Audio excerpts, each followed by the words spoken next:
It's a contract you take when you're excited to have a job, right? $3 million a year. Yep. It's 50% guaranteed. Right. So you'd coach the whole full year, so you'd be down to $9 million because they've got that rule that it's only a 4-year contract in Mississippi. You don't renew him. It's a 3-year contract, $9 million. Half of that's $4.5 million. By the way, you give him a $4.5 million paycheck, and if you're not happy with him, you may be happy where it's headed. Ole Miss found their way around that rule. By the way, it's not hard, and if State wanted to, they could.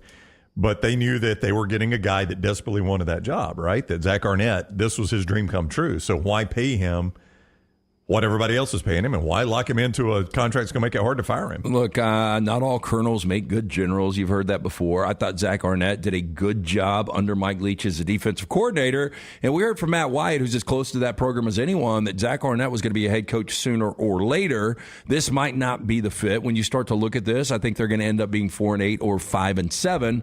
They're not going to make a bowl game. So if you've got the right guy out there, maybe, I think, depending on what his relationship is internally with the guys that make the decisions in that program, I think I'd probably give him another year. I think you got to have extra patience with him, Jim, because it's a little bit like Jeff Collins taking over for Paul Johnson. You know, Collins, it didn't work out, but I think Collins had to be given patience because you're going from a triple option to a pro-style offense. And in Arnett's case, you're going from the air raid to the not air raid. And you got to have – now, it's easier to do now with the transfer portal than when Collins took over. But you got to give a guy patience to get his system in there.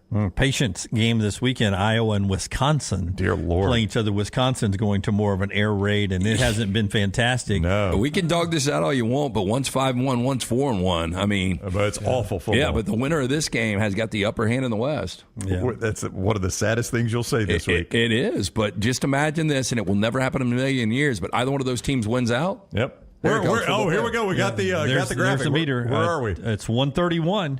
How far along in the season are we? We're halfway. He's at 131 points, and he needs what? 262 will only get you to like 17-yard line, Brown. Yeah.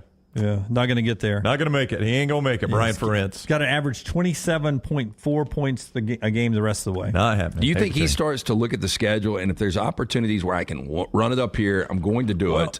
He's got Northwestern at home. To your point, and Northwestern has not been awful under the interim coach. Yep. But to your point, I mean, if they Lance is right. They've got the upper hand if they win this game. If they make the conference championship game and he doesn't hit that number, you still think they're going to fire him? Probably not. I don't think so either. Last two things here, non-sports related before we go.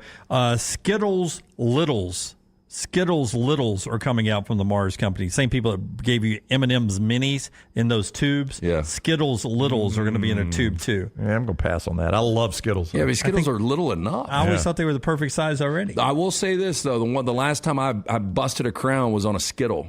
Our old studios, and so I don't think the minis that'd be hard to bust a crown on those. Yeah. And the final thing I'll tell you today, Napoleon, Rockstar told us, Joaquin Phoenix coming to theaters. The full version, the director's clip, producer clip, whoever, the guy who's in charge clip, will be available on Apple TV.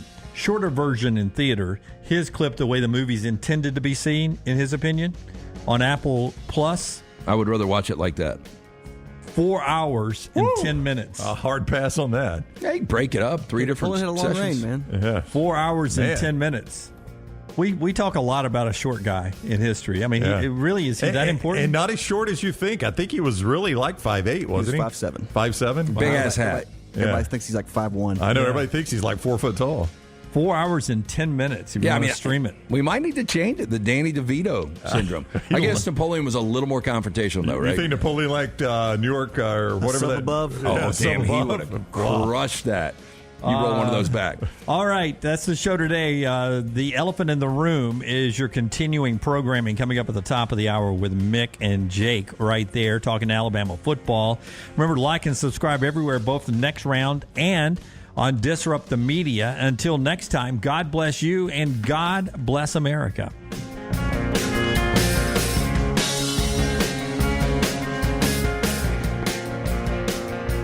The Next Round Golf Cart is here. Your chance to play 4 area golf courses for just $89. Get 18 holes in Cart at Limestone Springs, Cross Creek, The Meadows, and the newly renovated Woodward Golf Club. A $247 value for just $89. Get your golf cart now at nextround.store. Call the next round now at 205-734-0923.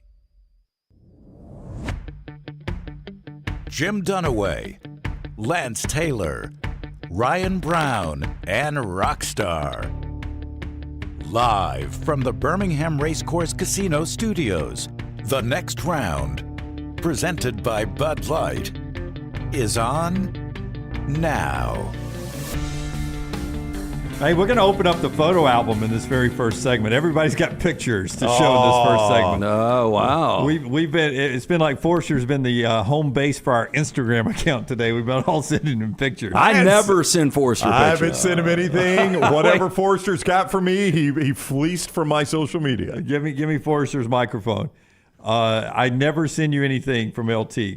False statement, true statement. Was he being sarcastic or yes? I've seen a couple of dog pictures from so from dog LT. pictures. Well, yeah, we got some news there, and got a video yesterday and a pic today. Wow. Okay. All right. So that in a second, but first let's tackle the news of the day. We'll get to football, but first in baseball yesterday, Astros will try to eliminate the Twins today. They dominated them yesterday, but the big story is the Rangers. What now? Did I get that right? Astros. No, Twins? You did. I would say I had a weird echo in my head. Yeah, it was 4-0 off the bat. We had the Astros plus 120 yesterday. Easy winner. The echo, I told Forrester to make it sound like we were doing baseball PA. Ladies and gentlemen. Today, Yeah. the Astros beat the Twins 9-1, dominating. Was that a Lance's Lock winner? It was, yeah. LancesLock.com for that winner. You're up this week, aren't you? Yeah, so we closed the week with a nice 5-unit play on Vegas, beating Green Bay. And then we opened the week 3-0 plus 3.2 units. We had the Astros, we had Coastal Carolina, and we had Middle Tennessee State. Easy winners. Easy winners. You know what else there. would have been an easy winner, Liberty? LancesLock.com. Get into that in a second. 101 and 99. Those are the win totals for the Orioles and the Rays. The Rangers have just buzzsawed them. Bzz, no contest. Swept the Rays. Swept the Orioles. Goodbye, American League East, thanks to the Texas Rangers. I'll tell you what, I was telling you guys before the show, I had a friend over at the house, big Braves fan, and he was over at the house on Saturday. Scott's mic's still on, Rockstar. That's why I'm hearing the echo. Thank you. Yeah. Way to get that. Yeah. Good call. I knew by you. I heard an echo. I could not figure it out. Rockstar, come on. 14 years. Yes, 14 years. More than that, I think. And 20 years. If Lunsford sneezes with Scott's mic on, I don't know that we continue. God, if he sneezes with your mic on. Yes. So I got a buddy over, big Braves fan, watching football Saturday. And before the baseball games even started, he's like, I am telling you right now, Rangers are winning this whole thing. I was like, the American League? He goes, no, the whole thing. That's the series I want to see, Rangers, Braves. Yeah, he was like, Bruce, what are you laughing at? Well, first of all, let's see what the Braves do today in Philadelphia, where they haven't had a ton of success in the postseason. And on top of that, I think as much as I hate the Astros, and I had to pull for them yesterday because LancesLock.com, this Astros team was 9-4 against the Rangers in the regular season, and the Rangers held the division lead for 158 days of the regular season. And you know what? They shit the bed on the last day. Houston showed up. They played. So until somebody takes Houston down, which I don't know if the Rangers can. They're hot right now. Baseball's a weird sport. We always see somebody in the postseason. Once they start rolling, it discontinues. And that's the way the Rangers are playing. I just don't know if their pitching can hold up. No, you're right. Baldy was great yesterday. He was great in the opening series against your Rays. Yeah, that's what I'm saying. The hot Tampa Bay Rays shut them down. Did the same thing to the Orioles. So the Rangers cruise on. 3 games today. Houston and Minnesota, 1 o'clock on Fox. Day baseball in Minnesota where the shadows will creep in late. The weird shadows that I weirdly like. And I don't know how much you guys watched yesterday. But beat down. Well, the shadows were awful yesterday. And so was the bright sun in the outfield. Yeah, and I'll tell you, that's one of the reasons that the Twins were 1 for 9 with runners in scoring position, because that slider was eating them alive. Yeah, they had They had Deion Sanders sunglasses on when the Astros were batting. They were hitting at the same shadows. They scored 9. Yeah, I saw Bregman plant one of the seats with the shadows. I'll tell you this: when Javier was throwing, it's just watching yesterday. It was pretty crazy, but I didn't know the numbers were like this. He threw the slider 16 times, 13 swings and misses. Can't catch up to it. The Braves, not even close up. Few of you Braves fans out there. Day game in Philly today, 4 o'clock. Braves and Phillies. Braves really don't know what they're going to do pitching-wise today yet. Have they made an announcement where they're going? I have not seen one. I was looking for that this morning. I will try to dig back here in the show Twitter that gets so crowded. But A.J. Smith-Shawver started Brownie at high single A this year. He could be the starter today. High single A. Him or Elder. It's going to be one of the two. Milkman was like yesterday, big Braves fan, when we were discussing this. He goes, as a Braves fan, I expect bullpen start. And Elder getting bullpen game, Elder getting the start with an extremely short hook. Okay, so Elder starts and go to the bullpen. I mean, that was his thought. Is as a Braves fan, that's kind of what you would expect. Boy, well, I mean, who do you trust more, Milkman or Snitker to manage this team? I'd go Milkman. You put him in front of the Snit. Aaron Nola was not good in the regular season, but Aaron Nolan, his last time out, really good. Postseason baseball, you look at the Phillies, 8-2 of their last 10 in the postseason at Citizens. I don't know where they are, though. We talked about this yesterday. For the first 15 innings of the first two games, Philadelphia completely dominated. It looked like the Braves were going to get swept, possibly.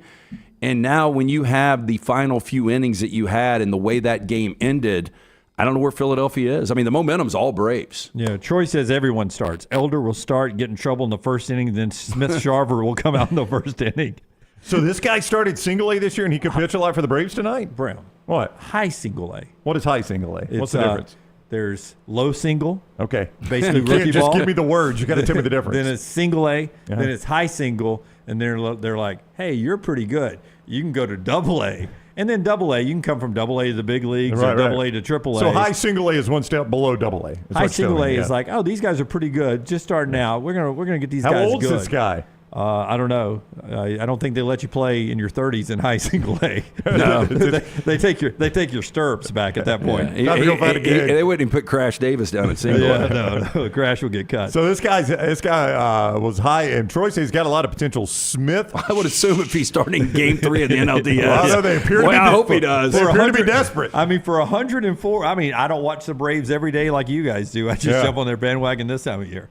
104 wins, and it's only Game 3 of the series. Yeah, can you explain to me? Yeah, Game 3 of the series. Yeah. And you've had all week to prepare your pitching staff, and we're in a situation today where you're either going with Bryce Elder, who apparently no one likes, right? A guy who started high single A, or a freaking bullpen start. How are you in that situation? You won 104 games. I guess the offense was just that good all year? Yeah, I'm curious, though, how are they in this situation? They've had a week of rest. The pitching staff should be as fresh as ever. I mean, if we did a poll question today, Bryce Elder or pulling Smoltz out of the broadcast booth, I think everyone would go Smoltz. Just don't put RG3 in there in lieu of Smoltz. To replace him in a broadcast booth? The old man is icy hot. Charlie Morton. Okay, so I'm not going to ask you, Dunaway. Charlie Morton got hurt. Okay. Charlie Morton's. Not going to ask you, Dunaway. Daniel says, Jim, it's not that hard to understand, Jim. Yeah, Brown, how do you feel about the Braves and Phillies today? Oh, I don't know. I would probably go Phillies at home. Especially if it's a bullpen start. Hey, 45,000 fans waving those Philly red towels, the battle red towels. There's no way the Braves win today. Seems like a hard. I bet they're already drinking in Philly. Oh, you know they are. I think they wake up doing it. They're out there. That's what they call a Wednesday. They're extending the crack in the bell out there today. They're ringing that thing hard. Like, I think home field advantage has less effect, or the home field crowd has less effect on baseball than any sport. I think you're typically right, but postseason's a little bit different. I thought it was interesting yesterday when the Astros come out because, this is a guy that was on the hill, the Javier kid. And apparently he's the guy that takes the pitch count down to the final. So Target Field was doing 5, 4, as loud as they could. And I'm like, man, this is going to get in this kid's head. And it really didn't. No. And they weren't synced up with the clock. They were off the clock. Oh, was it the old trick you used to use in basketball? Like the shot clock. 5, 4, and really got 10 seconds left. Yeah. But it looked like he might have been rushed for a little bit. But my point is, when you get the towels going, you get that crowd behind you, you can rattle a guy that gets, especially if the guy doesn't have control early. You know what's amazing about the Braves' home record was this year?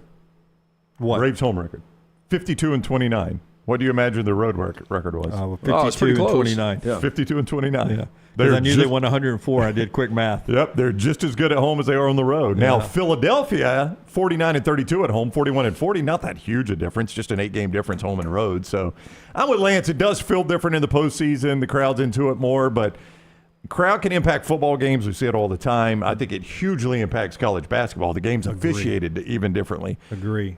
Baseball, I just never feel like the actual crowd. Now, obviously, there's something about playing home and away. You're not sleeping in your own bed and things like that. That has an impact. Just the crowd,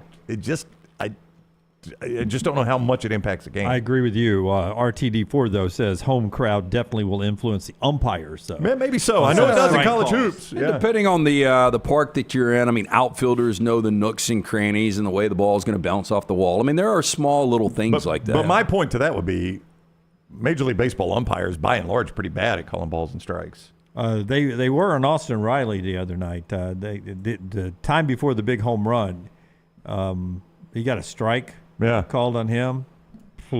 No, I mean, I think Major League Baseball. And I tweeted instantly. I said, in the very near future, when we've got computers calling balls and strikes and 100 umpires are out of work. Yeah, this is why. I will not shed one tear. Not one tear. Oh, if we did robotic balls and strikes, it wouldn't bother me one bit. Yeah, because, I'm sitting there watching on television. I'm like, I'm fine. Let's just go ahead and do that. If they get it right, I don't really care. It didn't light up. That's a ball. Yeah, I mean, I don't need a human back there. I'm against all this AI stuff. Yeah, that's not necessarily AI. Keep saying that, and they're going to cut your throat.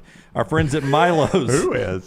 The AIs. Hey, now you're calling the robots to get me. Yeah, I'm just saying. You bitch and complain about me talking about the chat room's going to come after Bruce Bochy's brain is going to get LT. Okay, we must kill Lance. Let me tell the AIs to not hurt you. You're safe. You didn't do it right. What in the world was that? Yeah, that was just a bunch of random beeps. Our friends at Milo's. With a little in it, too. Had a little German in it. Yeah, are they German? That's called a virus. Our friends at Milo's, they've got the unbelievable loaded fries for you ready to go. Have you tried them yet, folks? If you haven't, you got to get by Milo's. Oh, incredible. You got to try these things. They've got the Mexi fries, which is their wonderful crinkle cut fries with queso, bacon, and jalapenos. Hey, look at them over there, Donald. Could you eat them right now at 9:11 a.m.? Heartbeat. Yeah. Oh, I could, yeah. Saucy fries right there. Saucy fries. They come with the 100% pure ground beef that they make the burgers with, the grilled onions, the Milo sauce, and queso on top of that. And here's how you get a free load of those fries. Use the promo code NEXTROUND. You download the Milo's mobile app. Download the Milo's mobile app. Use promo code NEXTROUND. Try one of their new loaded fries for free. That's FREE, free, when you use the promo code NEXTROUND for our AI friends there when they download the Milo's mobile app. Are you a bot? It's a great value. When we were eating the saucy fries, I was wondering how many different patties were crumbled up in there. I don't know, but it seemed like a couple. Just the right amount. Was really, really good. Couple of more great sponsors to get to here in a second, but to football last night and then our photo album.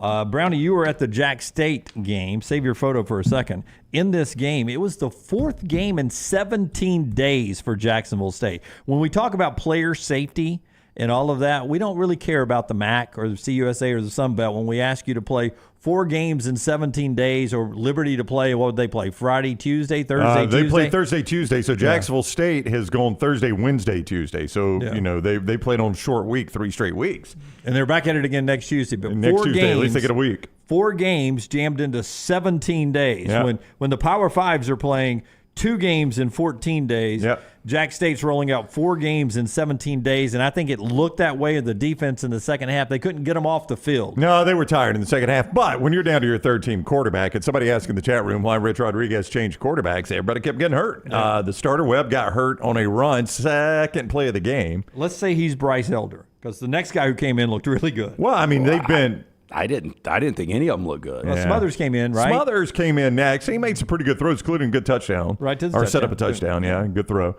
And then you go to a kid that's never even played, once Smothers gets banged up. Yeah, so, that was a bad recipe right there. But ultimately, the defense could not stop Liberty in the second half. Liberty was up and down the field. Defense played very well in the first half, couldn't stop them in the second half. 245 yards rushing for Liberty. I can't decide. I think Liberty's okay, but they're undefeated. Yeah, 6-0 Liberty. They're one of the unbeaten teams. They controlled the clock in the second half. They just kept the ball. They beat Jack State 31-13. An amazing stat about Rich Rod. That's his first conference loss since he's been at Jacksonville State. Yeah. They were unbeaten in the ASUN last year. I guess that's what it was called. And now this was their first loss in the new CUSA. So the first time Rich Rod's lost as a conference game, as the coach at Jacksonville State. Crazy that he had that stat going. It was a big game, great atmosphere, 21,000, and you were there for that. Show us a picture. I was there. Scott has it. And you were asking who this is. This was a photo there in the club level. I didn't know who it was until I saw your caption. I saw this last night with you post, and I assume this guy used to coach you? This is my golf coach at Jacksonville State. That's the great James Hobbs. This is the man that after a year of golf at Jacksonville State said, hey, you know what I think would be really good for you? And I said, what, Coach?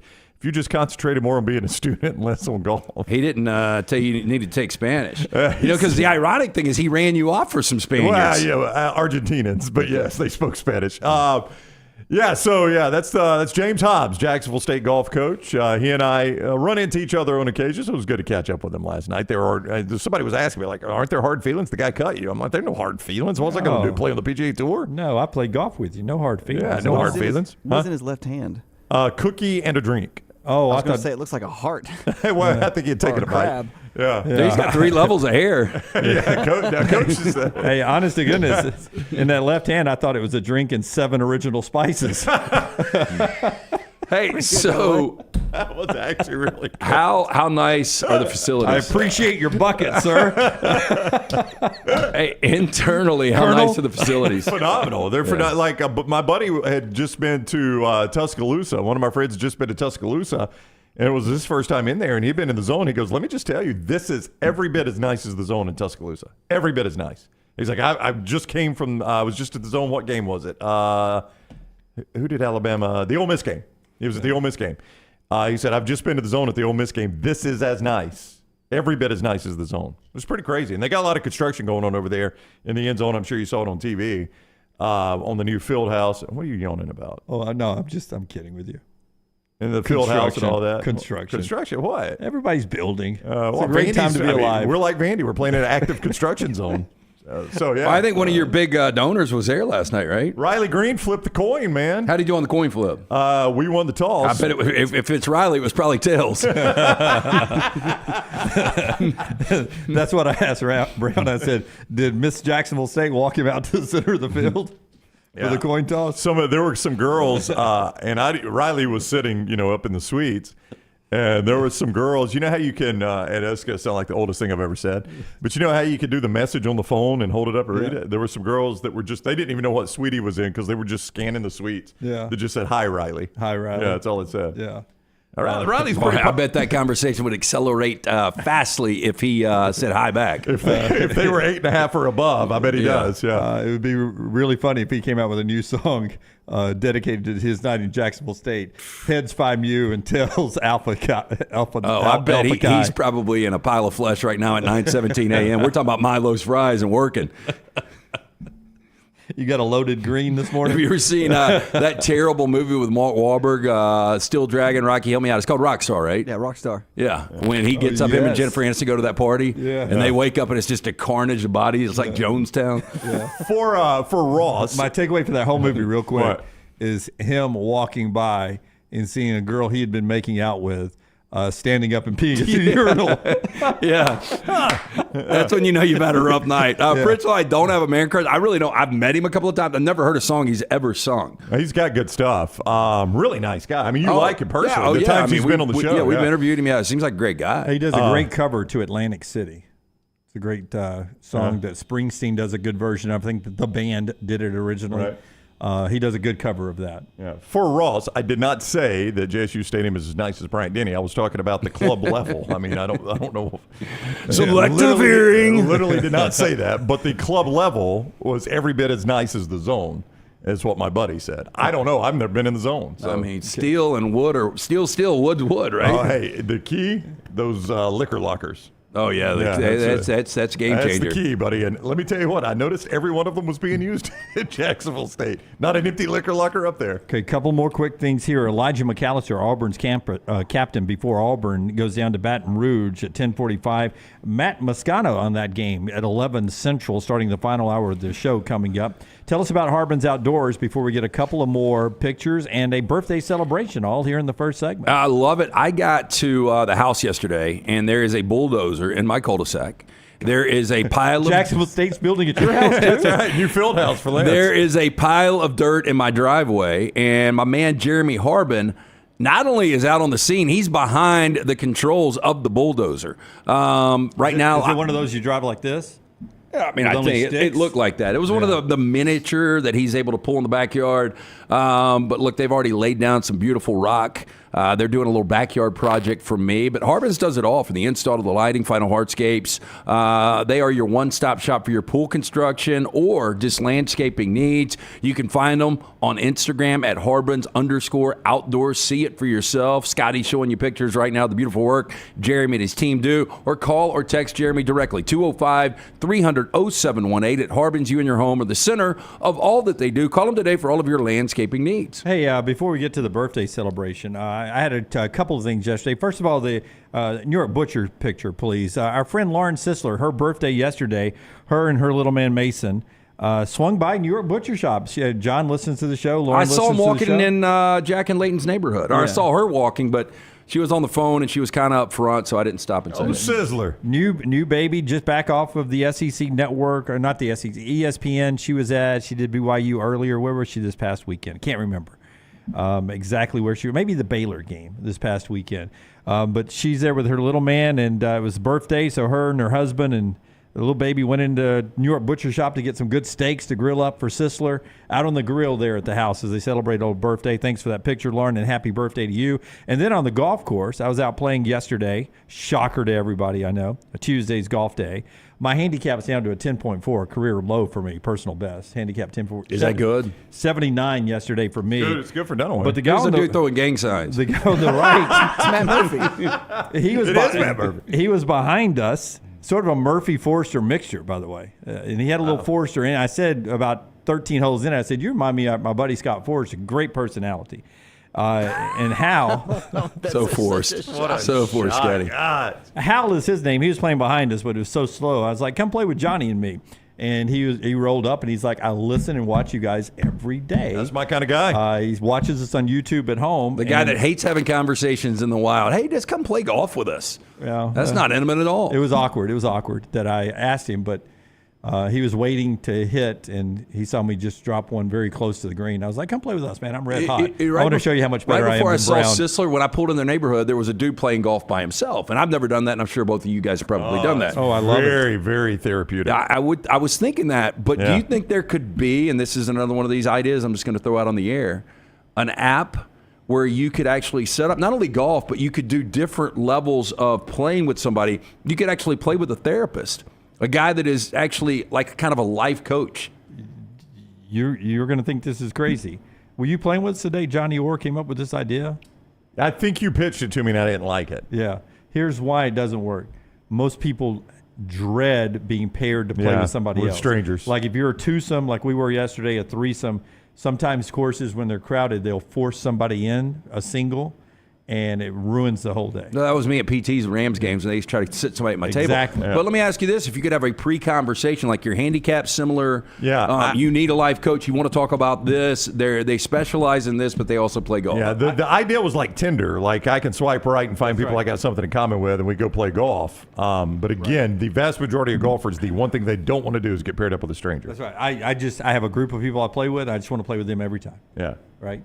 I'm That's always why- thankful when you squeeze me into your Yep. groups, but I don't play as well because it's not my group. And I fully accept this is a lie, but I make the tee times for 4, like if I'm on the road or whatever. Me Even too. if I've got 3, and they're like, "Is the 4th one going to show?" I don't know. He is stuck in traffic. He said he'd be here as quick as he could. I do too. He's I probably lie going to every have to time. catch us on number 2. Yesterday it was 4, and Yeah. we told him, I don't know if the other 2 are going to make it, but we're going to go on up there and hit some balls and go up to the tee box. Yeah, he'll probably catch us on number 2. Let's leave this spot open right here for him. He'll just jump in my car when he and, gets and here. poor Hal ended up being a single behind us, and so we let him play. So thank you, Hal, for watching and all the nice words about me and LT and Rockstar and the things you said about Brown. No, he said nice things about you I'm too. sure. He's like, I thought Brown was the golfer in the group. That was a good shot, Jim.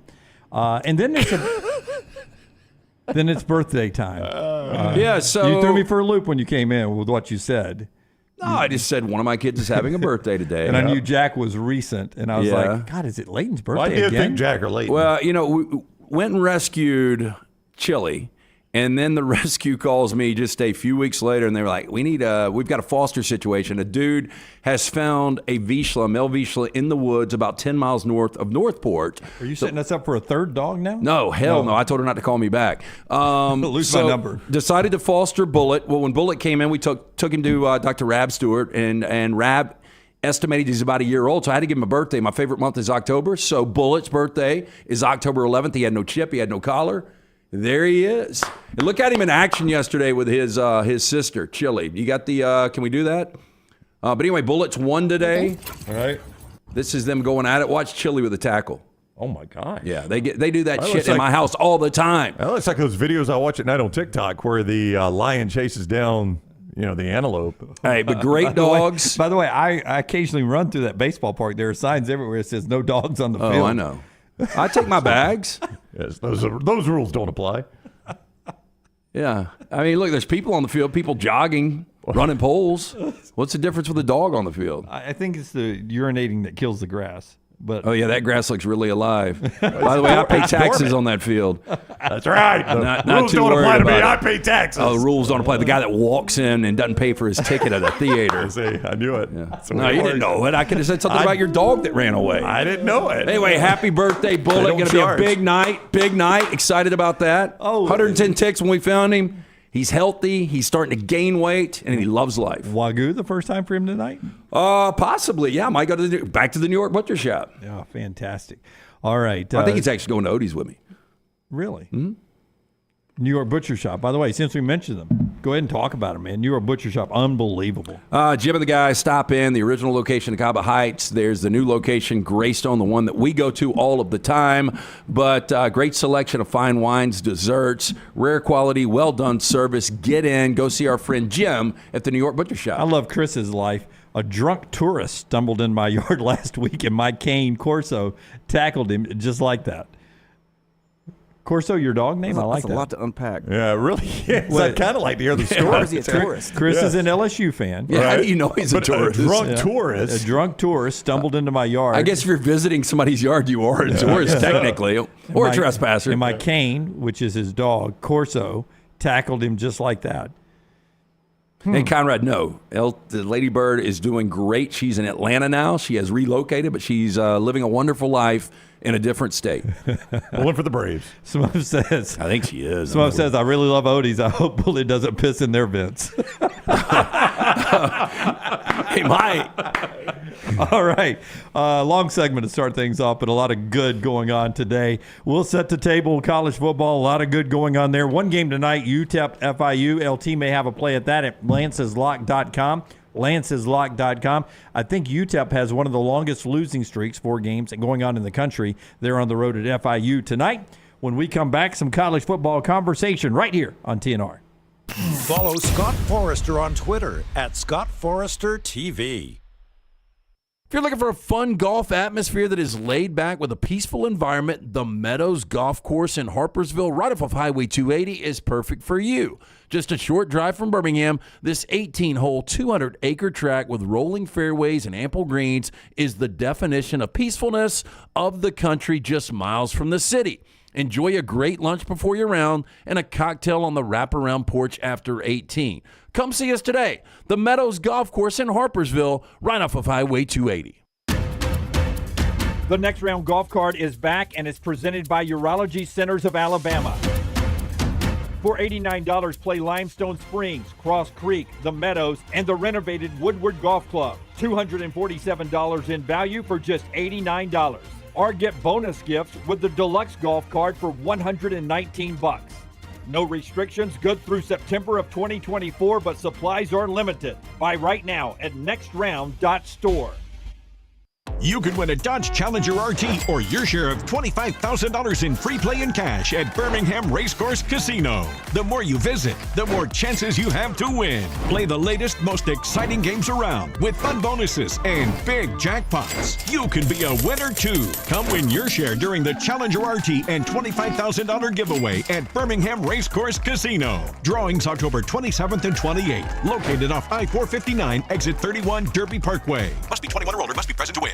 Hey, if you're looking for Birmingham's best pizza, you need to stop in and see our friends at Slice Pizza and Brew. It's as local as you can get, from the ingredients that go into every pizza to the beer on tap. For a great lunch or dinner, go see our friends today, Vestavia or Lakeview at Slice. Football season is here, and Legacy Credit Card is just what you need to manage your spending safely and wisely. Credit cards offer better consumer protection against fraud when compared to a debit card, which is linked directly to your bank account. Legacy offers rates as low as 8.9% APR on credit cards compared to major card providers who advertise rates as high as 29% APR. Look no further than Legacy. Open a credit card online in minutes at legacycreditunion.com/join.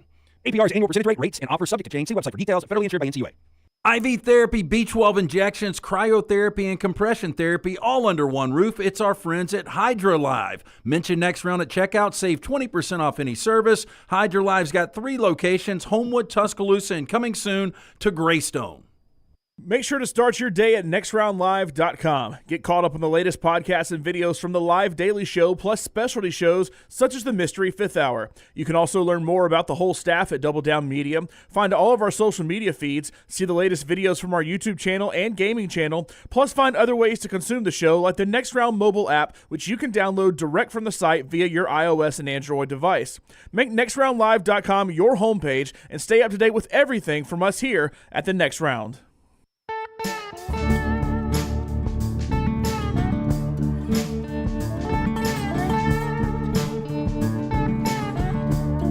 By the way, I don't know if you guys watched hockey at all last night. Connor Bedard, am I saying the name right, Forrester? You got it. What is he, 18? Future Hall of Famer. 18? 19? Yeah. I think he's 18, 19. Who's he play for? The Chicago Blackhawks. Ryan Brown. The old Hawks. Huh? That's Forrester's team. They win last night. He gets an assist early in that one. They beat Pittsburgh. Tampa Bay won as expected over Nashville, and Las Vegas won last night to start. But I wanted to bring up hockey because Barry Melrose, I don't know if you, for a guy, even if you were not a hockey fan, I always enjoyed his segments on SportsCenter. He is retiring from television because of Parkinson's disease. God, man, I hate like that. Immediately? Yeah, he is. So we won't see him this season? We will So not he's see him done? this season. Oh, that is awful. He just seems like, for years, I used to really watch hockey back in the day, and, he was the Kings coach back in '93 when they went out and got Gretzky, and they go to a Stanley Cup final, and Patrick Waugh, way too much for him back then. But since then, anything he does, and he's one of those versatile guys too. Like, he could talk about anything, but just great personality, just seems like a dude you'd want to hang out with. Absolutely hate to hear that. He was a guy that ages well. He did.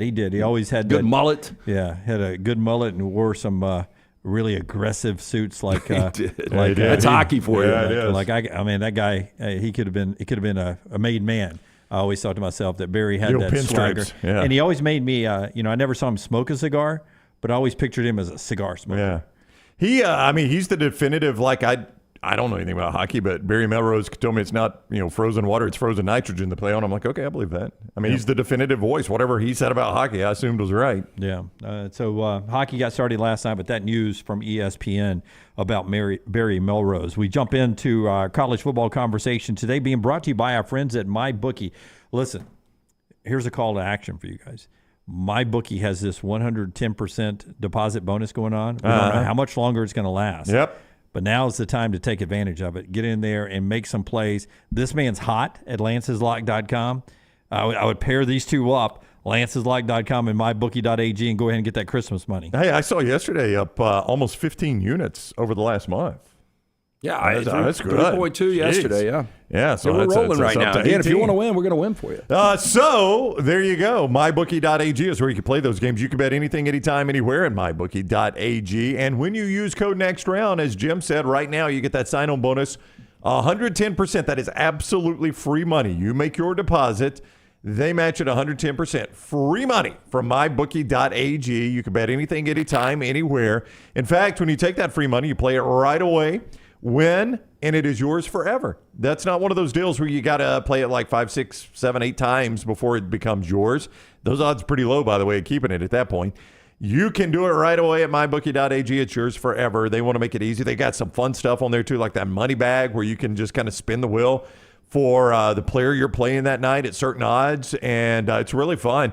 MyBookie.ag, bet anything, anytime, anywhere. MyBookie.ag, code next round to get that 110% sign-up bonus. Code next round at MyBookie.ag. All right, that's our friends at MyBookie.ag. They are getting ready for a big weekend of college football, maybe the game of the year, with Oregon and Washington playing each other. And I was reading, I believe it was Seth Emerson that wrote this, or maybe it was Bruce Feldman, one of the two guys at The Athletic, wrote today that the winner of this game this weekend, the quarterback will take over the lead as the Heisman favorite. Oh, he will. Bo Nix or Michael Penix Jr., depending on who wins this game this week. Well, it depends. I would say this. Caleb Williams goes to Notre Dame. The odds right now, Penix is your favorite. Caleb is 2. Bo is right there on the back end. So if Bo was able to win this game, have 5 or 6 touchdowns, he probably does jump to the front. But let's say that Caleb rolls up into Notre Dame Stadium and scalds them for 5 or 6 touchdowns. Yeah, I think if one of these guys shows out, only because it is so hard to win it back-to-back years, no matter how good Caleb Williams is. If one of these guys shows out in this game, I do believe they are perceived to be the and I don't favorite. disagree with the statement at all. I'm just saying there is a possibility that Caleb Williams is right there with them if he wins. Everyone's watching Oregon and Washington in Seattle this weekend. Bo Nix, who's played on a lot of big games, tries to put it into perspective. Yeah, it's going to be a top 10 matchup. It's going to be a lot of noise, a lot of hype. But at the same time, you got to strap it up and go play football and just do what we do. And, they're going to do the same. So it just turns into, a football game. And that's exactly what it is each and every week. You can't, make it too big. You can't let the moment get, too high. You got to stay focused on the main thing, and that's just going out and executing. It's hard because everybody does talk about it. So you got to constantly, keep your mind frame from going to all the noise, and you try not to let it get super loud, and you try to control the things that you can, and obviously stay off social media, not watch a lot of TV, but it's part of it. But at the same time, it's rewarding to playing games like this, so you do want to appreciate it. I was just at the house yesterday watching the game last night, and our commercial came on, and it's like, that's pretty cool. You don't always get that opportunity, and I've been able to play in a few, but obviously each moment, they become bigger, and this will be a fun one. And I think both teams, both sides are just they're ready for the game, ready for the atmosphere. And like I said, you don't always get these, so we want to make the most of them. Yeah, so he goes in with a great mindset. On the field, little X's and O's for you, though. Michael Penix, is going to try to do it through the air. For Oregon, their path to victory may actually be running the football. If you check out Washington's rush defense, that's where they're weakest at. So I think Oregon's the most complete team in the Pac-12. That's just my opinion. You guys may disagree. I think they were my pick in the preseason to win the Pac-12. I don't know if they can do it unbeaten, but I like that they're a complete team. And I think if they win the game, Bo will do it with his legs, and they will run the football probably more than they throw the football to beat Washington success-wise. Well, that is one of the underrated atmospheres in all of college football is Husky Stadium. We used to call it the shaky camera game when ABC would do that 2:30 game, and it would just rocking all over the place. It was a great game last year. Bo got hurt. There was a bad coaching down the stretch for Dan Lanning. Again, we give him a pass. We saw the same thing with Kirby Smart in year one. I think it's going to be a fantastic game. I personally think Washington is the best team of the Pac-12. I'm not going to be surprised if Oregon's able to win this game because I think it's pretty evenly matched. You think Oregon is going to do what to win this game? I think they're going to run the football. Who do you imagine is the best rush offense in the Pac-12 right now and number 8 in the country? Number 1 in the Pac-12 and number 8 in the country. It's got to be Oregon State. It probably is Washington because of Michael Penix Jr. It's Oregon. It's Oregon. So if that is their path to victory. I thought you were setting me up for a trick. No. I thought you were trying to get me off my notes. Where's Oregon State on there? I was setting you up to look smart. Oregon State is 15th in the country, and I think third. They're behind Cal in the Pac-12. So that was a red liner for me. I thought you were trying to get Coach off his game there, asking him a tough question. No. Stick with us, Coach. I mean, that's a good path to victory for them then, if that's what they want to do. And I agree with Lance. I'm a child of the 80s. So growing up, my formative years of college football fandom in the early 90s, Washington was really good when Don James was still there and they were sharing national championships with people. And there were big games in Seattle, and that's where we started talking about that shaky camera game because the place would get rocking so much that high 50 camera would be bouncing up and down. They tighten the bolts now. I know. I hate that. But it's good. I think that's a really cool atmosphere, Husky Stadium. So it's good to see meaningful football. I don't know the last big game in that stadium. When's the last time you've said, I got to watch a game at Husky Stadium? Yeah, man, it's the highlight of the weekend for me. It's the game I'm watching, 2:30 ABC. No doubt. Is the one I'm looking forward to. Stake bet. Charles says, is there still a stake bet on Knicks winning the Heisman? Was never a stake bet. It was National Signing Day when back in our radio days when Bo Nix committed to Auburn. And I just said on the show, and I've doubled down many times, I thought Bo Nix at some point in his career, I thought it would always be at Auburn. Never factored in another school. This was before the portal. I just thought he'd be a finalist in New York. And you're very close to making that happen now. I mean, who would have thought this? I know. When people in state, you got to kick yourself in the ass because this guy, with either one of these teams, I mean, Auburn isn't going to win a national championship, but I think you pretty much solidify it with Alabama with Bo Nix on that roster. I don't know if you solidified. I still don't know about the receivers compared to some, but Well, they'd be in a better situation, I do believe. Yeah. Let me tell you this: they'd be undefeated. I think so. Yeah. I think so. I mean, I can't say Georgia at their best, Alabama at their best, Michigan at their best. I mean, they would be in a much better situation. You made that prediction in 2018 when he committed. Yeah. What if I told you then, Jim, you're going to be right. It's going to be 2023, and he'll be at Oregon. You'd be like, whoa, wait. How can he? How what can happened? First of all, how can he still be playing in 2023, Brown? And what's he doing at Oregon? Yeah, and what's going to happen with a pandemic? What's a pandemic? UCA, our friends at Urology Centers of Alabama, remind you that having a good urologist on standby is so important to your health as you age as a man. 35 urologists, 16 locations across Alabama. That's what Urology Centers of Alabama offers you. They'll treat you for all your urological needs. That way, Jimmy. From prostate health to kidney stones. They'll take care of you. Visit urologycentersalabama.com, urologycentersalabama.com to schedule that appointment. I saw this video on TikTok last night. Chris Russo, Mad Dog, who's on Sirius XM. They got a big sponsor now that's some remodeling company, and he cannot say the word remodeler.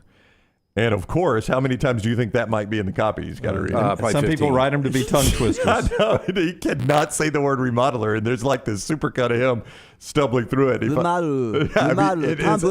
is hilarious hearing him try to say it, too. Yeah, that's one of those where you go back and you word it where you can actually say it. That's right. You try to change it up. One more rock star, cut number 9, Kalen DeBoer is the head coach of the Purple Rain, the Huskies over there. He gets asked about having this game at home. And you said it, Brown. It's been a long time since Washington's had this big of a game. And he, too, is trying to keep this in a certain box for his guys.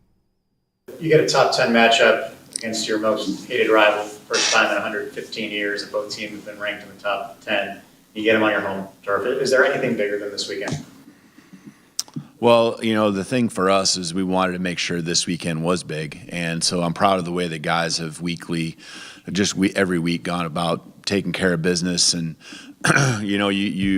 you saw this as hopefully inevitable that it came to this point, just a lot of respect for what Oregon's doing with their season too. So happy that this is a big week because we've done everything to make it that. If we slip up anywhere along the way, it wouldn't be what it is. So excited for this opportunity.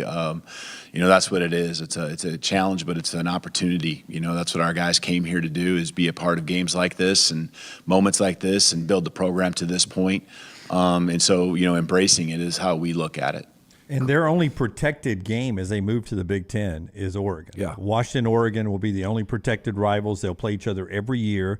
It'll be interesting to see where they decide to play that game on the Big Ten schedule. If they decide to put it at the end on rivalry weekend, if they do it somewhere in the middle of the season, what they decide to do with that, spread it out, maybe an opening weekend, who knows what they decide to do with that. But USC, UCLA is the only protected one for those two schools, Oregon, Washington. So it hasn't, Oregon sucked for most of its existence. Yeah. So it hasn't always been a competitive rivalry, but it is a bitter rivalry compared yesterday to Florida, Georgia by the folks on our show. Got to throw them a bone. I look, being a Pac-12 guy, really enjoying those matchups. I'm going to miss the Apple Cup. I'm going to miss the Civil War. But you got to be able to at least have that one built in for them. I'll tell you this, Kalen DeBoer, hell of a coach. His stock is really going to rise. But now being in a program like Washington in the Big Ten, he could stay there as long as he wants. He is a combination of Greg Henry, an actor you guys probably aren't familiar with, and our boy Steve Shaw. Oh, I thought he had a little Rick Neuheisel in him too. I saw some Neuheisel too. Can we see him back up again, Rockstar? I got to see who Greg Henry is. So Greg Henry's been a bad guy in a lot of movies, right? But if you'll Google Greg Henry, that is Steve Shaw and Greg Henry, 100%. Steve Shaw and Greg Henry. Yeah, I see a little Neuheisel in him there. Yeah, I saw some Neuheisel when it first came up. While Rockstar looks for Greg Henry, bad guy in a lot of movies. 106 games for Kalen DeBoer. You know how many wins he's got as a coach? Now I will go ahead and tell you 70 of these were at Sioux Falls, which is Division II, but he was the head coach. Yeah. 106 total games as the head coach. How many wins do you imagine he has in 106 games? 85. 95. Yeah. That guy can flat out coach 95 and 11. Good call. Good Greg call. Henry. Greg Was Henry. that random? That is kind of random. I don't know. I've seen him in a movie. He was in Payback. He was in a really good show, The Killing. Yeah. He's been in some things. I bet Lunsford recognizes him. Yeah. Lunsford celebrates his catalog. Quick break here after LT tells us about our friends at Woodhouse. When we come back, sneakier games. We just talked about the biggest game in the country, Oregon and Washington, 2:30 on ABC. MyBookie.ag. Washington about a field goal favorite there. You can go play that game. MyBookie.ag. Right there. Promo code next round to get that 110% deposit bonus. Drop LT a little Woodhouse knowledge on us. Hey, look, the holidays are right around the corner. How about the gift of luxury from Birmingham's best day spa, the Woodhouse Day Spa, located at the Summit Shopping Centers right off of Highway 280. You can choose from a menu of over 70 options, including massages, body treatment, skincare, waxing, nail services. Woodhouse Day Spa, voted America's best day spa since 2009. You can order that special person gift online. Go to Birmingham.woodhousespas.com. That's Birmingham.woodhousespas.com. Or just stop by the Summit Shopping Centers. Tell Casey and Stuart the Next Round sent you. Take the Next Round anywhere you go with official Next Round gear. Buy yours today at nextround.store. Hey, Lance Taylor from the Next Round. You've heard me for years talk about our friends at Bromberg's Jewelers, and we welcome you to stop by and see that great customer service at the Mountain Brook and Summit locations. But we'd also love for you to check out their new online shop. They've got plenty to choose from. Great gifts, big and small. Available online, they've got David Yurman, Tudor watches, select diamond and gemstone jewelry, William Henry, seasonal and favorite giftware items, and baby gifts as well. They've even got an online sale section. For more information, Brombergs.com. The Next Round store is live and loaded. Check out the latest logo t-shirts and hoodies. Get your favorite team colors, the Next Round flag shirt, or grab the popular Y'all Can Have the Rest t-shirts. Go to nextround.store. That's nextround.store. Stop by the New York Butcher Shop and pick up the finest in certified Angus prime beef steaks and burgers, premium pork chops, ribs, and all-natural chicken cut to order just for you. Their chef-prepared entrees and side dishes are the perfect dinner-to-go choice for your family and are ready to heat at home. With a great selection of fine wines and desserts, the New York Butcher Shop is your one-stop dinner shop. 2 locations to serve you, Cahaba Heights and on Highway 119 in Greystone. The New York Butcher Shop, rare quality, well-done service.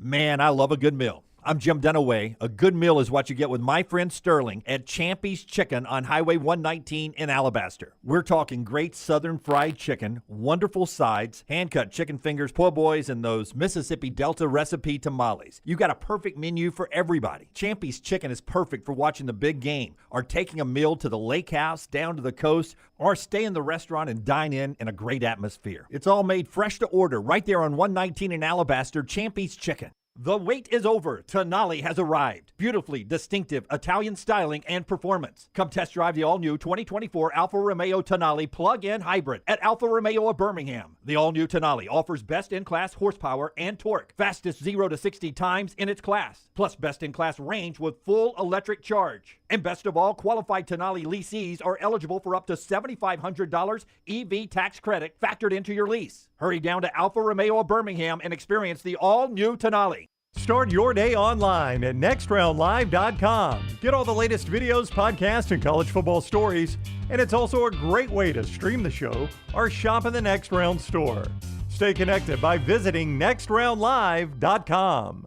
Hey, Lance Taylor from the Next Round to tell you about our friends at New Life Art. Daniel A. Moore has completed his original full-color oil painting honoring Bryce Young Alabama's 4th Heisman Trophy winner.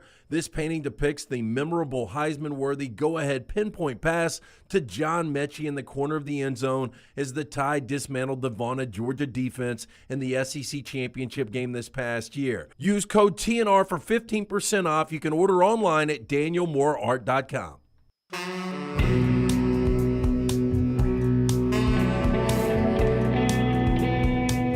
Our friends at the Pan Store getting you ready for this big weekend. Let's see, you may be going to Bryant-Denny Stadium to see Arkansas, Alabama, 11 a.m. early.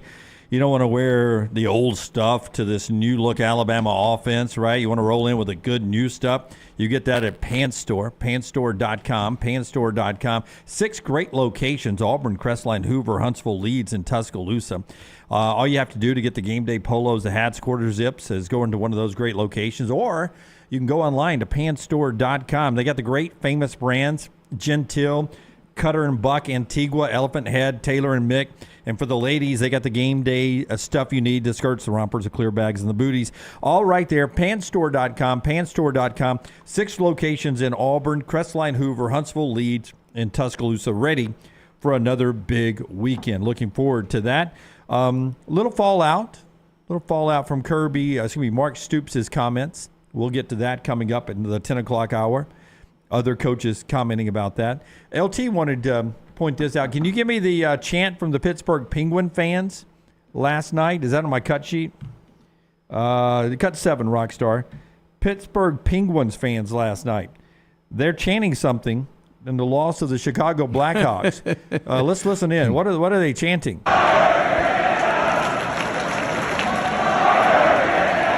What are they chanting, LT? Fire Matt Canada. And the offense coordinator not getting a lot of love. They're coming off a win. Yeah, I think this is still a 3-2 team. The offense is difficult to watch, but it's more personnel. That offensive line is awful. Yeah, I think that chant was being cheered at the Steelers game too Sunday, so it has bled over to Penguins games now. That's odd to see it at a hockey game. It is. That they're chanting to fire the Pittsburgh Steelers offensive coordinator. Yeah, that's not good, is it? It is not good, no. I don't know if he's got an NFL quarterback or not. There has been criticism, and I think Dan Orlovsky has been a little bit critical of the simplicity of that offense, simplicity of that passing attack. Now, I am not coach, so I can't watch it and tell you, but I have seen some criticism of maybe that is too simple of an attack he is trying to use. Yeah, I could see that, but I don't think he has a great quarterback. People disagree with me all the time. Boy, you're going to die on that hill. That guy could go out and scald it for a year, and you're going to be like, I'll admit when I'm wrong. Dude, that offensive line is awful. I admitted I was wrong on Drake May already. He's playing great football right now. Kenny Pickett, this is the NFL, man. I think we're too quick to say these guys in college can play in the NFL. Mm-hmm. I mean, you've got how many first-round draft picks do you have in this year's NFL draft? Every time we talk about a good college quarterback, you say he's going in the first round next year. Not everyone. Jaden Daniels yesterday. Yeah, I think he's playing itself into the first round. I do. Bo Nix? Bo Nix is there right now. I don't know if he'll be there. Michael Penix? The problem with Bo Nix is he doesn't have the accuracy. Yeah. Penix, I think right now he's there, but I'm not sure he'll be there. The only ones I know that will be there for a fact are Caleb Williams and Drake May. Yeah. I'm starting to feel really good about Jaden Daniels, though. Yeah.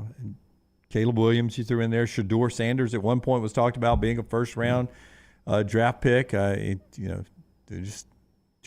There can only be so many. We kick so many young quarterbacks into the league. Those guys aren't going anywhere. Well, how many teams need quarterback, though? Seems like everybody. Well, does. Mac Jones is going somewhere. Yeah, New England's going to Baker need quarterback. Mayfield will end up going somewhere. Yeah. I don't know how long Derek Carr is going to be around. Yeah, Kenny Pickett. Arizona's probably going to draft quarterback. Yeah. Oh, there's going to be a lot of teams holding quarterback that we first always round. think these next college guys. I know. That's why I don't feel like I'm too far on the limb to say that Kenny Pickett's not going to be, there for the next 10 years. You see what I'm saying? Well, because he might not make it through the season. That's my point. His offensive line's awful. Yeah, that's more than the offensive line, but it starts with the offensive line. Let's do this. Spotlight Rockstar, sneaky good games for the weekend, and it's brought to you by our friends at the Comedy Club. He'll tell us about that after you hit the button, Rocky. The College Football Spotlight. This weekend's sneaky good game. So, Comedy Club Stardome, Rocky, one of our favorites is coming in this weekend. That is our man, TJ Miller. He's actually coming in next Wednesday night. It's one night only. Excited about this. Really, really funny guy. You've seen him before on Silicon Valley. Seen him at Deadpool. And now it's the Gentle Giant Tour. It's one night only. Again, if you want to see one of the most sought-after comedians in the world, that is going to be at the Comedy Club Stardome next Wednesday night, the 18th. Doors open at 6:15. They've got great food. They've got a great bar area. The show starts at 7:30. We are going to be doing something with TJ Miller on the show or possibly after the show. We'll give you more information on that. But to get tickets, 444-0008. That's 444-0008 or stardome.com. Again, TJ Miller. 18 and up show next Wednesday, the 18th, 444-0008 or stardome.com. All right, Brownie, start us off with your sneaky good game, man. We're going to go for the battle of the lead of the Sun Belt East Division. When I say Sun Belt East Division, what two teams immediately jump to your mind? Oh, let's see. Sun Belt East, Dunaway. Who's in the East? Is that the Monarchs? That is the Dukes. The Dukes of James Madison. They are at Georgia Southern, 11 o'clock ESPN2. Dukes at Eagles, Saturday ESPN2. We're battling for the lead in the Sun Belt East Division. Sneaky good. Sneaky good. Better than Georgia Vandy on CBS. Oh, gosh. Are you serious? Syracuse, Florida State could be an interesting game. Probably not. Indiana, Michigan. Oh, my goodness, on Fox. Arkansas, Bama on ESPN. It's better than it's closer. Yeah. Maybe not better, but closer than any of those games. Yeah. Oh, I got one better in the 11 o'clock window. Closer. Maybe not better. Closer and better. It's two different things. Better production, too. FS1. Iowa State, yet to win on the road. It seems, though, based on what I saw last week. What makes you think FS1's a better production than ESPN2? I just think it is. This pops on my TV a little bit better. Okay. Iowa State traveling to Cincinnati, one of the all-time historic Big 12 meetings here, Iowa State and Cincinnati. Yeah, I think it will be a really good game. Bearcats, 5.5-point favorites. Watch out for Iowa State. Maybe turning the corner a little bit this year under Matt Campbell. James Madison favored 4.5. I had the wrong team at home. James Madison's at home in mine. Well, that's the way my bookie does it. They list the home team first. Well, it doesn't bother me. Well, it doesn't bother me either. I was just saying. Do they? Yeah. Okay. So it's a very non-USA sportscaster way of doing things. Interesting. Okay. Yeah. Very soccer-ish to put the home team first. It bothers me to no end that I'm always a home team last kind of guy, but I'm not going to die on that hill like I will Kenny Pickett. A little warning for mine. Thursday night game. Woo, woo. Why is that warning? Thursday night? Well, I just don't want you to miss this game. I am far more interested in this game than the NFL game on Thursday night. I can tell you that. West Virginia and Houston. Yeah. West Virginia, road favorite in At this Houston. game. Yeah, how about at that? Houston, last 2.5. Last I checked, mybookie.ag. West Virginia at Houston. I've got it at 3. West Virginia minus the 3 at being Houston. bet up. Hey, it's a chance for I think win number 5 for Neil Brown. It could be 5-1. Dana Holgerson could be fired on the tarmac as he for some reason goes to the airport at a home game. Yeah, look, it's already trending really bad for Holgerson. It was trending terribly for Neil Brown entering the season. He's won 4 consecutive games. It's a tough spot for West Virginia, though. I mean, no off-the-field scandal has 2 off-the-field scandals has gotten coaches fired. Nobody's been fired yet for just losing football games. It may happen on Friday morning. Hey, I agree with you. Good game. I don't know. Thursday night's going to be hard for me to watch the NFL because it's a terrible the game. NFL's darling Kansas City is hosting Denver. I can't stand Sean Payton. This is one of those games that can't play for either or can't pull for either one of these teams. Yeah, So it's a probably terrible just game. tap out. West Virginia, Houston, far better. I'm even going though to dinner Houston Thursday sucks. night. Even though Houston's terrible. 7:15 on Prime, 8:15 you're watching the East Broncos and Chiefs Arrowhead Stadium. Travis Kelce limited in practice yesterday. He's still going to be questionable for the game. If he doesn't play, look for Duke's tight end Noah Gray possibly to get some more workload in that contest if you're going to do this in daily fantasy. I'd probably go Rashee Rice if I was playing the captain mode. He seems to be getting a little bit more targets from Patrick Mahomes. Right. And then Pacheco. I mean, this thing's just open for Pacheco to get more than 15 carries in this contest. Yeah, Denver is terrible. And I said, again, I don't get a ton right, but all offseason I was like, can somebody just explain to me why Denver sucked last year and we think we're just going to drop Sean Payton in there and it's going to fix everything? Little T worked hard on this card of Thursday Night Facts for me. I just wanted to throw some stuff out there. Yeah. Kadarius Toney had 6 targets, 5 catches last game. Could be a steal at $4,000 in your daily fantasy. He's sitting on my bench. Yeah, Kadarius Toney is. Mm-hmm. Could be poor coaching. Could be a good time to play him. LT. We'll see. I had a bye last week, so it didn't matter, bro. Those are the sneaky good games. The show being brought to you in part by our friends at Redmont Distilling, Redmont Vodka. We'll get back to college football when we come back and talk a little bit about the Mark Stoops fallout, something that didn't rub these guys the right way. Kirby Smart gets asked about it. And we'll hear what Kirby says coming up. Take a nice drink of Redmont with your mimosa this holiday brunch season. You know, a couple of regions tournaments ago, Kirby was drinking a little Redmont vodka out on the course, locally owned and operated. I think your man John Daly had some, did he not? I think John had a little bit of everything. Lance. He had a bottle. Yep. Look, it's a great product. It's available in 22 states. You can ask for it by name. It's available at your local package store, including Beverage Place, Pink Package, ABC stores, gluten-free, 8 times distilled. Pick up a bottle this weekend of Redmont vodka. Follow The Next Round on Twitter, Instagram, and Facebook at Next Round Live. The extra hours of sunshine are back on the clock, and that means it's time for golf at Timberline, a short drive from Birmingham or Montgomery. Go to timberlinegc.com, timberlinegc.com to book your tee times, schedule a lesson, or just drop by and use the TrackMan technology on the driving range. The course is always fun, in great shape, and you can even become a member. Get all the details at timberlinegc.com. It's time to get your golf on with our friends at Timberline. DryTech Water Restoration is a locally owned company that specializes in mold remediation, fire and water damage cleanup, and SteraMist services. DryTech's goal is to provide clients with expert guidance when dealing with any home disaster. DryTech's highly trained specialists are available 24 hours a day, 365 days a year. They will work closely with you and your insurance company to make sure the process is stress-free as possible. Call DryTech today, 205-637-0143. The moment you discover damage to your home, DryTech's team will handle the rest. The Double Down Media podcast family is live and full of content for all ages. The Mystery Fifth Hour gives the Next Round hosts a chance to talk about everything but sports. Pour a glass of Bama and bourbon, our weekly college football conversation, while sipping some of the most interesting pours in the bourbon world. And our Not For All Ages podcast, The Last Call, presented by Redmont Vodka. LT has in-depth conversations with personalities like Clay Travis and Taylor Hicks. Find those podcasts and more by searching The Next Round on Apple and Spotify. And remember to like and subscribe. A legendary coach once said, "It's not the will to win that matters, it's the will to prepare to win." Bryant Bankers have This the dedication October 10th and and 11th, experience to Prime put Big together Deal Days a financial game plan that's right for you. Stop by one of the 7 Central Alabama locations today or give them a call at 1-855-4-BRYANT to begin preparing for your financial future today. You'll find out what unbeatable service and legendary results are all about. Bryant Bank, Equal Housing Lender, member FDIC. As summer starts to fade, get ready to welcome the arrival of fall. But hey, it's not just football season making an entrance. In the world of pest, it's fall invader season. Hold on tight because we've got 4 major troublemakers stepping into the spotlight.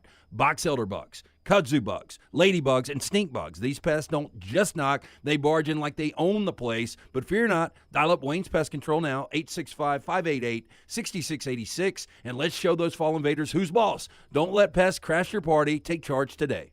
The Next Round Golf Cart is here. Your chance to play 4 area golf courses for just $89. Get 18 holes of golf and cart at Limestone Springs, Cross Creek, The Meadows, and the newly renovated Woodward Golf Club. That's a value of $247 for just $89. Or get the Next Round Deluxe Golf Cart for just $119. It gets you all 4 courses with cart, plus an exclusive Next Round Golf t-shirt, koozie, golf tees, and a sticker. There are no restrictions. The cart is good through September 2024. Get your golf cart now at nextround.store. Jim Dunaway, Lance Taylor, Ryan Brown, and Rockstar. Live from the Birmingham Racecourse Casino Studios, The Next Round, presented by Bud Light, is on now. Hey, let's jump into some headlines before we jump back into college football. Brought to you by the wonderful folks at Maestro Dobel Diamante, the tequila of choice from the Next Round, made with 100% pure agave. When you're ordering tequila or when you're buying your tequila, look for the name Maestro Dobel Diamante. This tequila is aged in wood barrels from the Balkan region of Eastern Europe. They have this great creative process, 100% natural, and it comes out with this wonderful crystal clear tequila. It's the best tequila on the market, in my opinion. I'd love for you to try it. Maestro Dobel Diamante Tequila. Maestro Dobel Diamante, the official tequila of the Next Round. Last night, Jacksonville State loses to Liberty. Liberty 6-0. They beat Jack State in front of 21,000 fans, 31-13 in that contest. The first conference loss for Rich Rod. Also last night, the other games that went on, Middle Tennessee, they got the win, right? They did get the win, double digits over La Tech. Yeah, I didn't think that would your happen. Free play. Yep. Yeah, when you gave that out, I was like, oh, LT. But you got that right at LancesLock.com. I did. Right? Yeah, he's hot right now. And then in baseball yesterday, you had the Twins go down 2-1 to the Astros. They ripped them. Houston did in Minnesota. They go again today at 1 o'clock. Then you had the Rangers finish off the Orioles. So they sweep them after sweeping Tampa Bay. So a combined 200 wins from two teams, and Texas hasn't lost a game yet. That's who they've beaten so far. They're waiting on likely the Astros in the American League Championship Series. Braves and Phillies today, 4 o'clock in that contest. Got a starter announced. Let me guess. It's going to be I think it's TBD. Elder. I think it's Elder. The old TBD. The old TBD? Bryce Elder. Bryce Elder's your starter for Game 3. A lot of people obviously anticipate, as Milkman said earlier in the show, very, very short hook from Snitker here, and get to that bullpen if you absolutely have to. But, hey, man, you hope that Bryce Elder just – you've seen it, man. Sometimes these guys don't know they're not supposed to be good in the postseason, right? That's right. I mean, sometimes you've seen guys that get to that first postseason start or early postseason start, and it's just a different world for them, and they're really, really good. Maybe Bryce Elder's that guy. You never know. Hey, and it works for both teams, but when you're a pitcher who maybe needs a little help, we joke about it, but those afternoon shadows can help you a little bit. No, and I remember, this is back in the early 90s. I don't know if you guys remember it the same way I do, but I remember like Steve Avery was a really good young prospect for Atlanta and had been a good regular season pitcher. But, buddy, once they got to the postseason, it was like he flipped a different switch, and he was masterful in the postseason at times. I mean, we've seen some of these guys. What Jared Wright was really good back in the day, Dwight Gooden. Yeah, you just never know. You never know. Maybe but that's then Bryce again, Elder. you could get a Bobby Miller from the Dodgers. You could. Yeah, but that, what was it, a 42 ERA or something when he left the mound? It was a combined, him and Kershaw had something like that. Once it gets to double digits, it really doesn't matter. It should be like it was a lot. Yeah. Like when you play with your buddies, whether it's a triple bogey or four bogey. It's just you pick it up at this point. Put me down for a double. Yeah, put it in pocket. Put it in your pocket there. All right. Speaking of your pocket, Mark Stoops said in his show Monday night, the Mark Stoops Show on the Kentucky Sports Network, that he sort of wanted Kentucky fans, if they were unhappy with the Kentucky-Georgia game, to come out of pocket themselves, maybe for a little bit more NIL cash. Here is the head coach of the Cats. For us, it's we got to watch it. We got to see it. You got to own it. You got to solve it, and then we got to go do it. The other side of that, the other side, if you want to do that, it's blame, complain, deny, or make excuses, and we're not going to do that. It is what it is, and fans have that right. I give it to them.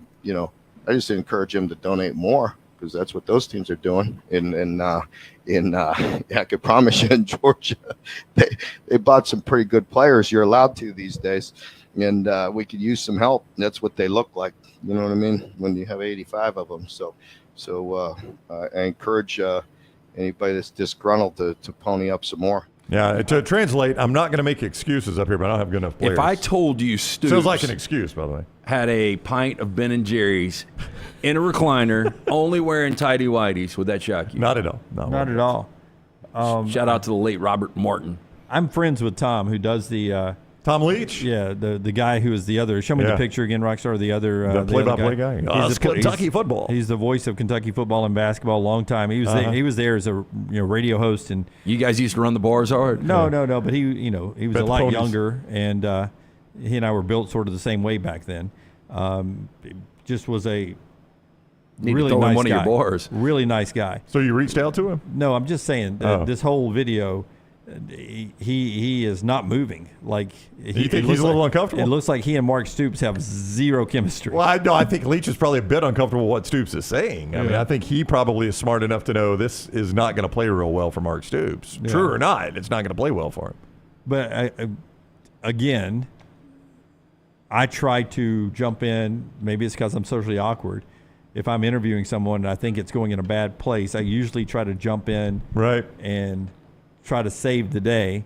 I guess I didn't know when Nick Saban was ranting about the same thing a couple of years ago. I just sort of sat there and started scanning the room. Oh, you would never interrupt Saban. Yeah. I didn't. I wish he had. I would like to see that video more. Coach, No, wait a minute. Wait, you don't want to say this, Coach. Yeah. What do you think Saban would do? Oh, he would have eyeballed him like he just skull banged It him. would have melted. I'd pulled back 3 fingers. Whoa, all right. Got my Go hand ahead, bit off. So, Kirby Smart yesterday, it's what we do in the media. Mark Stoops says something Monday. So on Tuesday, Kirby Smart gets asked about it. Here's what Kirby Smart says about Mark Stoops' comments. Kirby, Mark Stoops was talking about NIL yesterday. I'm not sure if you heard about those comments. He said, I can promise you, Georgia, they bought some pretty good players. You're allowed to these days. We could use some help. Is that a fair assessment? What's your reaction to that? No reaction, just much to do about nothing, really. I mean, I think Mark's trying to garner interest in money from his fan base for his collective, and we're all trying to do the same in terms of trying to get money for our collective. Mark and I talked about NIL pregame, and we talk about it in our meetings, so I'm not biting on that. Kirby, by the way, I love what Kirby does with the media now. And when you're churning, when you got your program where it needs to be, Kirby's not going to get caught up in the bullshit. No, he's not. And Ross says that logo looks rough. We've talked about it before. Mary Beth needs to burn that thing. Yeah. He'd probably go nuts because it's got to be a superstitious thing for him. But Kirby is handling the media the right way, and he's answering this the right way. And this is, Georgia has got a blueprint of what Alabama did, and they're doing it to a T. Here's another thing I would watch out. You mentioned the Heisman.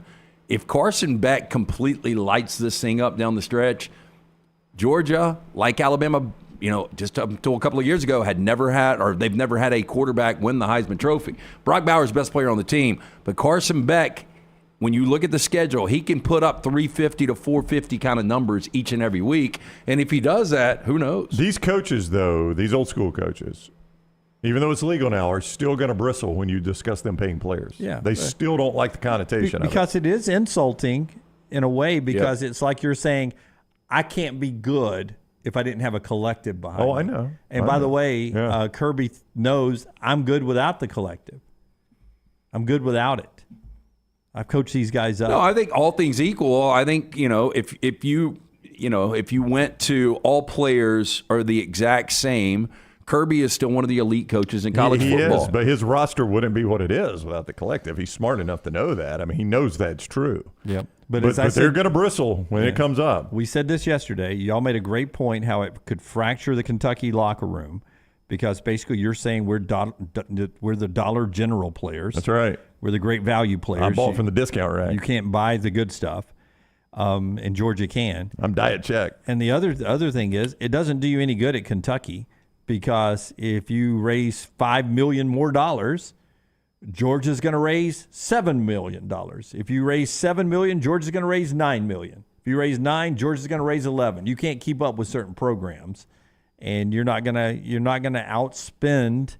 I don't want to go Cal on Stoops here. You're not going to outspend football schools in the SEC at a basketball school. Just not going to do it. Not going to do it. And it's a basketball school, relatively speaking. We've touched on this with Liv in college football. Do you think there's going to be a day where a collective reaches out to the Saudis, you need to launder money, you can do it through our program? Do you think this will happen? Because you could buy anybody. If you offer a kid $25 million, he's coming. How do I get that money back clean? Like if I'm the Saudis? Strip clubs. I don't know. No, you're saying launder money. I'm saying what would be the other side of it? I get that they're giving you the money for the NIL. How do I get it back? Strip clubs, funeral homes, and a hotel. I'm sure they've got creative ways to do it. How are they doing it right now through Liv? A riverboat casino.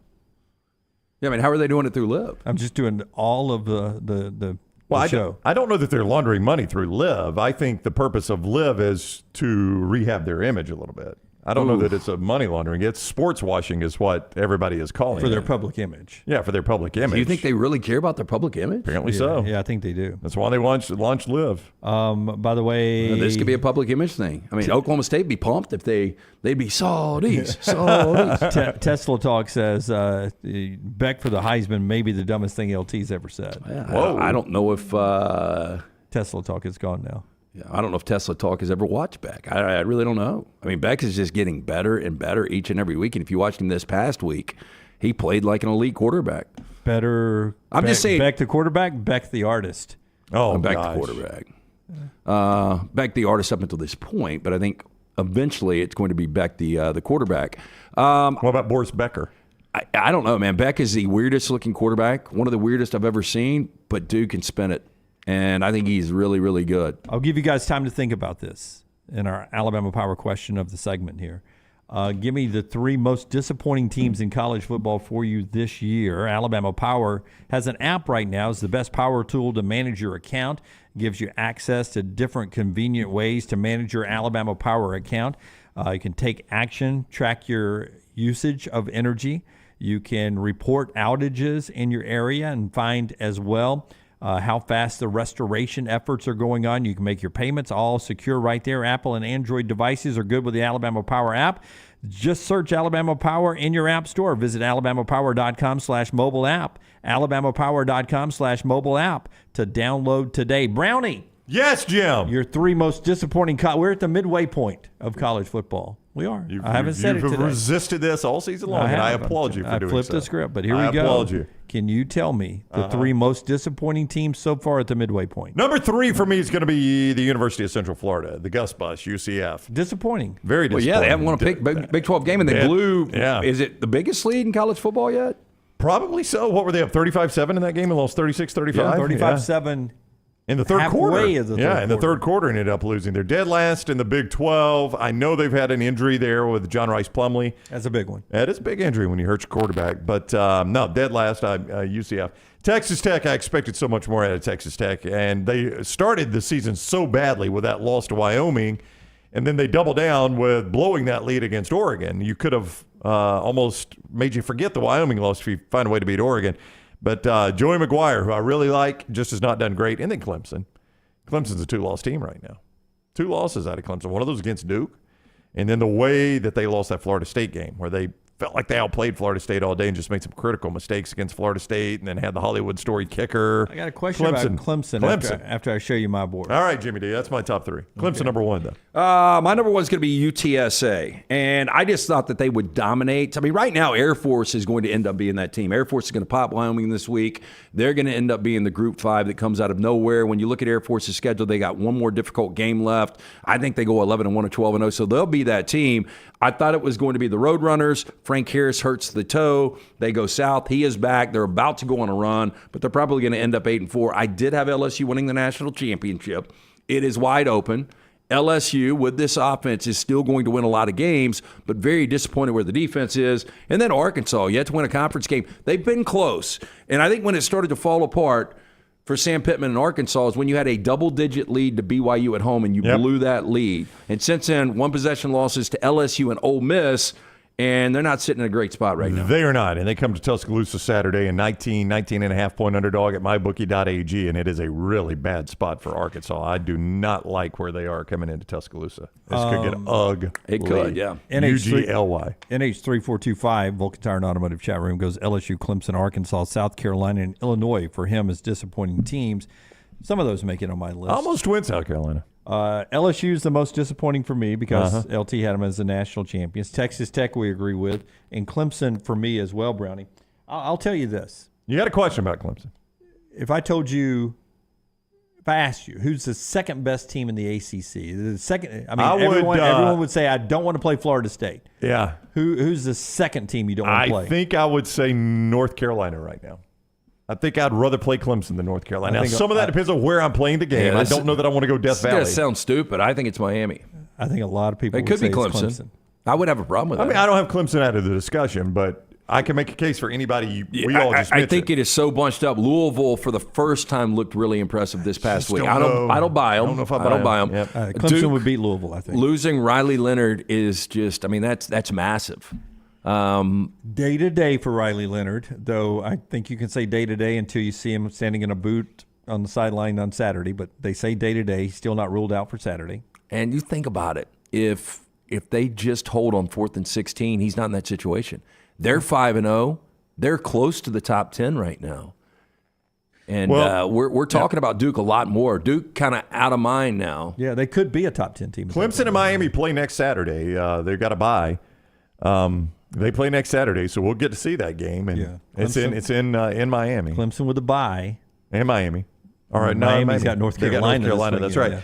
Yeah, and then Clemson plays North Carolina later on. They don't play Florida State again unless they play them in the ACC championship game. But we've seen that once. Miami gets discarded this week if they lose that game, but they're right back in the mix if they win it. Tell us about Hydra Live, and then I got one more college football point to make right here in this segment. Yeah, our friends at Hydra Live, again, if you can't make it to one of the great locations of Hydra Live, there are two in Birmingham, the Homewood location, the new location in Greystone, at the corner of 119 and Douglas Baker Boulevard. A nurse can actually come to your house or place of business. IV therapy, B12 injections, cryotherapy, compression therapy, all under one roof. Mention Next Round at checkout, 20% off any of those great services. Follow them right now on Facebook and Instagram at Hydra Life Therapy, or online for more information, hydralifetherapy.com. At Next Round Live on all the social media platforms, at Next Round Live, including YouTube. Follow, like, and subscribe there on our YouTube channel.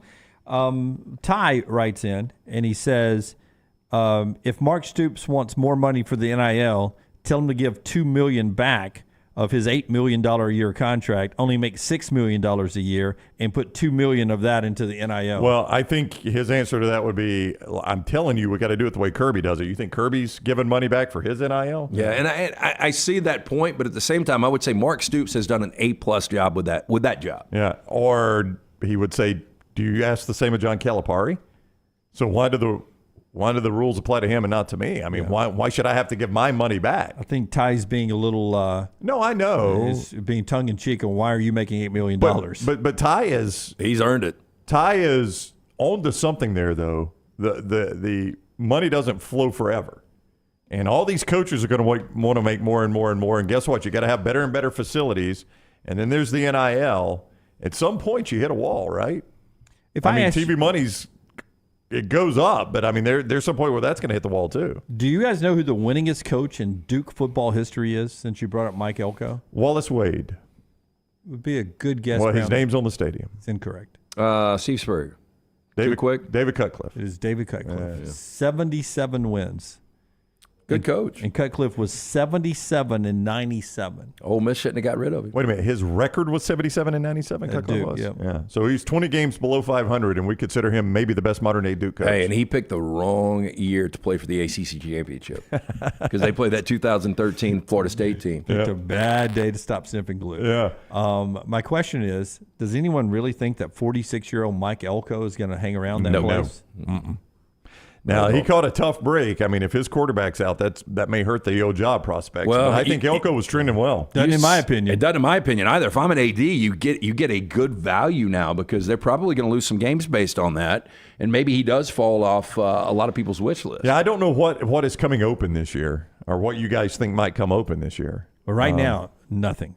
I would not leave Duke for Northwestern or Michigan State. Oh, heavens, no. Yeah. No. I don't even want them on my TV, Northwestern or Michigan State, let alone coach them. I mean. Hey, he might take Michigan State. Yeah. Yeah, it's is he from East Lansing? Is he a native? Is he a Michigan State grad? I think Elko can. If you can win at Duke, you can. Mark D'Antonio did great things there. He played, in a college football playoff, and obviously they've got money. The thing that would scare me is that's almost like a pet cemetery where whoever goes there, bad things happen. Let me ask you this one: would you take the Houston job? Oh yeah, I would. I think I would too. And he's got a little. He was at Texas A&M, right? Yeah. Where's Mike Elko from? I don't know the answer to the question. I'll Google it. I think I would take the Houston job. Tell me about his roots. I think I'd take the Houston job from Duke. Hey, both Michigan State and Houston have big money guys behind them. He was born in South Brunswick, New Jersey, so Rutgers is his hometown school. He ain't taking that job. He's used to the cold. Yeah, he's coached at Notre Dame, Texas A&M as a defensive coordinator, as Jim said. Wake, Bowling Green. He's been around a little bit. Smart kid too. Played at Penn. Yeah. So I wonder. I mean, Michigan State would fit his geographical historical past. I tell you, I don't know what's appealing to anybody about the Michigan State job. You tell me what's appealing. Money. Well, you say that, but I mean, if I'm the Rocket Mortgage guy, I'm like, okay, y'all came to me for $9 million a year guaranteed, and look what that got me. And I would say, I'm now having to pay. I never thought Mel Tucker was a great coach. But his firing is an embarrassment. It is an embarrassment, but it wasn't on me. I'm the guy that gave you the money you asked for, Mr. AD. Yeah, but you don't think Mr. Rocket Mortgage Dan Gilbert was behind saying, "Hey, look, let's." Probably so. Yeah, I mean, he might have paid the check. Who knows? But that means he was tired of paying that $90 million guarantee. I just know this: if Mel Tucker's first year would have carried over to year 2 and year 3, Mel Tucker would still be coaching. I would agree 1,000%. Yep. And the Rocket mortgage guy would have been paying off that lady instead of probably paying her to make the statement. Get money either way. Yeah. I will ask. It's a great question over here in our Vulcan Tire and Automotive short list from NH3425 again. If Jimbo is gone, he'll be on the short list for Texas A&M. You think so? Connection. Yeah. I mean, there's that connection, obviously. I don't know he'd be my first choice.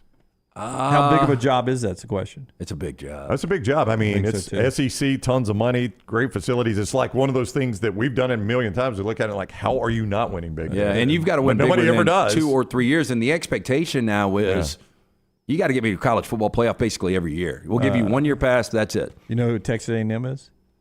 Georgia before Kirby. They got everything. Oh, yeah. But Georgia had more success is the difference, Jim. I mean, Mark Richt had much more success consistently than any A&M coach I think Elko could win big there.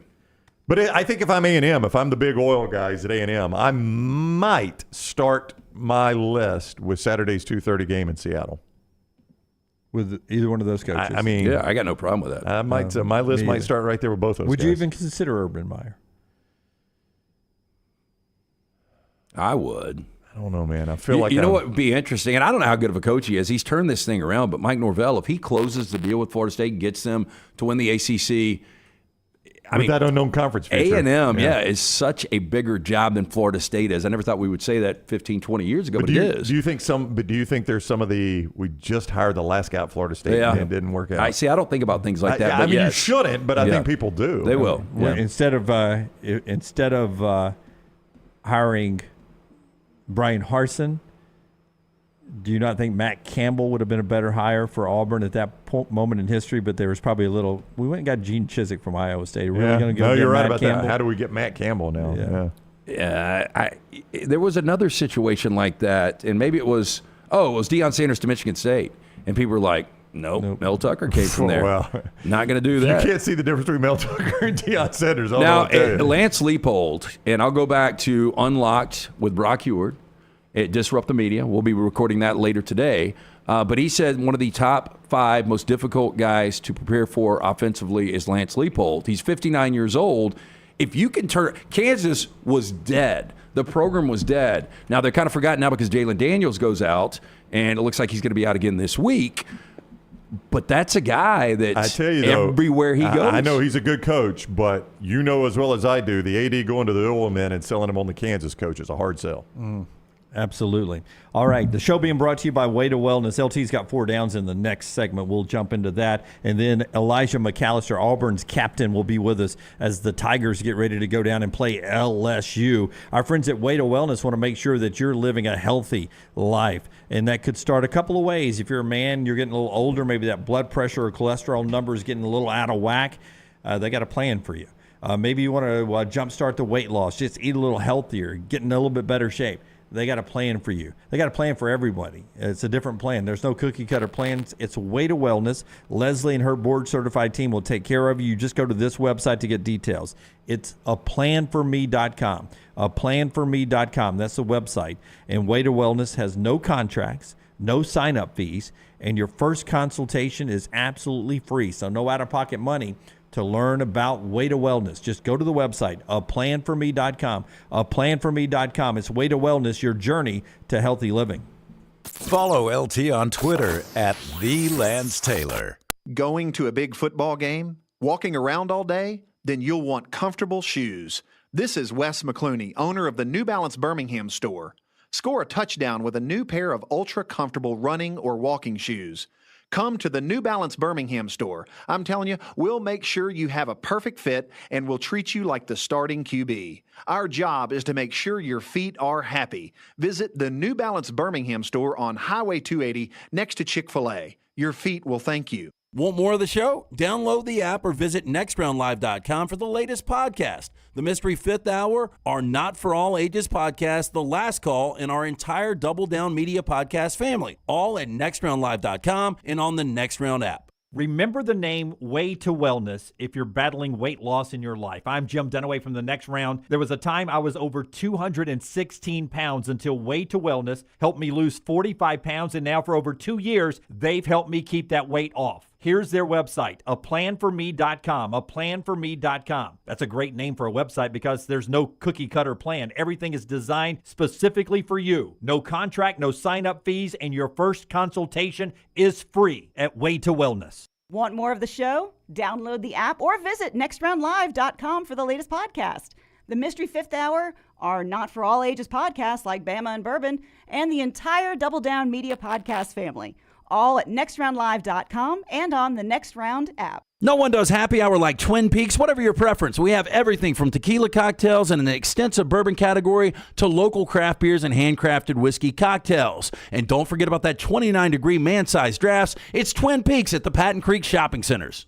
Hey, Lance Taylor from the Next Round to tell you about our friends at Gutter Cap. Gutter Cap's that patented aluminum cover system that fits over most existing gutters to keep out debris and eliminate that gutter cleaning. It's backed with a lifetime warranty, almost 20-year service record right here in Birmingham. Stay off that dangerous ladder forever. 45% off the retail price now if you call guttercapbirmingham.com. Call my good friend Chris Stewart now, 205-823-2212. Cap it, don't snap it. It's Gutter Cap.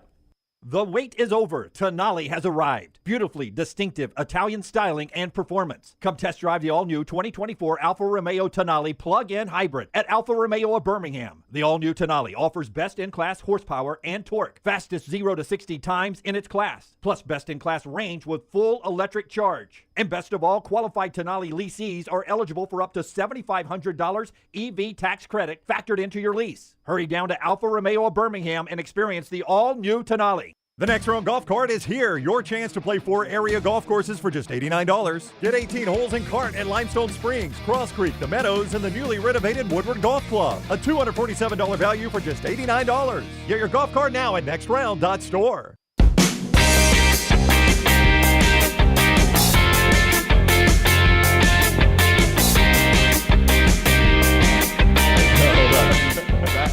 No, that's fine. Tom Brady, one of the minority owners of the Aces, and one of their players, he went to the game, and the players, about time one of our minority owners shows up. So if he owns a couple of Taco Bells, he's supposed to eat there? Go eat Mexican pizza. It's all about him making money or a taxable write-off, which makes more sense. There's no way the WNBA makes $1. They're discussing Liberty and Aces on the TV3, and I just told Lance, this weekend I was watching college football, and they run a commercial.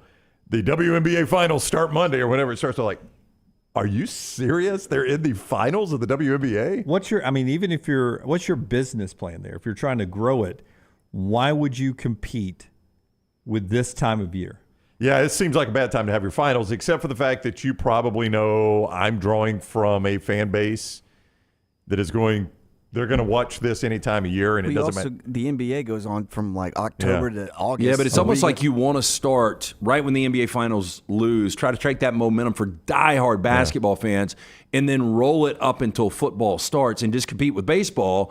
Because, although baseball has sped this thing up with the pitch clock, there's still a lot of people out there that just get bored with regular season baseball. So I think that's the only way they compete. I don't think they can compete. I just think they know they're not getting the same viewers the NFL is getting whenever they do it, or college football. I even tell Major League Baseball, I wonder why they fight so hard not to end. I would be fighting to end Labor Day weekend. Yeah. Move spring training up February. We'll start baseball end of March and then end it in late August. You know who did that? And it's a fringe professional sports, the PGA Tour.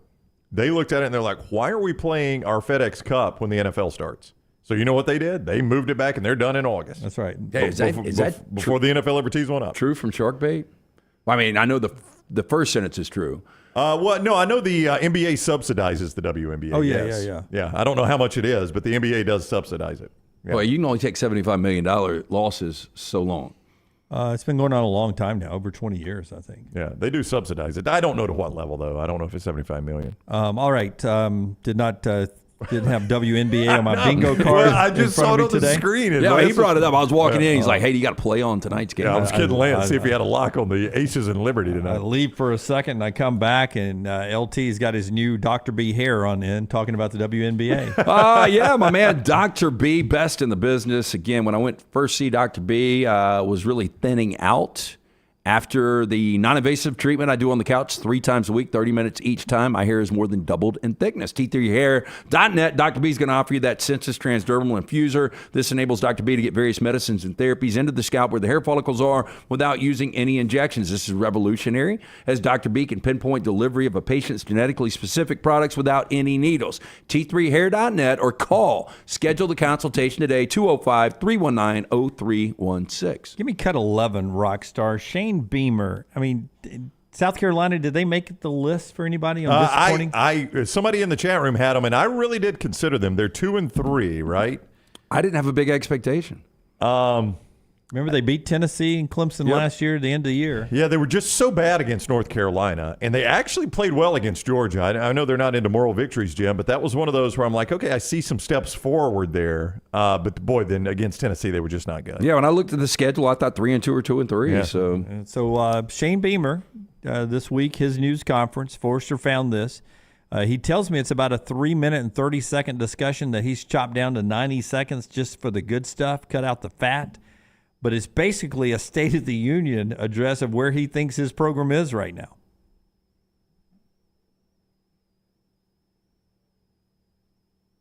Got a little bit of delay.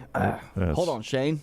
They can't even get this right there, Rockstar. Okay, I tell you what, we'll come back to that in a second here. We'll get back to it.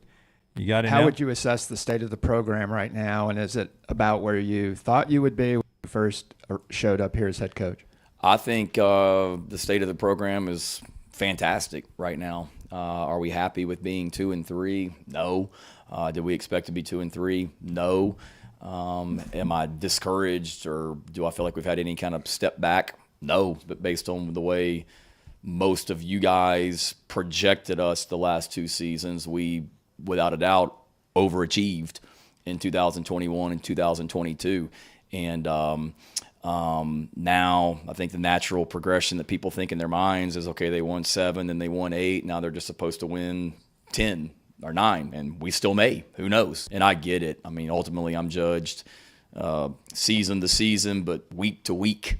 And you're judged on wins and losses. And right now in 2023, we're not good enough. I couldn't be more fired up, not necessarily fired up about being 2-3, but could not be more fired up about the future. And in my mind, I'm thinking long term. And again, I get it. You don't get like a 6-year rebuilding plan as well. I understand that you're coaching at the highest level and you're expected to win. But I also know how far we've come since December 2020, and that we're just scratching the surface of where we're going to be as a program also. I'm not sure they get bowl eligible is the problem. Yeah, and that's the thing. I was going to say, this is the most fickle occupation out there. Mm-hmm. And as strong as he ended last year with those great wins that you talked about, he talked about, well, we can still win 9 games. Well, you actually could go 4-8. Yeah. And look, I think there's winnable games out there, but Florida, they're only 2.5-point favorites this week. I didn't realize how bad Florida under Billy Napier has been on the road, and they're changing up their road routine to try to get out of that.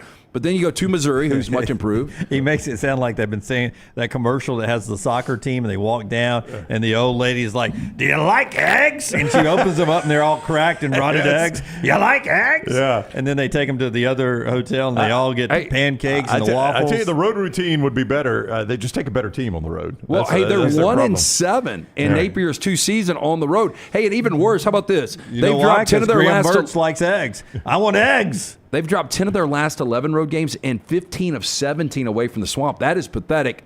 With all that said, Florida coming to town, you're only 2.5-point favorite. Missouri's improved. A&M's tough. And those are both on the road, Missouri and A&M. And you got Jacksonville State and Vanderbilt at home. You got Kentucky at home, but that's still a tough game. And then you got Clemson. Yeah. So I don't know if there's 6 point wins. Was going to be as fickle as this profession is. If you end up going 4-8, as much momentum as you had last year, I think he probably enters year 4 on the hot seat. Would you guys agree? I don't know, man. He got a whole lot of support in those first 2 years. It's hard to think he burns that much of it in one season. I mean, somebody was telling me on the golf course yesterday they think Sam Pittman could get fired this year. I think there's got to be a disgruntled fan base out there. It's a fickle. You can't make those kind of decisions that quick. It Jim, can't be that quick. You're being reasonable. Well, the guy who's in charge, the athletic directors and the big boosters have to be reasonable too. You Well, can't and fire. I know, but here's the way I base it on. who are you going to what get? are the expectations? Who are you gonna That's the get? thing. Like, I remember seeing how bad Chad Morris was. So if I'm a Arkansas fan, I've enjoyed the last couple of years, and I've got to be realistic with myself. We don't have the resources to battle Alabama, LSU, and Texas A&M. Okay, so now do South Carolina. same thing. I know. Yeah. I agree. I'm just saying with how fickle this profession is, and because we're even having this discussion, we know it's on the table. But if I'm 3-7, 9-4, 7-6, and let's say this year is not great, let's say it's a 4-8. I mean, what does that leave you with Arkansas? I've got a 3-7, a 3-7, a 7-6, and a 4-8. Yeah. I mean, that 9-4 was fun, and we went to the Outback Bowl, and I got really fired up about Coach. But that's the outlier. 3-7 was 5-5. They got completely. They did, but he's 21-21. I mean, if he finishes 8-4 this year, you know what? 4-8. Excuse me. You know what 21-21 is? That's 500. Yeah, it's also better than 10-31. Which I've seen at Arkansas. He's 10-19 in conference. Yeah. I mean, they're just. Yeah, Ross says Adam Rittenberg was making a case for Zach Arnett to be out yesterday. I read that story, Ross, and brought it up on the air. Wow. It is. It wasn't necessarily firing him, but as I pointed out a couple weeks ago, if you don't think he's a guy who can get you there, you've got a contract situation there where the buyout at the end of the year is only $4.5 million to pay him in his full contract at that point. They built him to buy him out quick. So he was the guy that took over because of the tragic loss of Mike Leach. I don't know if he was actually hired to be your long-term answer at Mississippi State. It was like, let's lease him. Let's lease him. We're not going to buy this car. We're going to lease this car. And if we don't like it, we're not going to do any repairs on it. That's going to be covered in the lease.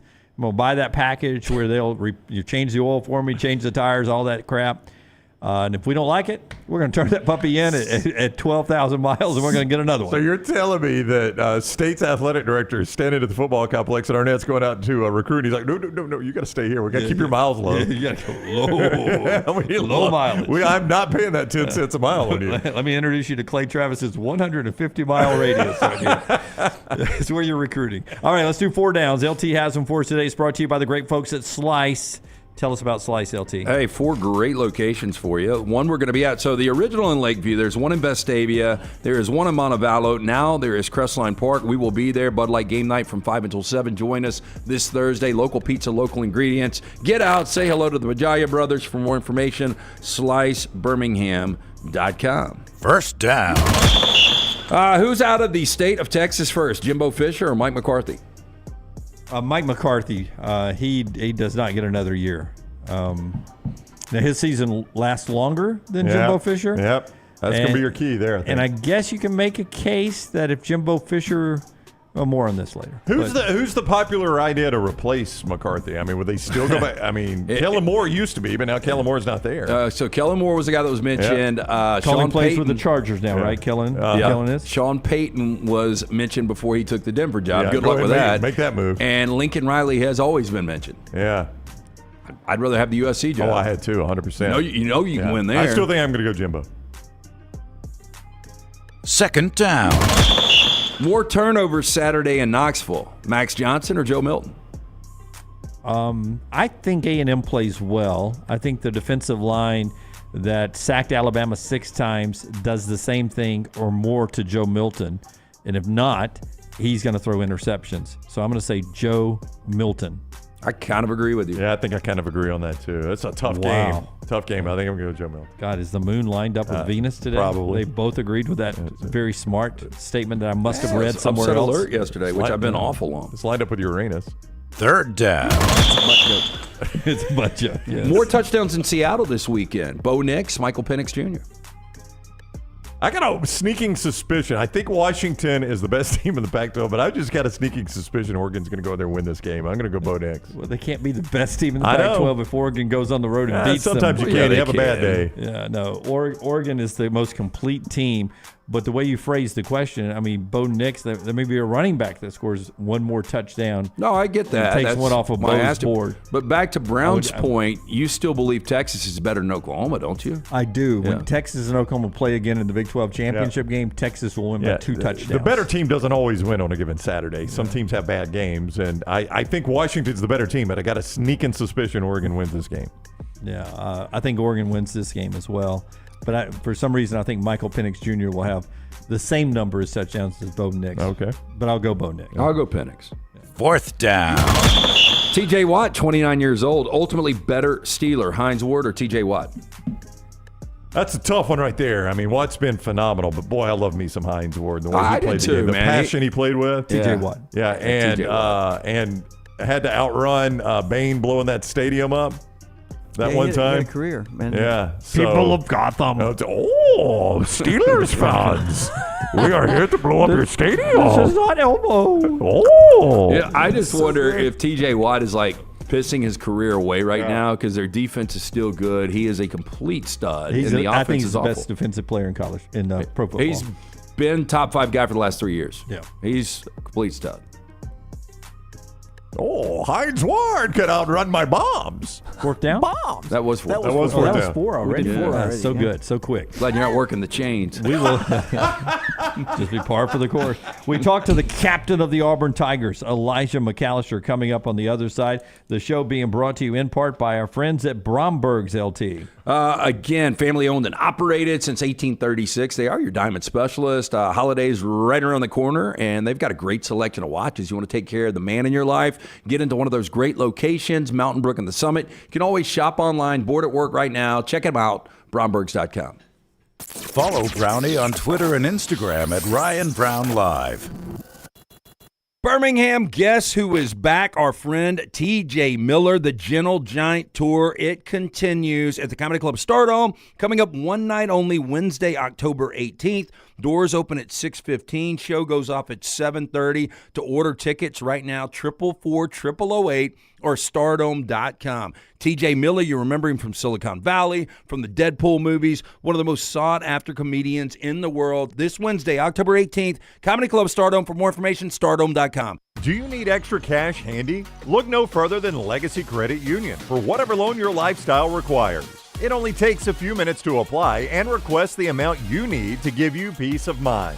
With affordable low rates and manageable payback plans, a Legacy Lifestyle loan is crafted just for you. Apply online today at legacycreditunion.com/join. Lifestyle loans from Legacy. Terms and conditions may apply. Legacy is federally insured by the NCUA. Remember the name Way to Wellness if you're battling weight loss in your life. I'm Jim Dunaway from The Next Round. There was a time I was over 216 pounds until Way to Wellness helped me lose 45 pounds, and now for over 2 years, they've helped me keep that weight off. Here's their website, aplanforme.com, aplanforme.com. That's a great name for a website because there's no cookie cutter plan. Everything is designed specifically for you. No contract, no sign-up fees, and your first consultation is free at Way to Wellness. The Double Down Media podcast family is live and full of content for all ages. The Mystery Fifth Hour gives the Next Round host a chance to talk about everything but sports. Pour a glass of Bama and bourbon, our weekly college football conversation while sipping some of the most interesting pours in the bourbon world. And our Not For All Ages podcast, The Last Call. LT takes off the gloves for an in-depth conversation with stars like Taylor Hicks, presented by Redmond Vodka. Find those podcasts and more by searching The Next Round on Apple, Spotify, and on our website, nextroundlive.com. Red Wing Shoes is pleased to announce the ultimate fit and comfort savings event during the month of October. Mention The Next Round and receive a special discount of up to $30 off. Visit your local Red Wing Shoe store in Pelham or Trussville to have your feet electronically measured. A certified fit specialist will then recommend the proper footwear and orthotic to ensure you receive a comfortable pair of boots or shoes. So be prepared as the fall weather begins to change. Enjoy a pair of classic Red Wing Pecos pull-ons, Heritage Iron Rangers, or Vask hiking boots from Red Wing. There are so many things I love about Walk-Ons. Authentic, mouth-watering Louisiana cuisine prepared fresh daily from scratch. A great beer selection and TVs everywhere to watch the big game every day of the week. And of course, they've got 2 great locations on Highway 280 and 119 and at Hoover near the Hoover Met. Walk-Ons is also a great place for happy hour, 2 to 6 Monday through Friday with $5 moonshine swirls, $5 house pours, and half-price appetizers. And it's an easy take-home experience for the family as well. Highway 280 in Hoover with Walk-Ons.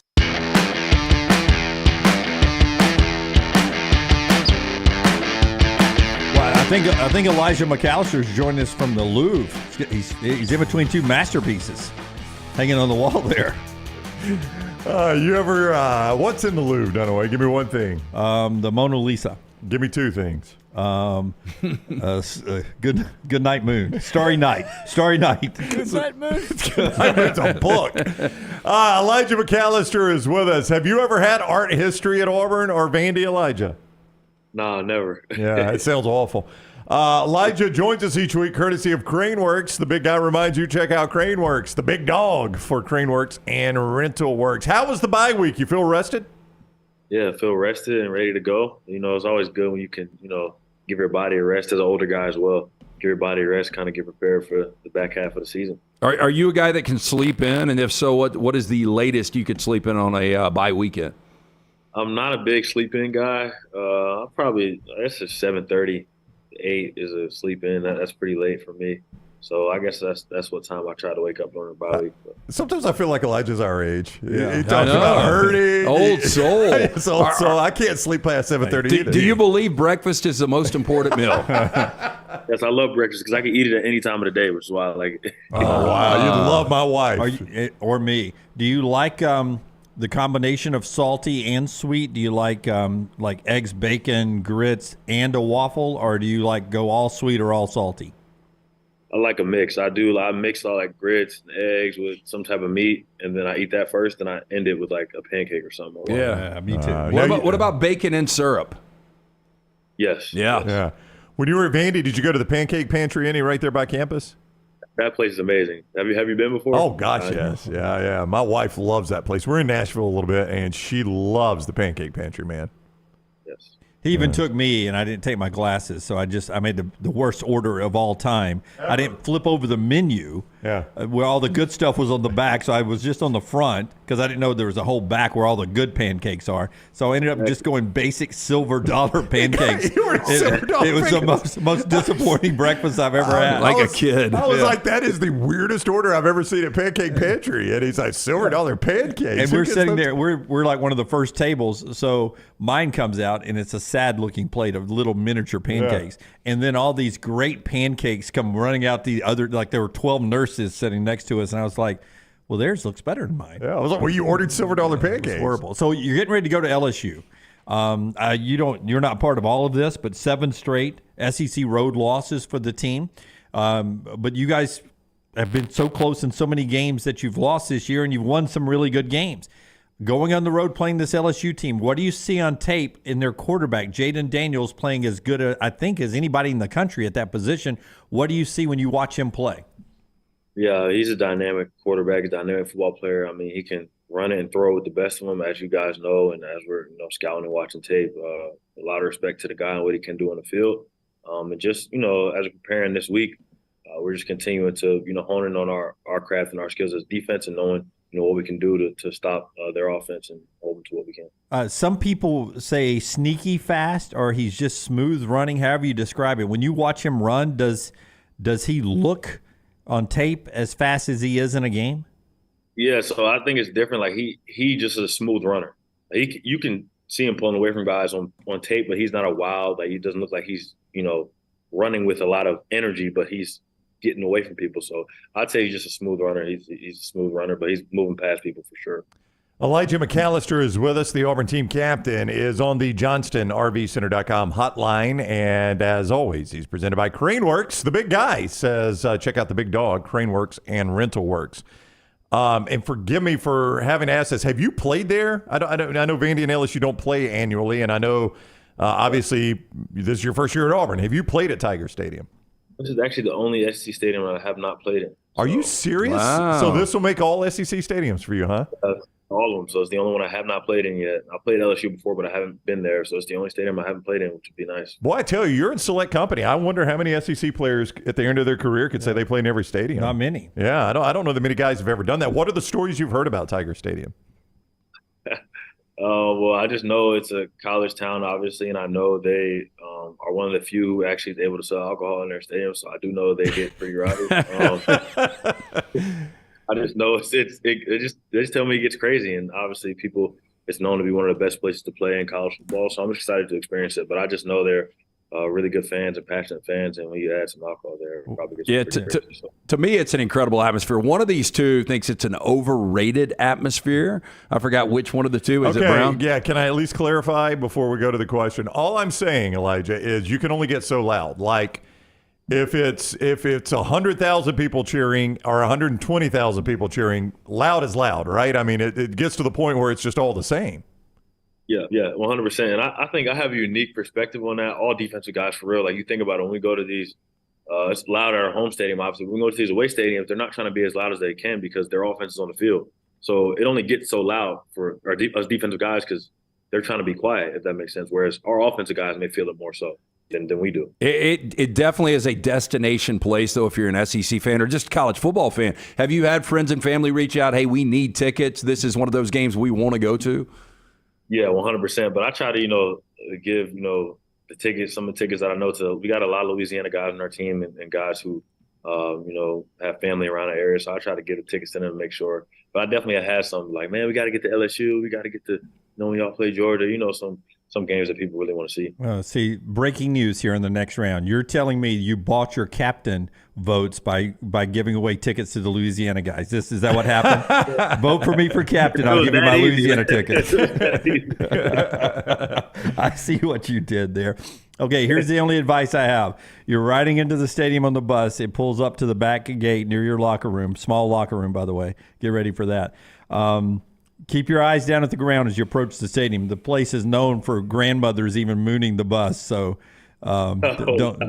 keep your eyes down at the ground. Hey, in all seriousness, though, coming off the Georgia game, you got to feel good about what your defense did against. We just saw what Georgia did this past week to Kentucky, nationally ranked team. You got to feel really good about what your defense did to that offense. Is there momentum you can carry from what you learned against Georgia into this high-powered LSU offense? Yeah, anytime you can feel like you can improve as a team and particularly as a defense and, build into the next week, you feel confidence going into that. And you marry that up with the rest we got during the bye week and the standard that we, continue to build throughout how we played against Georgia into this LSU. It's a nice marriage, and we're excited to kind of put it on the table on Saturday. But there's definitely some confidence in that room, particularly in the defense, because that's what I play, so. We're excited for it. Elijah, you strike me as one of the few 21 or 22-year-olds that couldn't care less about going viral. But if you wear a I Smell Corn Dog shirt, rolling out pregame, and then put the pads on, just warm up a little bit, walk out on the logo, you'll go viral. Smell corn dogs. I never heard of that before. Oh, they say LSU fans smell like corn dogs. I personally like corn dogs. I don't want to smell like a corn dog, but I like them. Yeah, I do like corn dogs too. But you can't go to a Mexican restaurant, though, and not smell like Mexican. You know what I'm saying? Like you or come barbecue. Out, yeah. You always smell like smoke when you leave a good barbecue place. Yeah, I like to change it up a little bit. Well, Elijah, good luck against LSU, man. We always appreciate the time. Look forward to the game Saturday night. Thank y'all. See you soon. All right, buddy. See you. Take care. Elijah McAllister with us each week, courtesy of Craneworks, the big guy. He and Tyler Booker every week with us. The big guy. Say check out the big dog, Craneworks and RentalWorks. Have y'all ever thought that was weird how banged up LSU fans get about people saying they smell like corn dogs? What, would it not bother you? No. Oh, if people said Rams fans smell like feet, they might. They might. Yeah. A couple of great sponsors here. Smell like warrants. A couple of great sponsors here before we get to Matt Moscano coming up at the top of the hour. First, Greg from Pell City and Storm Restoration Roofing. Unbelievable guy. He'll give you a free no-cost roof inspection. Why is it important? Because just a 20-second hailstorm in the summer, and we've all experienced these bad thunderstorms in the summer, can loosen a shingle, bend a shingle, weaken a place that has been sort of repaired that keeps water from seeping into your roof. All that can cause massive roof damage, and he can help Find out if you got a problem on your roof with a simple roof inspection that is free with no obligation if you call this number, 205-542-3531, 542-3531, A+ rated with the Better Business Bureau. Insurance companies trust him. It's Greg from Pell City on Facebook as well. Storm Restoration Roofing, 205-542-3531. Does great work for a lot of our viewers and listeners. And as well, our friends at Odie's, LT, I see the calendar. Rocky, it is Wednesday. There it is. Not only is October 11th Bullett's birthday, but it's Wednesday, which means we'll be out. Odie's Team Trivia, Crestline Village, the original location. Me, Rocky, Will Haver. Come join us. We'll get started about 8 o'clock. Get there early. Enjoy some of that great food from Rodney Davis award-winning wings, delicious burgers, my personal favorite, the Diablo sandwich, ice-cold beer buckets full of Bud Light, Birmingham Institution, Odie's Tavern. Smuff 23, L.A. sports fans smell like the blood of their other fan bases that are watching them play because of all the fights. Thomas says, I'm taking my 10 and 11-year-old to Baton Rouge. It's going to be a learning experience for them. Earmuffs, maybe. Got to start at some point. Yeah, you won't regret it. It's so fun. It's such a great place to go on a road game. We'll talk to one of the great voices down in that area, Matt Moscona. He's next with us right here on TNR. Follow Dunaway on Twitter and Instagram at Jim Dunaway. Things fall apart. There's even a book about it, but that doesn't mean you have to break the bank to fix them. Ryan Brown here for the next round. Our friends at Mortgage Right have a new renovation option that will make repairs and other home improvements easy. If you've recently purchased a home and find yourself short on cash, or you're looking to buy a fixer-upper, Mortgage Right's renovation loan program can help you spruce up your space. Repairs can be made to your roof, plumbing, flooring, and more with the help of top-notch mortgage professionals. So get your fix by visiting mortgageright.com/TNR. And MLS 2239, Equal Housing Lender. A legendary coach once said, "It's not the will to win that matters, it's the will to prepare to win." Bryant bankers have the dedication and experience to put together a financial game plan that's right for you. Stop by one of the 7 Central Alabama locations today or give them a call at 1-855-4-BRYANT to begin preparing for your financial future today. You'll find out what unbeatable service and legendary results are all about. Bryant Bank, Equal Housing Lender, member FDIC. Storm season is here. Make sure you have a plan of action in place right now. Greg from Pell City and Storm Restoration Roofing should be your first call when storms hit. Insurance companies love working with Storm Restoration Roofing because of Greg Nelson's name and reputation in the industry. When storms hit, call Greg Nelson. He's local, 205-542-3531. He's the home of the free no-cost roof inspection. Greg from Pell City on Facebook, 205-542-3531. It's Storm Restoration Roofing. Stop by the New York Butcher Shop and pick up the finest in certified Angus prime beef steaks and burgers, premium pork chops, ribs, and all-natural chicken cut to order just for you. Their chef-prepared entrees and side dishes are the perfect dinner-to-go choice for your family and are ready to heat at home. With a great selection of fine wines and desserts, the New York Butcher Shop is your one-stop dinner shop. 2 locations to serve you, Cahaba Heights and on Highway 119 in Greystone. The New York Butcher Shop, rare quality, well-done service. Hey, there's nothing worse than waking up to a plumbing problem. Don't get caught in a flooded house. Call the guys at Hemphill Services. Adam, Chad, and the team at Hemphill are the only ones I trust to fix it and fix it right the first time. Hemphill Services does it right and always at a fair price. For all of your plumbing, cooling, and heating needs, trust the name that Birmingham has trusted since 1954. That is Hemphill Services. Call now, 205-229-2090. That's 205-229-2090. IV therapy, B12 injections, cryotherapy, and compression therapy, all under one roof. It's our friends at Hydra Live Therapy. IV therapy treatments are packed with nutrients to increase energy, reduce stress and anxiety, and boost your immune system, and more. If you mention the next round at checkout, save 20% off any service. You can join the IV League today. Members are rewarded with deep discounts. Make sure you ask about that. Hydra Life Therapy open 7 days a week. Homewood, Tuscaloosa, and coming soon to Greystone. Jim Dunaway, Lance Taylor, Ryan Brown, and Rockstar.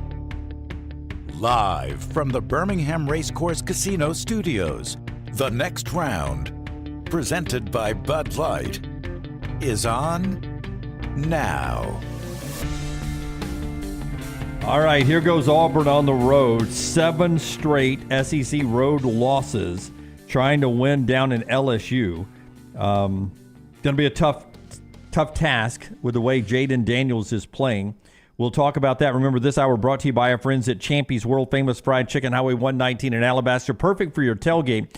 Listen, all the talk about the great tailgating food down in Baton Rouge. If you're getting ready to watch the game and you can't be there, just go pick up a tailgate platter from my man Sterling, Highway 119. Mississippi Delta recipe tamales, cooked to order Southern fried chicken, head-cut chicken fingers, and all the great sides. It's all right there at Champy's, Highway 119 in Alabaster. Matt Moscona hosts After Further Review every single weekday afternoon throughout the state of Louisiana. At Matt Moscona on Twitter is where you find him. He is with us now on the JohnstonRVCenter.com hotline. Hello, Matt. How are you today?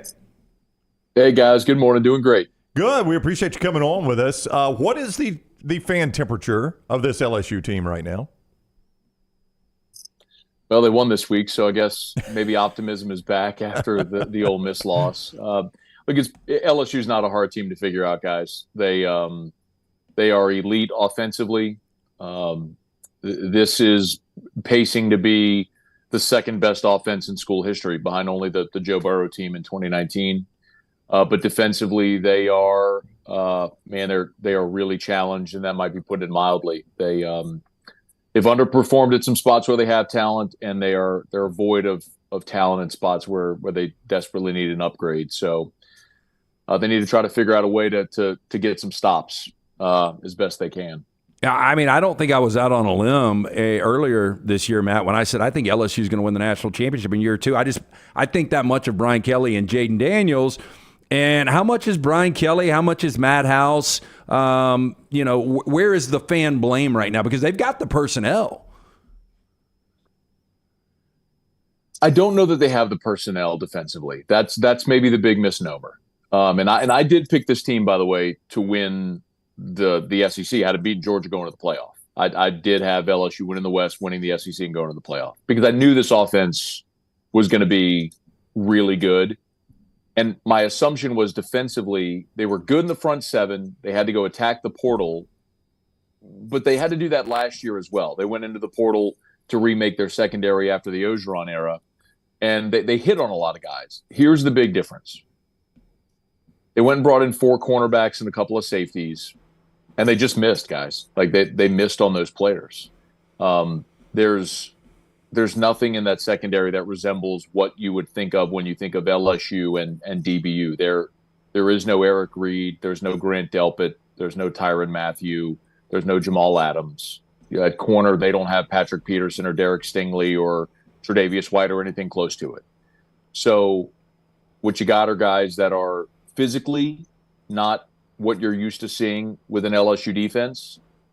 And when you couple that with a defense that is making an awful lot of mistakes, it just compounds against creative offensive coaches. And they're going to face one this week, which kind of makes it a little nervous around here, given Hugh Freeze is coming into Baton Rouge. It was early October last year when that Tennessee egg was laid in Baton Rouge. And then that team got really good for most of the rest of the year until the last game of the year, and they made it to Atlanta.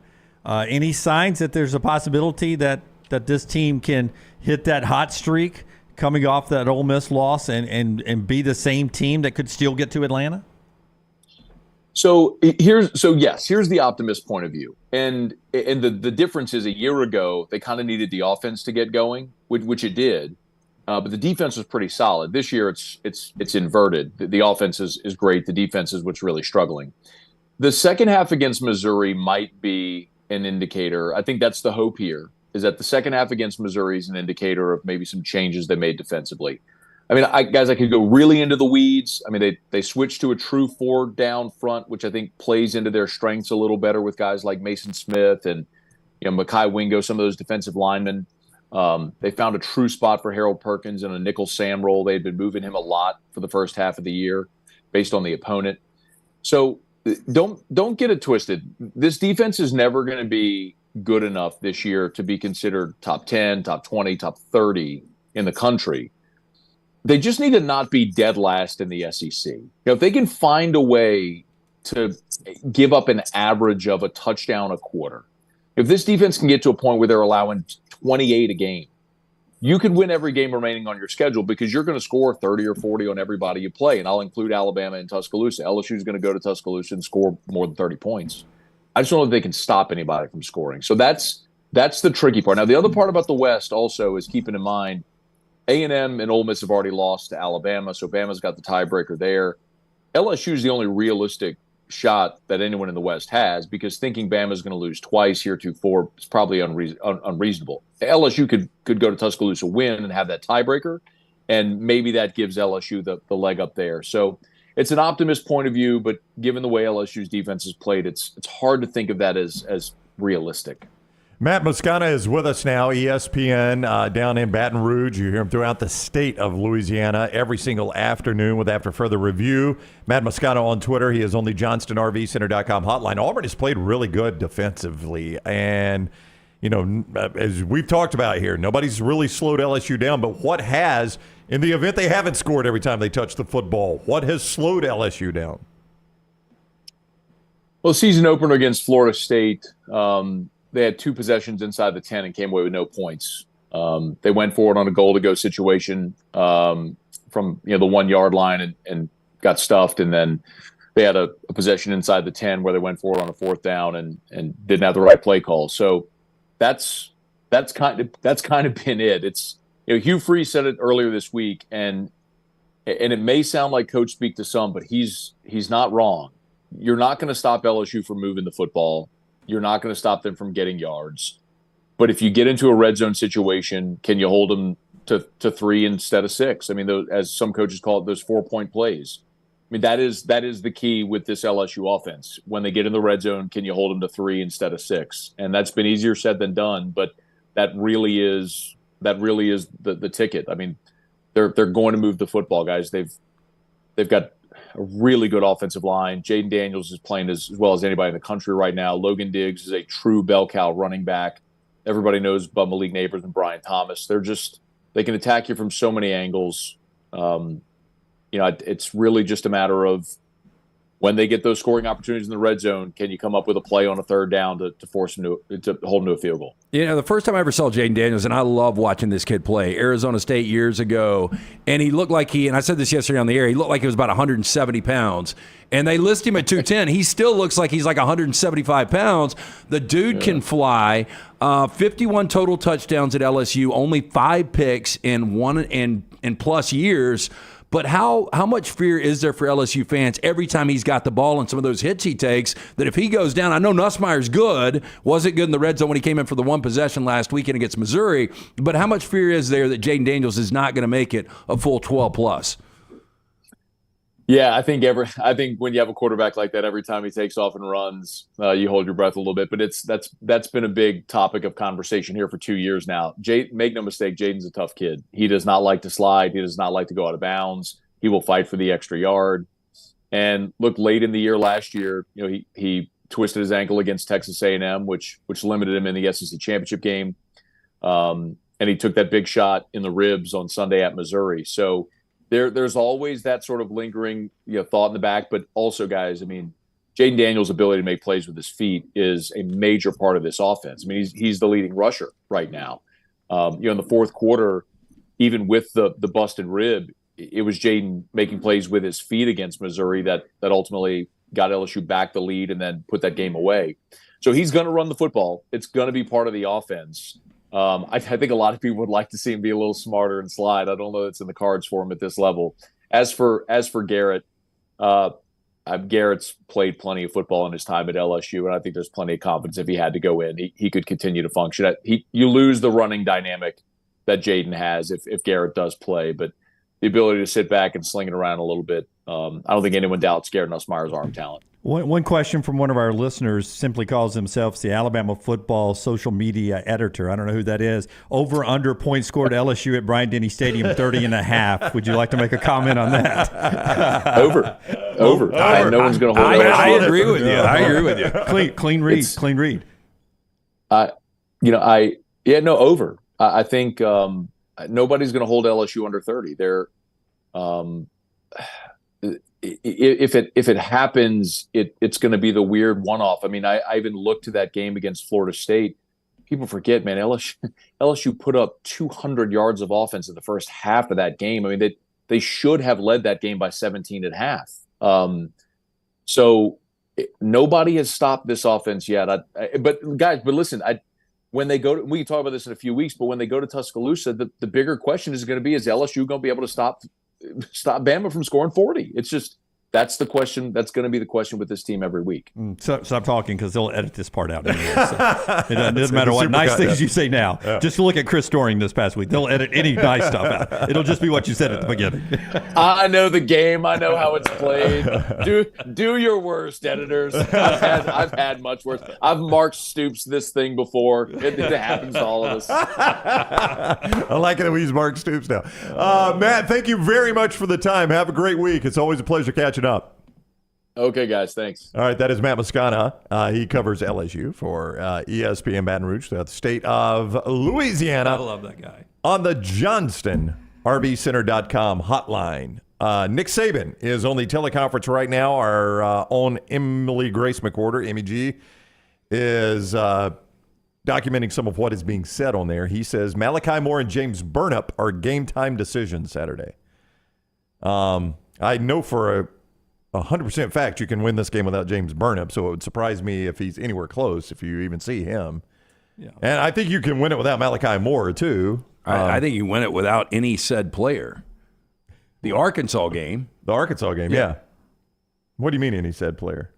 Well, I mean, take a player out of the lineup right now against Arkansas, and you tell me who they could beat. Oh, yeah, I see what you're saying now. Yeah. So, But if Jalen Milroe didn't play, I still think they win the game. I don't know how you guys feel. It's going to be tricky, but for those of you who edit Arkansas's videos, clean read. Make sure you squeeze that down into a tight shot and take me off of that one. We discussed it in depth in Bama and Bourbon, which you can get at Roll Tide Pods right there at Disrupt the Media, that YouTube page. Like and subscribe there. Like and subscribe to Roll Tide Pods. Bama and Bourbon is there when Aaron settles. The discussion about how you would attack Malachi Moore and his recovery with Tennessee the following week. We're having experienced veteran people in that secondary against the Josh Heupel offense is premier importance. Yeah. Whose ever call it was to do this, and I don't know if it was Nick Saban or Kevin Steele or T-Rob or whoever, or a group effort, one of the things that the football people are praising Alabama for doing Saturday when Moore got hurt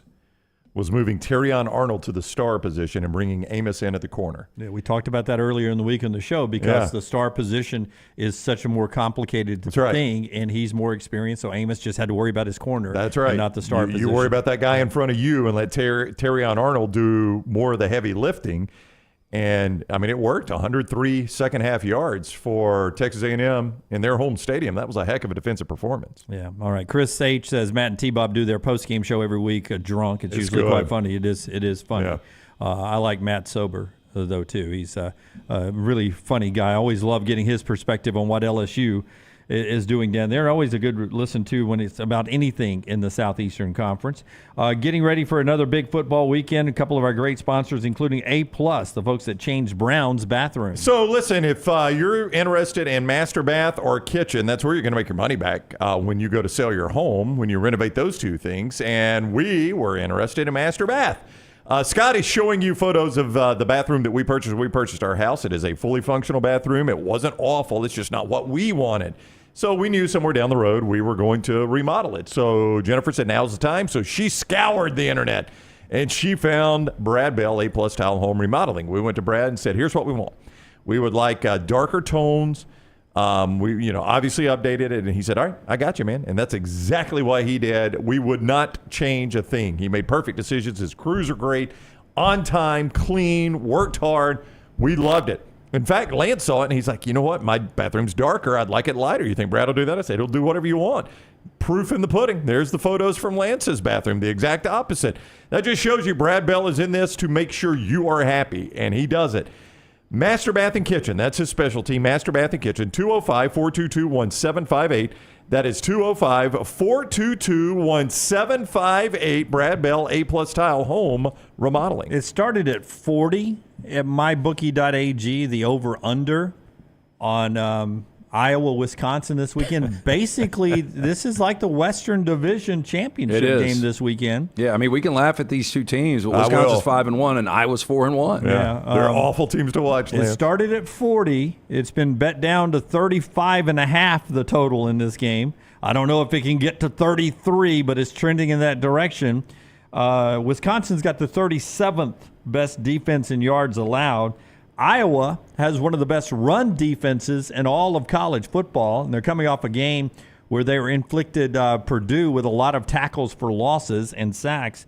Is 35.5 a comfortable overplay for you at this point? By the way, he's shaved a half off now. It's all the way down to 35. Yeah, I think Ches Malusi's out again, but Braylon Allen is a complete stud and maybe the best looking athlete in college football when you watch zero play on Saturdays. But Iowa's defense is legit. Yeah. As bad as their offense is, that's a legit D. But I think Wisconsin's a better team. We'll see how this thing plays out. And I don't think Wisconsin, they've got one loss in Pullman. That atmosphere was insane. And they've got some decent wins, at least by margin of victory. I think Wisconsin's pretty good. What do you think Iowa's team total? What? I don't know about the team total, but the total in the game, I mean, the point spread in the game is like Wisconsin 10. Yeah, Wisconsin's favorite 10. That's what I was going to ask you. What do you think the Iowa team total is? 13.5. 12. Yeah. That is incredibly low in a conference game. I mean, 10 points. It's almost a gimme Iowa situation. Just see if Wisconsin can score enough points. You know what I mean?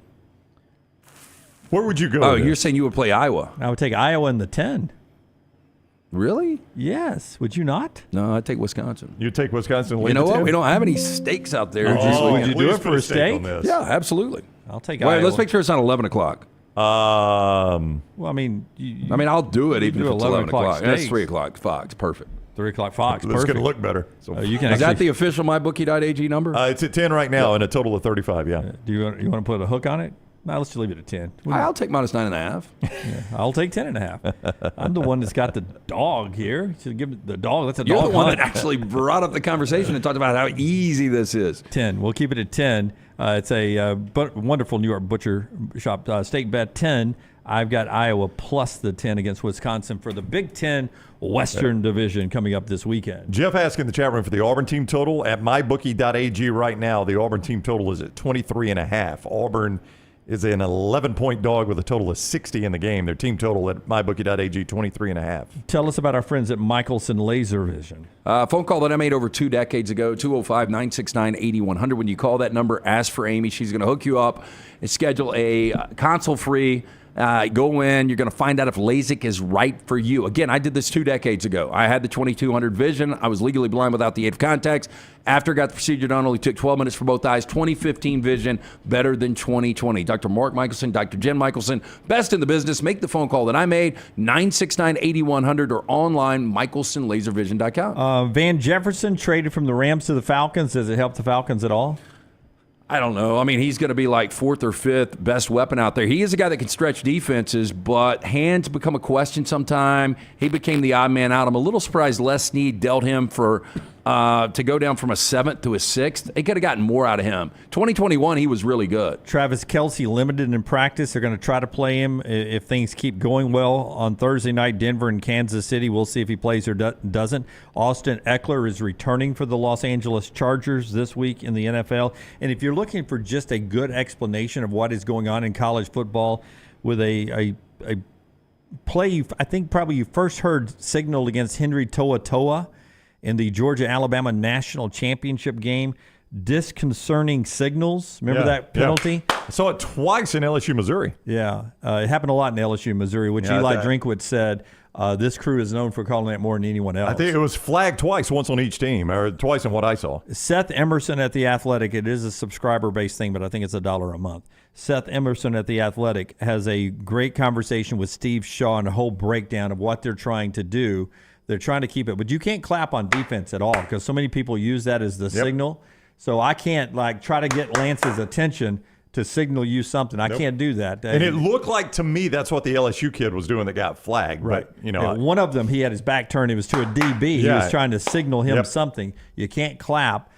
Georgia got flagged, I think, in a game in a contest for saying something, and when they basically calling a hut or whatever version word they were using, and 3 linemen did a shift.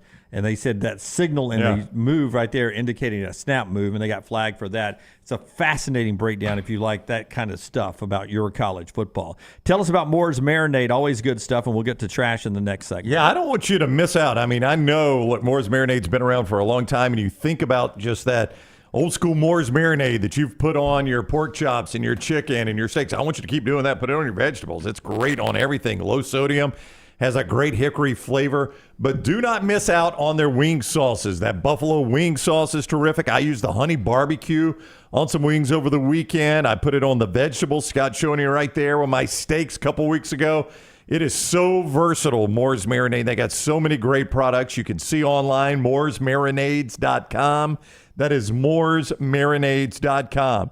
Those wing sauces, whether it's the honey barbecue or the buffalo wing sauce, you can dip, you can drizzle, you can slather that on everything you eat. Chicken fingers, burgers, sandwiches, pizza, pasta, tacos, fries, and more. You will not be disappointed. Get some recipe ideas, get some grilling inspiration, and just see more online. mooresmarinades.com. Be the grilling hero this weekend with mooresmarinades.com. Call the next round now at 205-734-0923.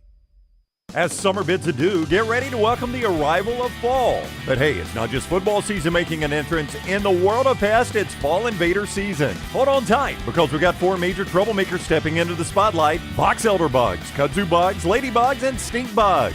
These pests don't just knock, they barge in like they own the place. But fear not. Dial up Wayne's Pest Control now, 865-588-6686. And show those fall invaders who's boss. Don't let pests crash your fall. Take charge today. It's time for a little NBA basketball in Birmingham. Legacy Arena, October 12th. Pelicans and Rockets in town, and you need to get your tickets right now. Call them up, 205-719-0850, and book your NBA tickets in Birmingham. 205-719-0850, or just simply go to birminghamsquadron.com. When the Pelicans and Rockets play in Birmingham, you'll get to see local players like Herb Jones and Kyra Lewis Jr., Jabari Smith, as well as superstars Brandon Ingram and Zion Williamson. If you become a Squadron season ticket holder, you get complimentary tickets to this huge event right here in the Magic City. Again, get more details and buy those tickets right now. BirminghamSquadron.com. Remember, this NBA preseason game sold out in Birmingham last year, so don't get left outside. Get those tickets now. 205-719-0850 or BirminghamSquadron.com. This is for the men who never settle, the ones who miss the fairway all day and still pull out the big stick, the type of guys who will always prefer to be behind the grill than in front of the camera, and the men who never let their friends forget about a high school nickname. This is the Lodge mentality. This is Twin Peaks. Who wants to settle for a single TV? With more TVs, bigger screens, plus our fabulous scenic views, there's more to watch at Twin Peaks. Hey, Lance Taylor from The Next Round. You've heard me for years talk about our friends at Bromberg's Jewelers, and we welcome you to stop by and see that great customer service at the Mountain Brook and Summit locations, but we'd also love for you to check out their new online shop. They've got plenty to choose from. Great gifts, big and small. Available online, they've got David Yurman, Tudor watches, select diamond and gemstone jewelry, William Henry, seasonal and favorite giftware items and baby gifts as well. They've even got an online sale section. For more information, brombergs.com. It's college football time in Alabama. This is Congressman Robert Adderholt. I grew up an Alabama fan, Roll Tide, but my wife, Caroline, grew up an Auburn fan, War Eagle. But no matter who you pull for, whether it's the Lions of the University of North Alabama or the Gamecocks of Jacksonville State or any other school in between, I want to wish all the players, the coaches, and especially the fans another great college football season here in Alabama. I'm Robert Adderholt, and I approve this message. Paid for by Adderholt for Congress.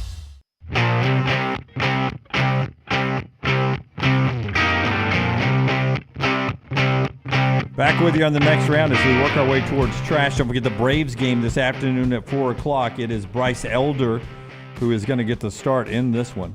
You know, last year, not to bring up last year, they split in Atlanta and then went into this hostile situation and lost 2 games. Yeah. Again, that was best of 7. A little different here. Was it? I think it was best of 5 again last year, wasn't it? Same situation. I thought it was the NLCS, was it not? No, I thought maybe you're right. I thought it was the division Yeah, I guess series again. Padres got to the NLCS. With all that, there's 3 games out there today. I've got a side on both the Astros and Twins and Dodgers and Diamondbacks. I stayed away from this. I kind of like Aaron Nola today, but I don't know where they're going to be after that loss. I mean, again, that was soul crushing. Is your free play the Dodgers or Diamondbacks, or is that a? Go to lanceslog.com. We've got the free play up right now. Okay. So you can just go to lanceslog.com and get a free play. The free play is the earlier game, the Astros and the Twins. We had the Astros in that game yesterday. Easy winner. Can I add a comment to something we talked about right before the break there? I think we're getting. Yes. Thank you. I think we're getting. Like, I understand if I'm in my defensive stance, you're an offensive lineman, and I jump across and almost hit you, that you can't be expected to stand still. I think we've gotten a little too liberal in the way we automatically call that offsides defense. When a guy flinches and the offensive lineman naturally jumps. It's a natural instinct. It is natural, but I'm just saying, again, we're talking about the clapping and the disconcerting signals. The offense is the one that knows the snap count. They are the ones that knows when the ball is going to be snapped. That's true. But there is a difference between moving, which you're allowed to do in the defensive line, or simulating a snap. But that's what movement. I'm saying. I think we're getting a little too liberal in what we call offsides on defense. See, I disagree. I mean, if you're moving towards me like it's a snap, Jim, I've seen guys flinch like that, and the offensive lineman stands for a second and then moves and starts pointing, and it goes offsides on defense. But let me ask you, I see. It's but, way but too you got to liberal. say it's 9 out of 10 times they're going to call. They're going to call the offensive lineman. Ooh, I think it more and is. more we're getting Dude, defense. I disagree completely. This nonstop. Well, those are guys that are moving without anybody even jumping. But Brown, if I'm on the defensive line, right, and I do a flinch, there's a chance I violated the airspace of what is the neutral zone at that point. So there might be a chance. So at that point, you violated the neutral zone, and I moved and reacted to your movement. You're in the neutral zone. That's a flag. It's a flag. I think we're too liberal with the way we call that. You know this. You know the snap count. I don't. I don't. I like it because I think Alabama's really good at this. But I think we let the DBs hold too damn much in college football. I mean, John, I do know the offense moves because they can get the flag. That's what I'm saying. I think we're too liberal in getting the flag. Yeah. I don't think it always goes the offense's way like it should. Ooh, I disagree. Yeah. I see it called so way you too want to much go all the way defense. back to where I could jump across the line if I don't touch not what I'm anybody, saying I at come all. back? I'm not what I'm saying at all. Yeah. Now, if you cross the line on the outside of the tackle and come back, I don't think that should be immediately flagged if the tackle didn't move. Yeah. Most of those are happening inside the they are in the old. And I'm telling you, man, it feels like now any twitch, if the lineman just moves and points, he gets the flag. I almost never see that go against the offense. Tell us about Hemphill, and then I've got one, I think, a realistic number of who's still in the hunt for the college football playoffs. Hey, for the month of October, 0% for 60 months for qualified customers, plus free Wi-Fi upgrade, 10-year Liberty on any system replacement, plus $69 fall tune-up. All you got to do is call the number Birmingham has trusted since 1954, 205-229-2090. Adam, Chad, Andrew, the guys at Hemphill Services. It's hard to stop a train. For more information, hemphillservices.com. It doesn't feel like this would be the year a two-loss team gets in, right? I'm not sure. I think we'll learn a lot in November. I think so. I think a two-loss could get in. I think you have a bunch of one-loss teams. Yeah, what we have right now, Brown, in the Power 5, we have 29 teams that are either unbeaten or have one loss right now. 29 teams halfway through the season, unbeaten or one loss. It will absolutely sort itself out. It always does. It does. I'm just saying that I don't feel like we've never had a two-loss. And that's my point is we got 29 right now that are, if we've never had a two-loss, unless we break that record, there are 29 Power 5 teams that are still in the hunt for the national championship. Yeah, and I like that. It feels like there's more parity this year than there has been. And I do like that about college football. I love turning on college football, and there's just no defined amazing team right now. Yeah, so go back to your old man comment, just grumpy. It'll sort itself out. I wasn't grumpy. It's just honest. When has it not sorted itself out? Always, because a committee actually picks four teams. But most of the time they're like, God, we don't even know who to make number 4. There's nobody that deserves it. 2014, there were 6 teams that were basically one loss or unbeaten. That's the one year. I think there are 18 teams that control their own destiny. That probably is the case, yeah. And I think LSU at 4-2 is one of those. I'm saying more often than not, we get to the end and they don't even know who to make number 4. There's not 4 deserving teams. Well, you guys they got to throw somebody in there. LSU does not control their own destiny. Listen to me here. Okay. LSU's going to lose another game or two. You heard Matt But if they win the rest of them, they don't control their own destiny because Georgia's got to lose one other game to somebody else. So you're going to tell me if LSU, our lasting impression would be LSU winning the SEC championship and knocking off Georgia, they're not going to let LSU in the college football playoff? They did it against State. An unbeaten Georgia? I think it's a little different on the brand, though. Yeah, 2-time defending national champ Georgia? You're going to leave them out for only No, but I'm talking about game? Ohio State got in front of Penn State. Yeah. And LSU's not going to get in ahead of Georgia. If they just beat them, they've got a shot. I mean, do they still put weight on conference championships? Yes. They do, but not enough to make up for 2 losses before you got to that point. I had this point. You guys were disagreeing with me on Georgia a couple of days ago. I don't think that's the right argument as Georgia. I think it could be no SEC team at all. The problem for Georgia is everybody from day one has dogged out their schedule. So if LSU then beat them for the conference championship, I think LSU gets in over Georgia. I don't think it's automatic that LSU gets in. Again, when we do this, you always got to tell me everything else that's happened. Yeah, so and I'll look, know. And a lot of this is happen. ridiculous. Yeah. I mean, like Miami, if they win out, they control their own destiny. One loss Miami will get in the college football playoff. You don't know that. A one-loss ACC team could easily be left out. Yeah, but the ACC is much better than people think this year. They could be, but a one-loss ACC champion is not guaranteed to be in the playoff. A one-loss SEC champion is. A one-loss Big Ten champion is. I mean, Jim's right about that. Let me just give you the one losses. USC, Texas, Alabama, and Ohio State. Miami sits at home. Oh, yeah. One loss Ohio State, one loss Michigan, one loss Penn State, one loss Alabama, one loss Georgia, one loss Pac-12 champion, one loss Texas, one loss Oklahoma. One loss Miami's not even in the top 8 at that point. Yeah, Miami. Yeah, but I do think, and again, I think there's going to be a ton of carnage. A ton. Yeah, always is. I agree. It always sorts I itself think out. this will be the year a 2-loss team gets in. I would go a stake on that right now. Well, I mean, nobody's ever done it. I literally think I'll go a whole cow. I literally think I've made that stake bet in the past and lost it. Let's do trash. It's brought to you by our friends at, did you ever do Hemphill? You did, didn't you? I did. Yeah, tell us about mortgage right after Rockstar hits the big button. Congratulations, the Cure Rock and Roll Hall of Fame inductees 2019. Are you as excited as I am? By the sounds of it, no. LT's Trash is presented by Mortgage Right. Mortgages done the right way. Hey, are you a veteran looking for a VA loan? Mortgage Right has been advocating for veterans since their company began. As a veteran-owned, operated company committed to your well-being, they can help you find the best terms available, guide you through every step of the process. Visit their locations, Highway 2 in Birmingham, Parkway Drive in Leeds. You can apply, mortgageright.com/TNR. Call 205-815-9200, NMLS 2239, Equal Housing Lender. Now, I remember this being in trash a couple of years ago. The Winnie the Pooh movie that was... where Winnie the Pooh goes on a murderous rampage. Do you guys remember this? Vaguely, yeah. There's the poster for it right there. Wow. Now, counseling... The story of Winnie the Pooh became public domain last year. And Oh, so this that's is why the they're doing first this? thing they did was make a horror movie. Blood and Honey. Oh, wow. Counseling was offered to fourth grade students after a teacher showed them the slasher flick depicting the beloved children's book characters Winnie the Pooh and Piglet on a murderous rampage. Now, as first Piglet reported too? by CBS News Miami, parent Michelle Diaz said her twins were traumatized after watching the movie in class October 2nd at the Academy of Innovative Education, but they don't wear shoes there. It's a charter school in Miami.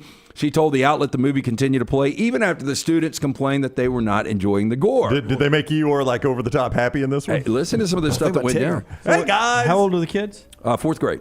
Should be fired. That's my daughter's. I mean, that's my youngest daughter. Yeah. Fired. It should be jailed. Oh, in I'd fact. be furious. Yeah, it should be jailed. Diaz said the movie was shown for roughly 20 to 30 minutes. Told CBS she believes students selected the movie, but the teacher should have double-checked to make sure it was appropriate for children. Yeah, maybe. Some of the things showed graphic kill scenes in which Pooh and Piglet smash a victim's head with a sledgehammer, assuming that's a sledgehammer there. Yeah. They also decapitate a person and feed a lady into a wood chipper, going old school Fargo there. Lance, the name of the movie is Winnie the Pooh, Blood and Honey, and the teacher's like, I guess I should have checked to make sure it was okay. Hey, you just saw Winnie the Pooh. That's the name of the movie is Winnie the Pooh, Blood and Honey. Well, even Winnie on the top of that, this ain't no bedtime story. Yeah. Yeah. And look at the cover. And look at artwork. Look at Winnie the Pooh. Got a little Grinch in him. He's all cracked up. It's like Winnie the Pooh and Grinch had a baby. So we're just a few weeks out from Halloween. CandyStore.com, an online candy retailer specializing in wholesale and bulk orders, has sought to determine the, quote, most popular Halloween candies in each state based largely on the past 16 years of the company's sales data in the months leading up to Halloween. Here is how they break this down. We've got about 8 states here. Here we go. Alabama. Skittles. I love Skittles. It's not my favorite, but I'm fine with this. I think they're okay. I haven't bought a pack of Skittles in years. We get a lot at my house because Hallie likes them. Alabama is Skittles, which will give you the Alabama Shakes. Musical reference. Colorado. This is awful. Milky Way. Hey, I don't hate a Milky Way. Yeah, Milky Way's fine. Yeah. It's a good candy bar. But it's a female Snickers. It is. Yeah. It's a Snickers without nuts. But for those of us that don't like nuts, Rockstar.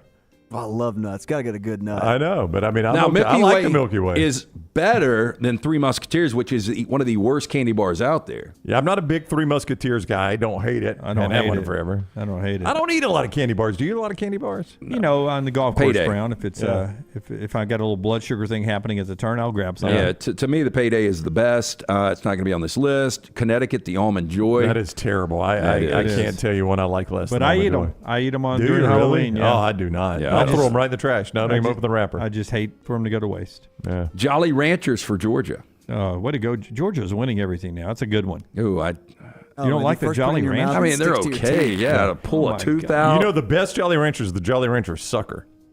The best Jolly Rancher is when you've just finished your Zima and you drop that one in the bottom of it and you get it. Yeah. You finish that last swig of the Zima because it's been floating in there and you suck that thing down. Heck yeah. Yeah, I like the watermelon Jolly Rancher. It's the best one, Lance. I do too. Doesn't taste like watermelon, but I haven't had these in forever as a kid. I liked them though. The lemon head is for Louisiana, which is a weird mix for Louisiana. Well, it's a weird thing to be number one. I don't hate them. That shit is tart. I think you're just looking for that citrus taste and smell after smelling like a corn dog all day. Maybe. Montana, Brown, you're gonna love it. It's the Twix. It's the best candy bar there is. Ex-wife's favorite candy when bar. I do eat a candy bar, that's the one I eat. I'm a left Twix and right Twix guy. I like them both. Cannot stand it. What do you hate about Twix? I don't like the cookie either. Yeah, it's good. I and like all to- that chocolate, man. The chocolate in most of these candy bars, it hangs on the shelf too long. Yeah. You know what's good is the ice cream Twix. You ever had ice cream Twix?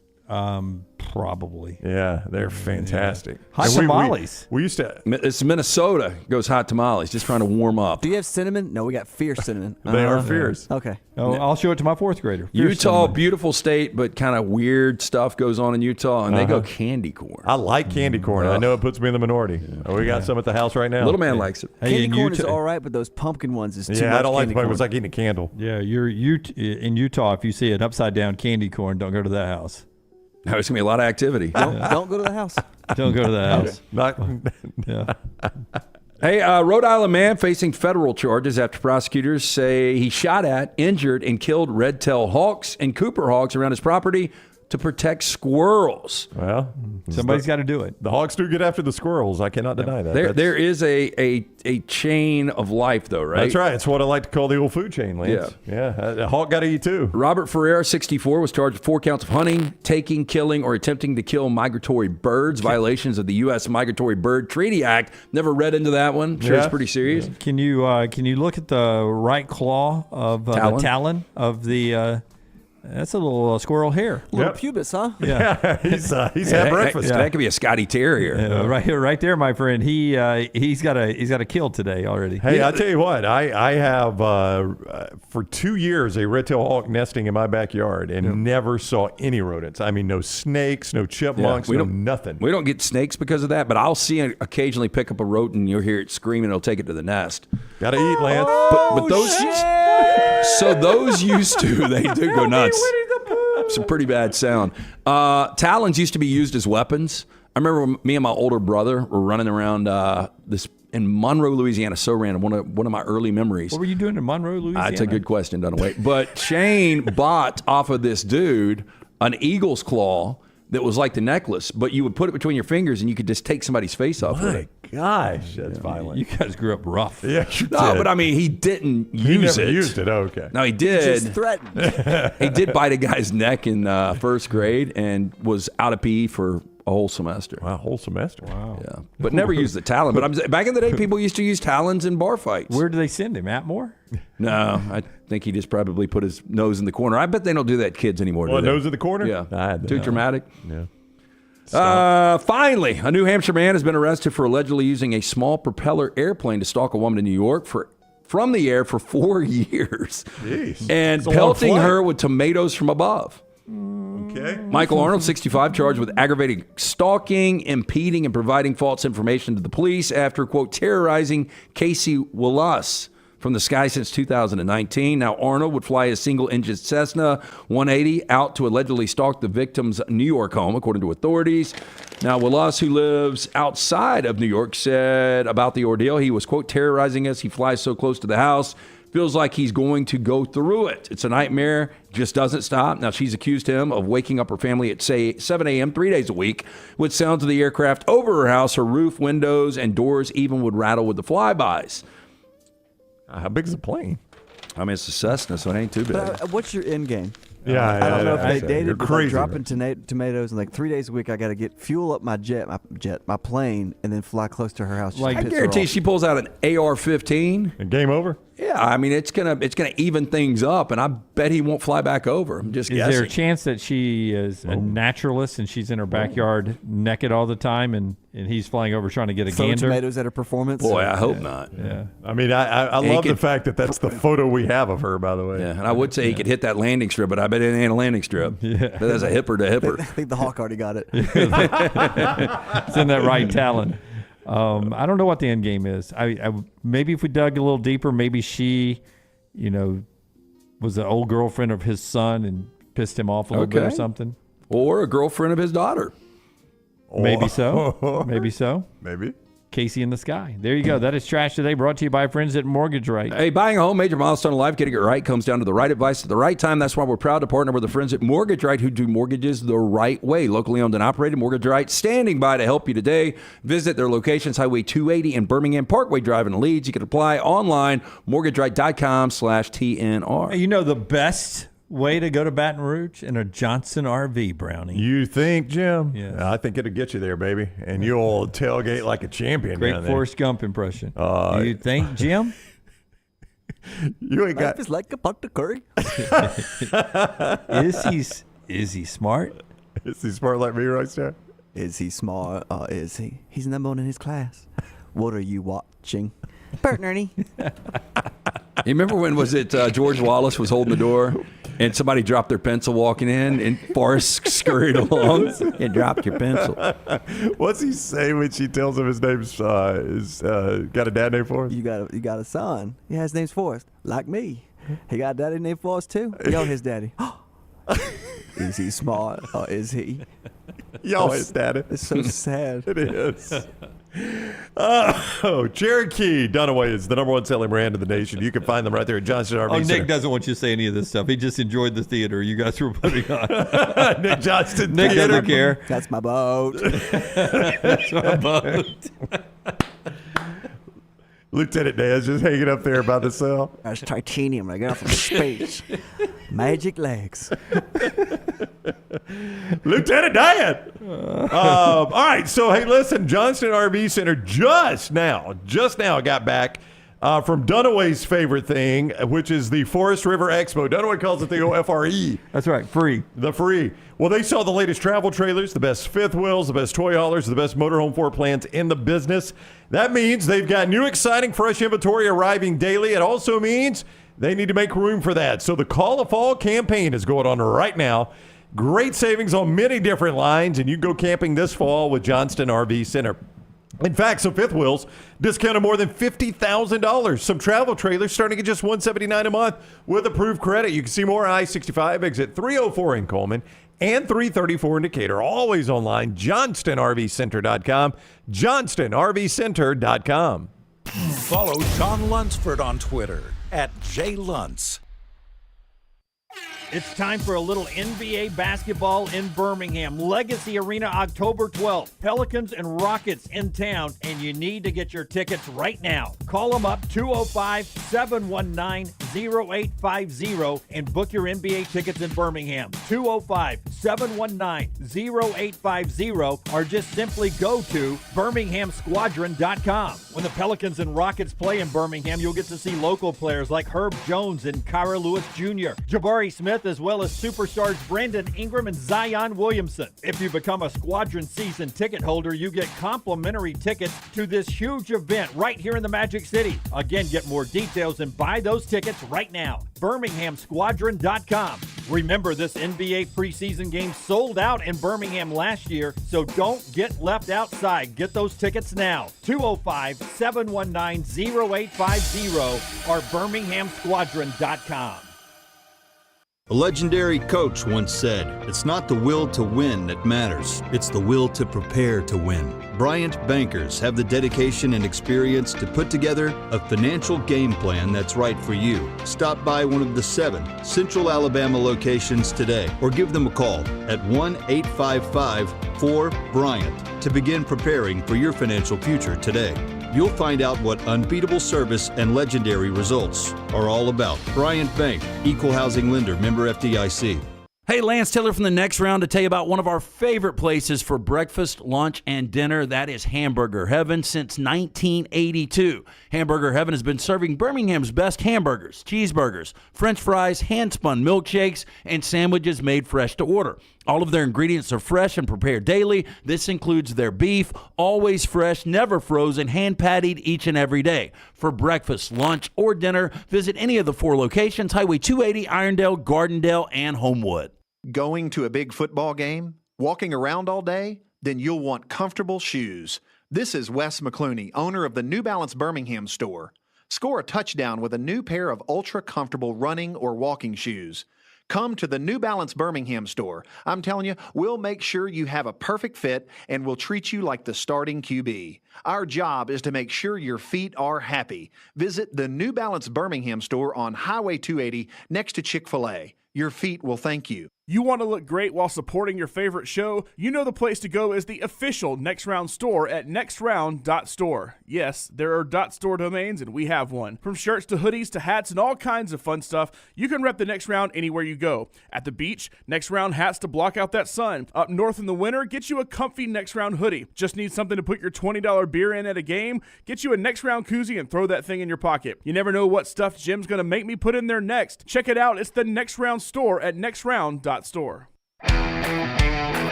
final football thoughts being brought to you by our friends at Hemphill, who bring you Lance's Lock. Lance, play or no play tonight on UTEP FIU? I'm staying away from it. I have backed UTEP a couple of times. Dana DeMille had done a decent job with a really difficult program. I can't imagine a recruiting visit to El Paso. You think it goes bad? I mean, you're hanging out at night looking at the stars and you're seeing firefight right over the border. It's wild, man. But anyway, so no, I'm staying away from it. I believe UTEP's the right play against Florida International, but I'm staying away from it. Tell us about Hemphill. They bring you Lance's Lock every day. Yeah, for the month of October, make that phone call that Birmingham has trusted since 1954, 205-229-2090. Adam, Chad, Andrew, the guys at Hemphill Services. Right now, 0% for 60 months for qualified customers, plus free Wi-Fi upgrade, 10-year labor warranty on any system replacement. And they've also got a $69 fall tune-up. Call them today, 205-229-2090. Longest losing streak in the country right now from Brett McMurphy. Nevada at 15 straight games. Wow. That used to be a pretty decent program. I mean, Chris Alt. Yeah, they were the first to run the pistol. Yeah. Colin Kaepernick. I mean, there were some really good things that came out of it. They got 9 or 10 wins there occasionally out there. From 15 all the way down to 6 in UMass. Then Arizona State, Sam Houston State, Southern Miss, and Vandy at 5. Then Akron, Arkansas, Charlotte, Pitt, San Diego State, Stanford, and UTEP tonight at 4. Those are the longest losing streaks going on in the country now. It felt like with Vandy that Clark Lee maybe had maybe a little bit of positive momentum coming into this season, and Mike could get some headway at this program. But gosh, man, they're 2-5, and I don't know what they're going to. I mean, they don't have another win on their schedule. Their remaining schedule is Georgia, Ole Miss, Auburn, South Carolina, and Tennessee. Again, for public information, but Brett doing the work and putting it out this morning, so I'll give Brett McMurphy credit on X or Twitter, whatever you want to call it. Liberty with their win last night over Jack State, 6 straight wins. Up to Louisville, who beat Notre Dame last week, 7 straight wins. Sneaky good game, James Madison, 8 straight wins. Air Force, tough game at home, Wyoming, but you think they survived, 10 straight wins. That's a good Air Force team. Penn State, 10 straight wins. Florida State, 11 straight wins. Washington, 12 straight wins with Oregon calling this weekend. And the Georgia Bulldogs with 23 straight wins on the road in Nashville this weekend. I mean, just this day and age in college football, you don't win 30 games in a row.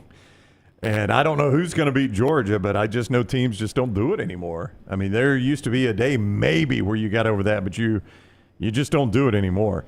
Penn State, Ohio State coming up in a couple weeks in the Horseshoe. Yeah, not this week, but next week. That's right, yeah. They've got one of those teams you just mentioned this week, Dunaway UMass. I'm going to take Penn State in that one. Yeah. If you want to go State. Well, Ohio State's on the road at Purdue. Last time Ohio State was double-digit favorites in West Lafayette, Purdue pulled the upset. They did. Ain't no Rondell Moore coming out of that tunnel. It just doesn't feel like it this time. That was the motivational game where they had the kid that was battling a disease, and he wanted to see Purdue play. Yeah, but they whipped them that night, too. Yeah, and there are some of those, those godly moments. I mean, some of the bounces that night for Purdue. It was like, we're going to win this game for this kid. You think the good Lord was on his side? He was sitting there back in his recliner. He's like, I know Ohio State's much better, but this kid needs to see a win. Hasn't Ohio State's got a history of some of those super surprising losses. I remember there was that Michigan State one. Yeah, usually on the road. Yeah, well, that Michigan State one was in the Horseshoe. Yep. So, I mean, sometimes the games they lose are the ones you don't see coming from anywhere. When they are good, not great, but just good, on the road at Purdue, on the road at Michigan State, and that's about it. Yeah. That's about it of the dangerous places in the Big Ten when those teams are good, not great. Yeah. Champy's Chicken brings you this hour one more big college football thought before we get out of here. Champy's Chicken, Highway 119 in Alabaster. Open for lunch right now, dinner tonight. Always perfect for your date night. Megan makes the margaritas down there. Sterling cooks up the frying foods. Mississippi Delta recipe tamales. That fried chicken is brined overnight. Means it's so juicy when he cooks it to order. I'm a big 2-breast guy and all the great size. Hand-cut chicken fingers and all the wonderful food. Champy'sChicken.com for the menu. Champy's world-famous fried chicken. Highway 119 in Alabaster. It is Champy's Chicken. Riley Leonard, I mentioned day-to-day with that ankle, questionable for NC State this weekend. And Travis Hunter may return and play this weekend as Colorado plays Stanford before the bye week. A lacerated liver. It seems like forever ago when they play Colorado State, but he said, look, I don't want Travis Hunter in this being prime to be a liability. They're 4-2. I know. They're going to roll to 5-2 after they beat Stanford. I mean, it's been an incredible year for that program. Midpoint Coach of the Year nationally. It's going to be prime. Does Deion Sanders get your vote? Yeah, 100% he does. Yeah. Okay, I'll give you because everything's so. We still have a bottleneck at the top with so many different things that could happen. Okay, I'll just throw a couple out, and you tell me what you think of the job they've done and whether or not they're ahead of Deion or not ahead of Deion. We mentioned him earlier, Mike Elko. I would have said with the win. I mean, this is pathetic. He comes down to one play. I know, but Mike Elko was very involved, fingerprints all over that 4th and 16. Riley Leonard's still healthy, and they're 5-0. But, I mean, Lance, if they win, he's got wins over Clemson and Notre Dame. It's hard to argue. Yeah. And I had an expectation. I had no expectation for Colorado. I had an expectation for Duke. 9 wins last year.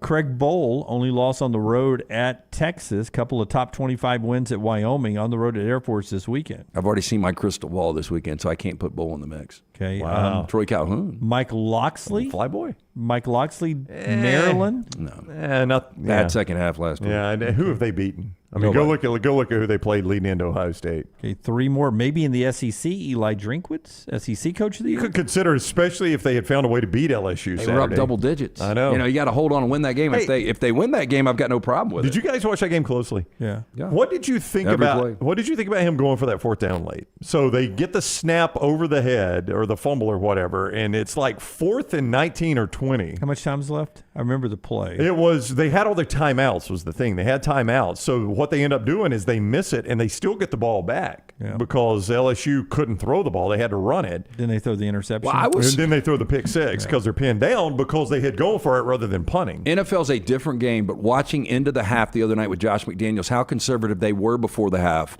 and watching Eli Drinkwitz, how aggressive he was before the half. That's right. I mean, 4th and 5 on your own side of the field, with time on the clock, you go for it, you convert. Mevis hits the field goal, but man, that was ballsy. Yeah. I don't know. I just hindsight's very easy, but you end up holding LSU and getting the ball back, and you wonder, boy, if I've punted, right now I got it back out near midfield, maybe on the 40, rather than pinned down on my own goal line with no time left. Jeff Brom, Louisville. Yeah. I mean, year 1, they're undefeated. Again, you could say this last week, they haven't played anybody, but they whipped Notre Dame. Undefeated with a win over Notre Dame is a little hard to ignore. Yeah, Jeff Brom's in there. Went quarterback, running back, wide receiver, their biggest 3 stars, playmakers, all in the portal. And they're going to keep winning for a little bit, too. I agree. And Brent Venables. Yeah. That's a tough one to ignore. Yeah. I think I still go Deion. Venables might be second for me. I don't think Deion will end up winning it. Probably not, because I think the lasting impression is going to be like 3 or 4 straight losses to end that season. But we've said if he goes to a bowl, he should win it. Yeah, right? now there's a little expectation with that team. I know. It's weird how it changes, right? We start the season by saying, Jim, if they get to a bowl game, he ought to win it. And to Lance's point, they're about to be 5-2. He's going to be a win away from going to a bowl game. And it's now like you almost expect him to finish 8-4. Yeah. Michael says, sounds like Burnip and Malachi might be okay even for this week. I wouldn't expect either to play this week. You would not? I would not. Nick Saban said they're game time decision. Yeah. It's not game time. It's gym time. But it's gym time. Yeah, gym time says no. I don't know about Burnip. That's the difference. Well, I mean, Malachi Moore. Yeah. Going to need that guy next week. I'll tell you, Reichard, you don't want to screw up his field goal kicking with his punting, and that's the thing I think you're concerned about. But if he had to punt another game, you're not missing anything. And, by the way, when you're punting, there's also a return aspect. And that's then right. There's Reichard, who has to be out there as the last line of defense. You just don't want that. It's too big of a weapon. I think is how Burnham got hurt. Richard, if Saban wins out, National Coach of the Year. Maybe with this so. team. Yeah, with this team, if he wins out, it's hard to ignore. And you got a comment on that, LT? If Saban wins out? If Saban wins out, it's Saban. I mean, it's because it's Saban. He's not going to be in the conversation. I don't think. Do you? What about Sark if he wins out? Sark will be in the conversation. Now, if they knew, this could be like the when somebody passes away, Heath Ledger winning Best Supporting Actor. If Is they knew Sark dying? No, I said if Saban. I want to see you connect this dot. It's an easy dot to connect. If people behind the scenes knew this was Saban's last year, he wins out, wins a national championship. Yeah, the only way. Only way. Josh says, you tell Riker to kick it and get the hell off the field. He said, I don't care if they return it, son. You're on the sidelines with me. Kid's a weapon. If 10 of them can't do it. I wish it was like hockey. He could punt it, and they could do a line change. Somebody runs off while he runs off, like you see in hockey last night. Does anybody know what the overtime is today? Is it? Oh, I got it earlier. It's a ball from Tom Luginbill. Me and Tom Luginbill Tom yesterday. Luginbill, okay. I didn't know if it was going to be Chris Stewart and Kelly Hunter. Don't know. With a little bit of the respect the process. It's going to be a little ball today. Luginbill, who's with me every Monday morning live at 7 a.m. Central Time. Make that part of your Monday morning drive-in, audio and video platforms for that. But you're going to sampling a ball. You get that at Disrupt the Media. Like and subscribe over there, just like you did with Next Round. And if you haven't done it for Next Round yet, you can still do that. And follow us and like us everywhere, Next Round Live on social media. Until next time, Rockstar, you know what I always say. Hit them straight. I mean, God bless you. And God bless America.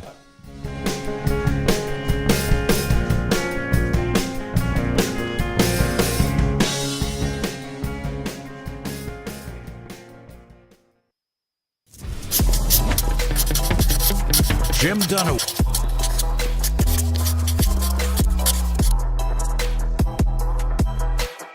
Welcome into Ball. He is ESPN's Tom Luginbill. I'm Ryan Brown. It's presented by MyBookie.ag. Code NEXTROUND. MyBookie.ag. Code NEXTROUND.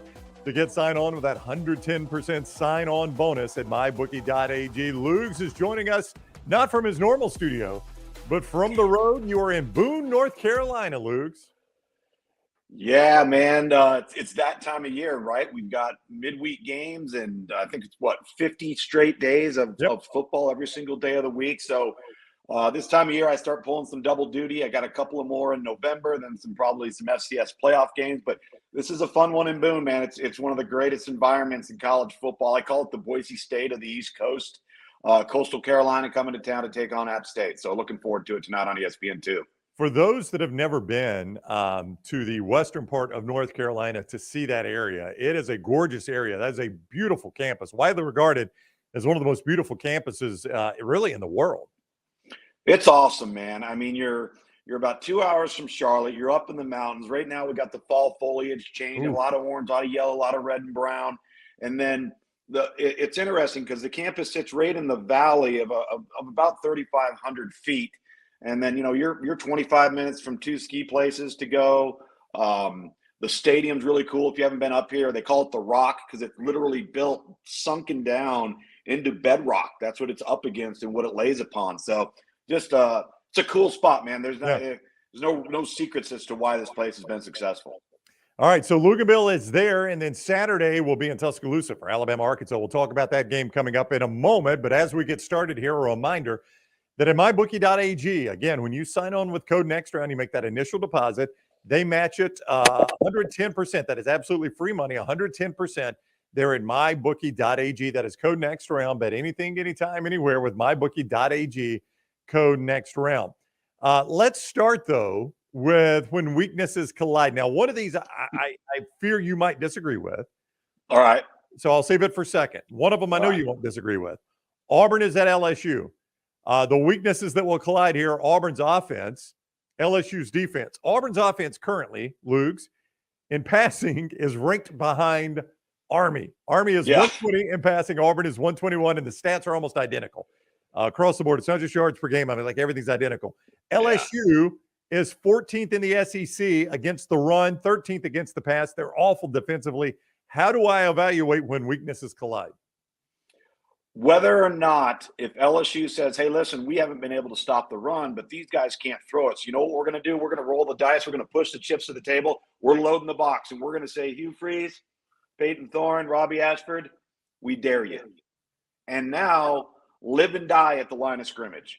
Now, can you do it on every down? No. But I know that if you're going to give up an explosive and you haven't been able to stop the run, at least force it through the air where the percentages weigh into your favor. There's way more things that can go wrong, right? There's once said that when you throw the football, three things can happen and two of them are bad, right? So I think that's kind of the recipe. And the good news, if you're an LSU fan, is that Auburn is not equipped to get into a track meet. Right now, LSU thrives on that because they know it's the only way to bail out their defense. And I think that if in this type of setting, and it's not going to be easy because I think we all know how difficult it is to play there, but in this type of setting, if LSU were to get up like 14-3 or 17-6 or something like that, it would really put a lot of pressure on Auburn because they wouldn't just be able to, hey, we're going to line up. Because I love their quarterback run plan versus Georgia. I just don't know if you can. It's the only plan they had, right? Yeah, exactly. And that's kind of my point. But I mean, if it worked against Georgia, you got to try it against LSU, right? Oh, there's no question. And they're going to force LSU to try to defend quarterback run and all those sorts of things. And in order for that to work, they have to stay ahead of the chains on early downs because if they don't, you're going to get an obvious passing situations. It puts you at a distinct disadvantage if you're Auburn. All right. So the one you might disagree with, and I'm fine if you do, obviously, you're a better football mind than me. But when I watch Notre Dame, they're not like awful on offense, but it seems to hold them back. It seems like they've played good enough defense to beat Ohio State, good enough defense to beat Duke, and their offense has not participated. But now I play USC, whose defense rarely participates. Am I calling offense a weakness for Notre Dame? Is that being a little too harsh by me? I think it might be a little too harsh. I just also think it's fair to say that Notre Dame is just plumb tuckered out. Yeah. I mean, you look at the gauntlet that they are now embarking on for 4 straight weeks, and they just might be mentally and physically spent. Now, and we said it on this show after the first 2 to 3 weeks going into that Ohio State game.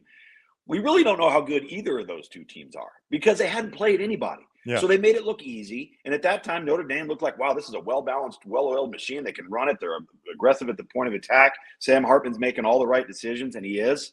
And then he wasn't. And then all of a sudden it became tough sledding. And you get back-to-back road games against really good teams, and it's just taken its toll. That being said, from what I've seen from SC on defense, you can be an average offense and move the football. Right. You could be a below average offense. My biggest question is, if Notre Dame is who they think they are on offense, meaning that we are a line of scrimmage football team, we're going to run inside and outside zone and lead zone and counter, and then we're going to come off of play action, and that's where our passing game is going to come. How's SC going to stop the run game? That's the question I want to know, because if they can't, that's the recipe for Notre Dame. Now, and I'm assuming that Notre Dame's not worn out. They're going to be ready. This is a rivalry game. They're going to come out. Their mindset's going to be right. They're at home. They do have some things in their corner. So let's assume all of those things are right in their mind. Their mode of operation has to be, we have to limit SC's offensive possessions. Yeah. I was stunned against Arizona when Jed Fish decided to kick it in the first overtime and give the ball back to Caleb Williams. You're on the road. You have a backup quarterback. You've outplayed SC. Go for 2 and get the hell out of the Coliseum. Right? Exactly. I mean, no doubt. Stunned me. Yeah. So it is about limiting how many times Caleb Williams touches the ball. Let's call it what it is with SC. This is Caleb Williams and some offensive skill guys. That's their entire roster. We kind of talked about Colorado. They've got a handful of guys that are really good. Their depth is really depleted and not good enough. SC right now has a handful of guys and has better athletes than Colorado does on defense, and might be worse than Colorado on defense. Yeah. And it's astounding to watch that and to see this. I call it a blind spot for Lincoln Riley, who I have so much respect for as a play call and an offensive mind and a quarterback coach. But how many times is it going to take to realize not only are you not winning a championship, you're not even going to come close to getting to the college football playoff playing like that on that side of the ball. Here's one for you, Ryan. Okay. Where would you rank SC in the top 10 top teams in the Pac-12 right now? Of the Pac-12. So, and we're going to get to this game at the end here. Washington and Oregon, I feel like right now are the best teams in that conference that they play this Agree. Yeah, and that's UCLA. I mean, here's the problem, and I know Utah's got a good defense, but I watch UCLA go play Utah, and they can't move the football on them. Yeah. Nobody's moving the football against Utah. I know. But I mean, if USC went and played Utah, USC would move it on them more than UCLA did. I mean, we'll see that later in the year. It's an entirely different quarterback conversation, too, That's though, right. when you compare those two teams. But, Washington State was one of the hottest teams in America that nobody was talking about. What do they do? They go on the road. They turn the ball over 4 times. They lose. All right. They deserve to lose. Yep. UCLA got the better of them. UCLA is starting to get confidence. That quarterback's growing up a little bit. I would still put Oregon State in the conversation as being a better football team. I'm talking about all-encompassing. Yeah. Because Oregon State can play defense, and they're physical, and they can play keep away, and they can get off the field on defense. Yeah. So I guess the point that I'm trying to make is I'm scratching my head at these AP voters that are considering SC to be a top 10 team. Are they even watching SC? Well, and I think some of that is name brand. Some of it is Caleb Williams, but a lot of it's Caleb Williams. And some of it is too the USC game.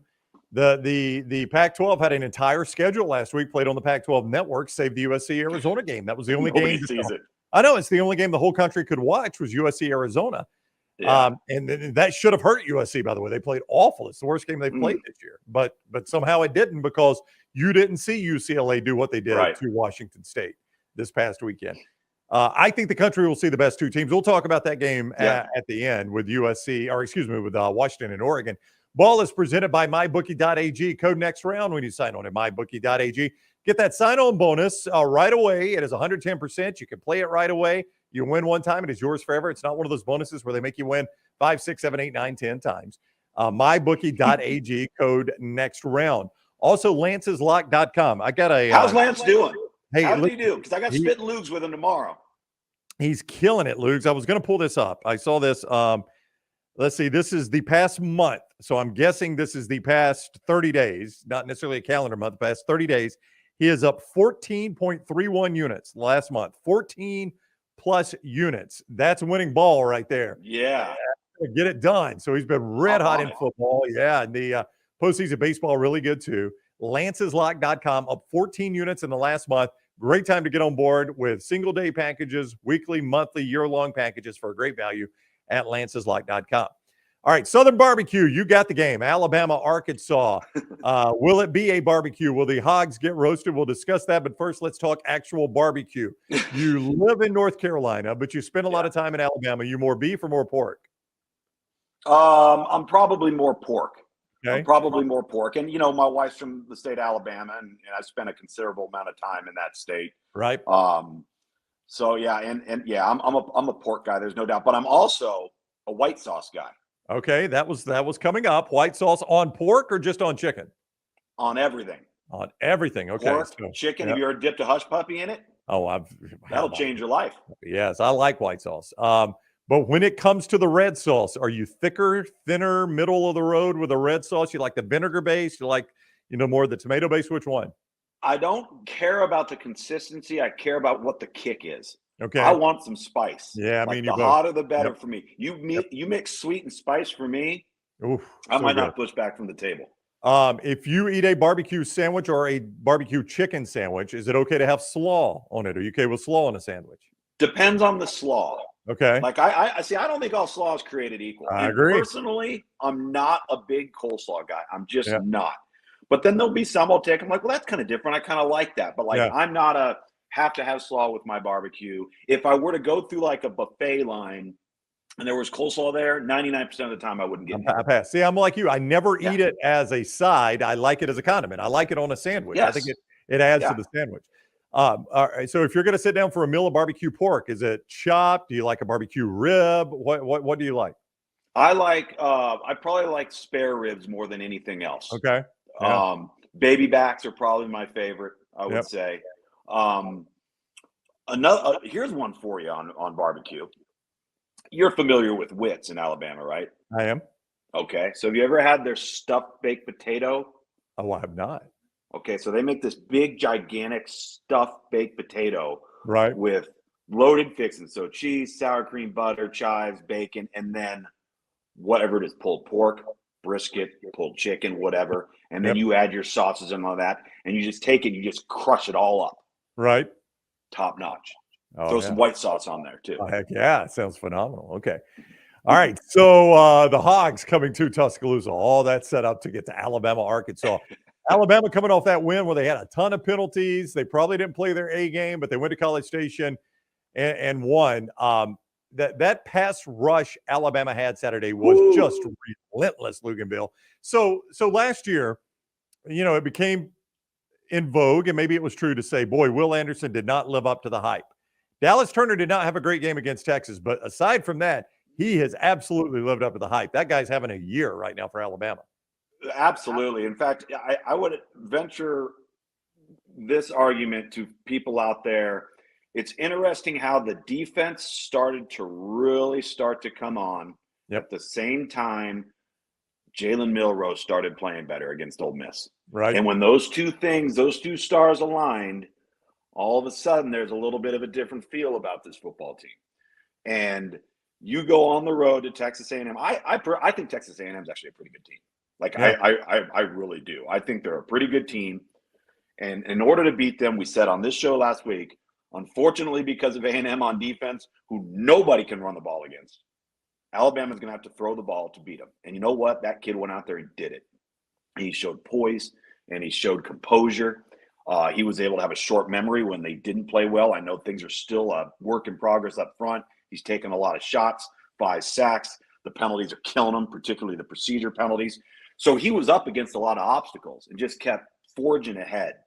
And I think he showed Alabama's fan base an awful lot about his competitive temperament and his mental toughness. The fact that the defense, and I'm going to point out something else here too that I think gets glossed over. The defense with their injuries, particularly to Malachi Moore, and the alternates that came in and how they ended up putting the pieces of the puzzle, moving Terrion Arnold into the star, putting then Amos out to corner where you can kind of protect him because you can say, hey, listen, just cover that guy. Yeah. And be aware of run support. Whereas Arnold has to, he's involved in communication, getting guys lined up and things of that nature. So I thought they made the right chess pieces and the moves on the board there. And it wasn't perfect initially, but then they settled in. If you remember, I think there was a penalty or there was a dropped something right after that happened. But then they settled down and they got the lineup right. But you know who the guy was that probably, I don't want to say saved Alabama, but made a huge dent? And you're going to go, what? Will Reichard. Oh, there's no doubt. The punter. Yeah. The punter. The hang time forced all the fair catches. That's where I was talking about this with Jim, Brownie. Yep.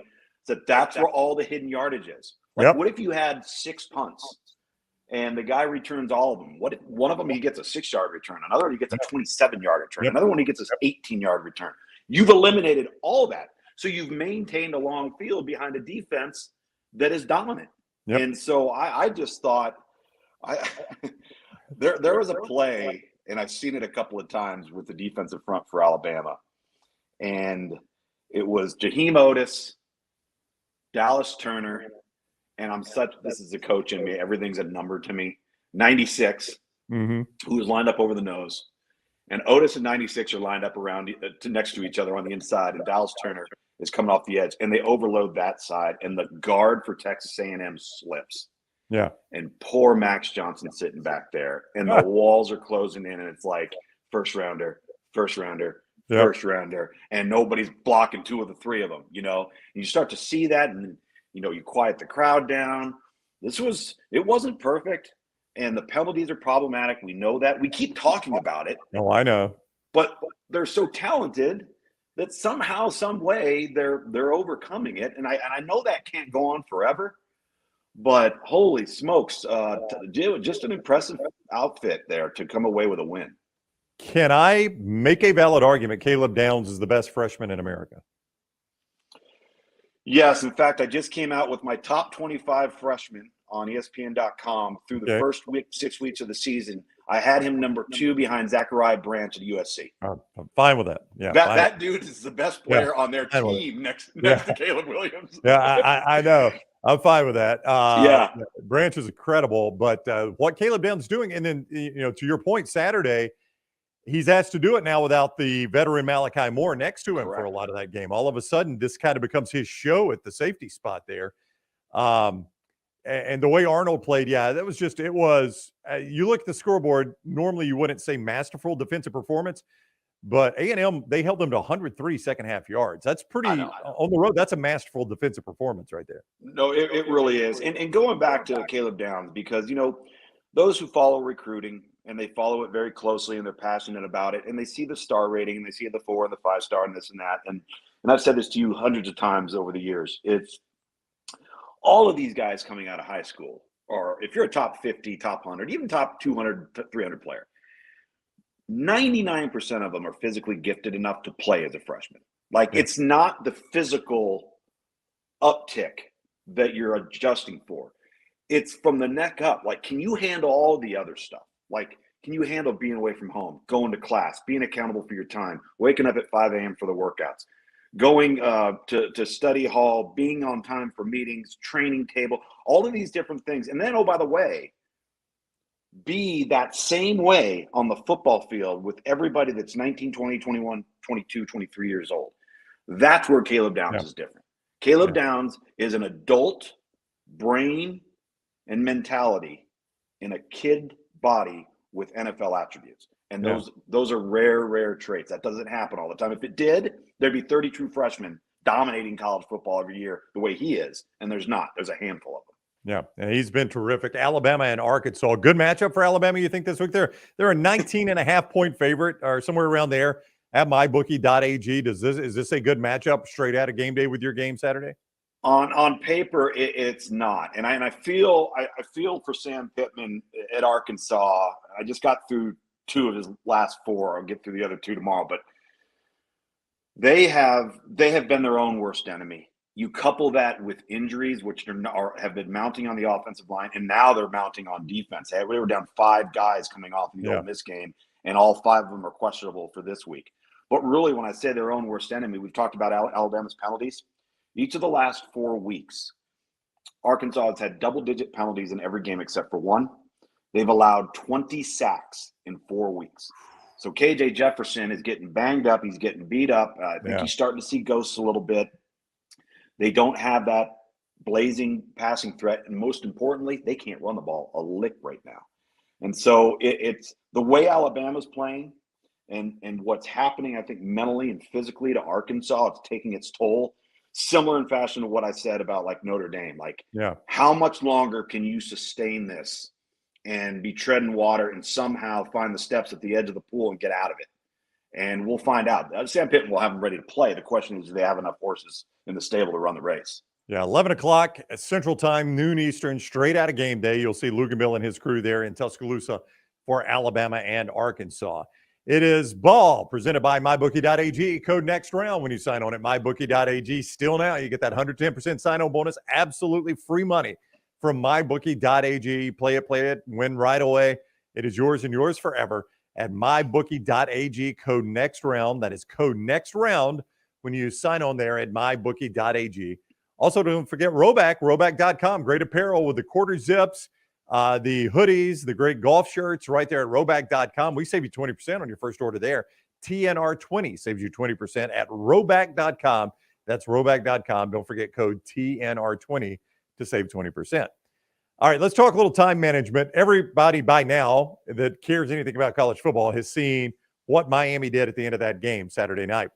I flipped over just to see if they could close it out. I had not watched a ton of that game, Luke's, but I kept seeing Georgia Tech hang in there. Like, all right, let's see if we see an upset there. And for some reason, I didn't turn it off. And I'm glad I didn't because I got to see an absolute meltdown.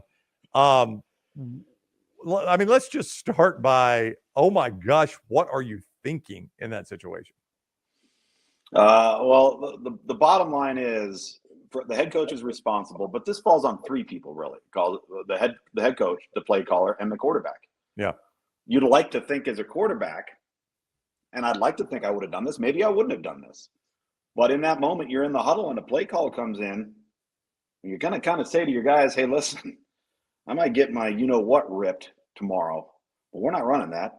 Yeah. Line up, and let's snap the ball in first down, take a knee, and we'll go in the locker room. And coaches want to get after me, get after me. That's fine.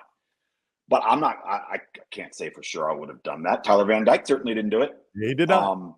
Shannon Dawson, people talk about, well, how do you not step in, Mario? He shouldn't have had to step in, right? I mean, that should have been on the headset. All right, guys, no timeouts. Let's go ahead and take a knee. Shannon Dawson, yep, take a knee, blah, blah, blah, blah. There shouldn't have been a step-in moment, I guess, what I'm saying. And right. This is one of those rare instances in sports. There's really no other way to dissect it. It's a very simple breakdown, but this is one of those rare instances where by taking a knee, there's virtually a 100% certainty of the outcome. Yeah. Rarely do you have something like that happen. Like, people want to talk about that Super Bowl between the Seahawks and the Patriots. Oh, why did you throw it and you didn't hand it off to Marshawn Lynch? Well, there's no guarantee that Marshawn Lynch would have gotten into the end zone. It might have been a higher probability. Yeah. But in this particular instance, this is the rarity of this instance. We are literally talking about a 100% guarantee of outcome. And that's what makes it so disappointing and shocking.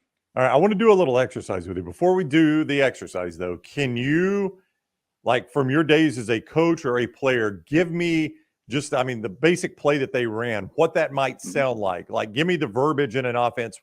We would call it off tackle or run up the middle or whatever. What would an actual play call sound like in that situation? Well, there's different terminology for all of it, but I could go deuce double wing 34 boss on one-on-one, or I could go deuce double wing 34 boss first sound.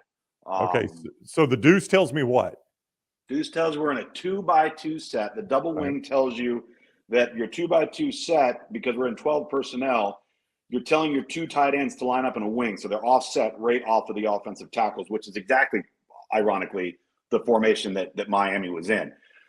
Depending on the offense, there are a lot of people that have different names for different things. I've been in offenses where, you have your even runs to the right, your odd runs to the left. So like your inside zone might be 34 on the right, 35 on the left, and your outside zone might be 38 and 39. I've been in an offense where we had names for all the runs. Like our inside zone was any boy's name. Right. And our inside zone on the left was any girl's name. And it enabled us to know huddle and use a different name all the time, and for people never to get a beat on the terminology. So there's a variety of ways of doing it. But essentially they just ran an inside zone or a midline. Okay, so I don't know if Dawson is in the booth or on the field, and I don't know if you know. He's on the field. He's on the field. Okay, so he is going to call that, and it's going to be in the headsets, right? Mm-hmm. And then there's going to be a coach or a backup quarterback that hears that, signals it into Van Dyke. Okay, so that's the way this is going to go, right? Mm-hmm. So in coaching, I've never been on these headsets. Dawson doesn't just say it once, right? Like he's going to clearly say it. I mean, how does that work? Take me through how that works. So he would clearly say it. So he would clearly say to be going, all right, give me whatever they use terminology personnel wise. So we'll call it 12. Give me 12. Give me 12. Give me 12. Somebody's on the sideline and the personnel is waiting to go in. 12's going in, so we got our personnel coming out. Give me 12. Give me 12. Give me 12. All right. Deuce double wing, deuce double wing. Usually you're saying things 2 and 3 times. Deuce double wing, deuce double wing. So 34 boss. Let's make sure we've got no false starts. Let's take our time. We don't have to rush this. 34 boss. Let's go first sound. Let's not mess with any false starts. Let's go first sound, 34 boss. And all of that stuff's going in like the whole time. Okay, so the whole time now, and now there's a guy that's signaling, all that in, he's doing all the signals. But the whole time, Mario Cristobal is on the headset there, right? And the whole time, at any point, Mario Cristobal could have either keyed the headset and said, whoa, or, hey, timeout. I've got a timeout. Let's call timeout, Shannon. Hang tight now. Let's don't do this. I mean. And only one instance could that not be correct. In what case? The headset that the head coach wears can switch from the offense to the defense by the press of a button. It could. Now, yeah. I would not imagine he would have been on the defensive frequency. No reason to. They were done with the night, it appeared. They were done with the night unless he was having a conversation that bled over into the possession. Right. That's the only way that could have happened that he wouldn't have heard it. But even still, if I'm Mario Cristobal, because you made a good point there, if they are changing personnel, I know something's up, right? Even if I'm not on the headset, if I see personnel changing, why the crap are we changing personnel? We're just taking a knee. Yeah, now I don't know if in this instance that might have been the personnel they had on the previous down. Yeah. It could have been. But I was just giving you how the play call would play out if you heard it on a headset and the players heard it and they were signaling it in. Right. If you were making a personnel change. Yeah, because Hasselbeck is doing the game, and I'll give Hasselbeck credit.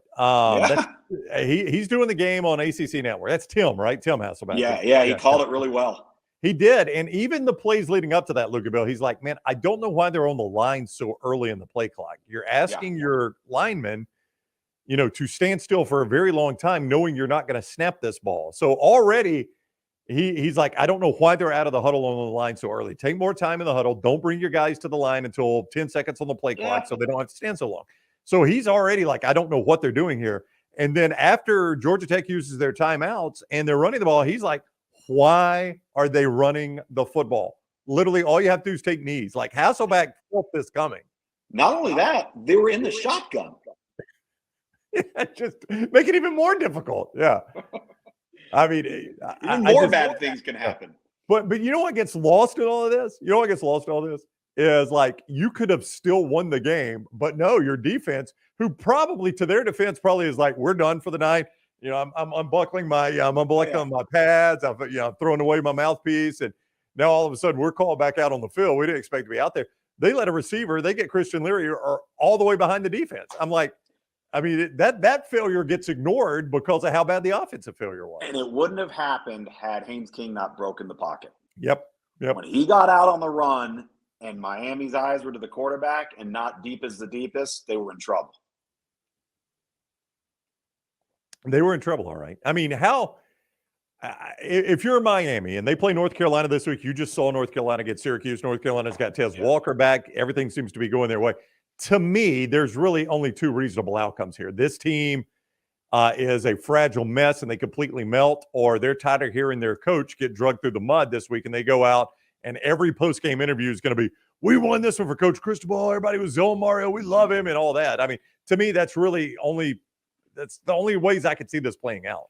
So a couple thoughts on that. Number one, North Carolina cannot look at Miami the way Miami looked at Georgia Tech because of the Boston College or the Bowling Green debacle, right? So if you start having that mindset, then you're going to be in for a dogfight, all right? You better take Miami seriously. My second thought on this is what is such a shame about what took place in that moment was everything Miami had done to that point looked like Mario Cristobal made all the right moves. He made the right moves in the portal. He made the right staffing moves. They were playing lights out on offense. Tyler Van Dyke looked like the 2021 version. Like, you watch them, you're like, they might be able to cause some problems for Florida State or Clemson or North Carolina, what have you. And in the span of 5 seconds, it all blew away. It was like, gone, right? So now, to your point, was that a blip? Was that just a brain fart and not a reflection of the progress that they had made to that point and how good they had been playing? Or do they let that one play destroy their season? And that's going to be based on leadership. That's going to be based on pride. And it's going to be based on having the maturity to move past it. And we won't know that till they take the field against North Carolina. North Carolina, though, don't take them lightly. Miami's got players.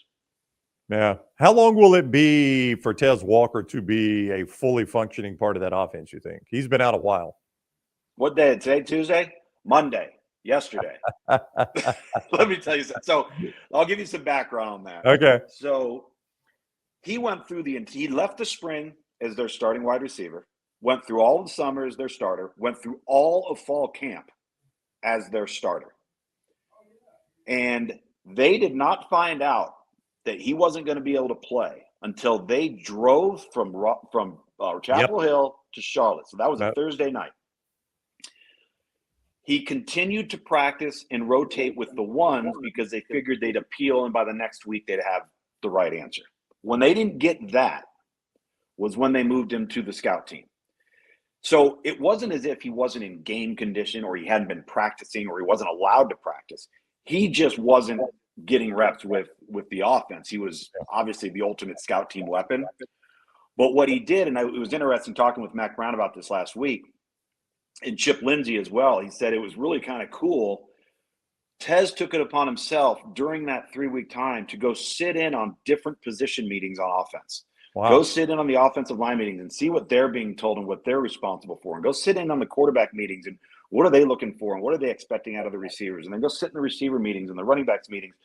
And they said he really put the time in. It was super patient, but it was obviously – it was a big moment for them, man. He's different. Like, I didn't recognize it I didn't realize it until I saw him. I remember seeing him against Georgia last year. You remember what he had done to Georgia. Yeah. But I didn't realize how good he was. And that's a good receiving core in North Carolina. And he is better than all of them. I mean, so that's going to be a big weapon. He's good enough that they're still undefeated, right? But I don't know that people buy into them as much as they do a Florida State or right. Bobby, they're good enough. Okay. Yeah. They got to stay healthy. And you sit there and you say, okay, well, are they good enough on defense? Well, that's all relative to what we saw last year. Yeah. I mean, if they went out there and put their pants on a different way this year, they'd be better than they were last year. But Gene Chizik's done a great job. They have a lot more depth along their defensive front. They rotate a lot of guys. Trent did a wonderful job in the transfer portal. Yeah. And so they are better on defense, and that helps them. But Drake May's numbers might not be what they were a year ago. He's actually playing better football. They're just running it better, and they're far more physical.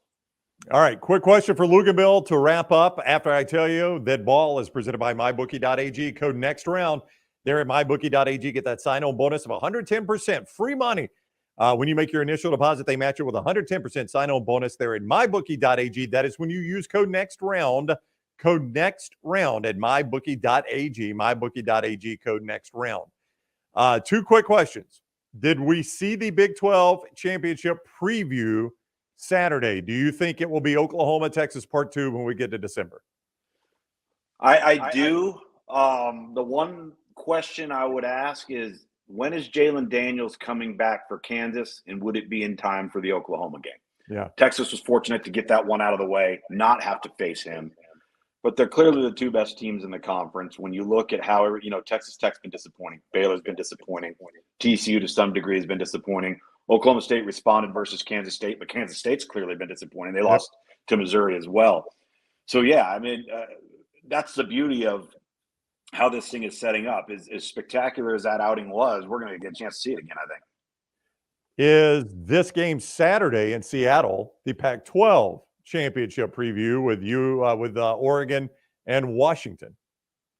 Barring injury to either one of the two quarterbacks, I think it will be. I do.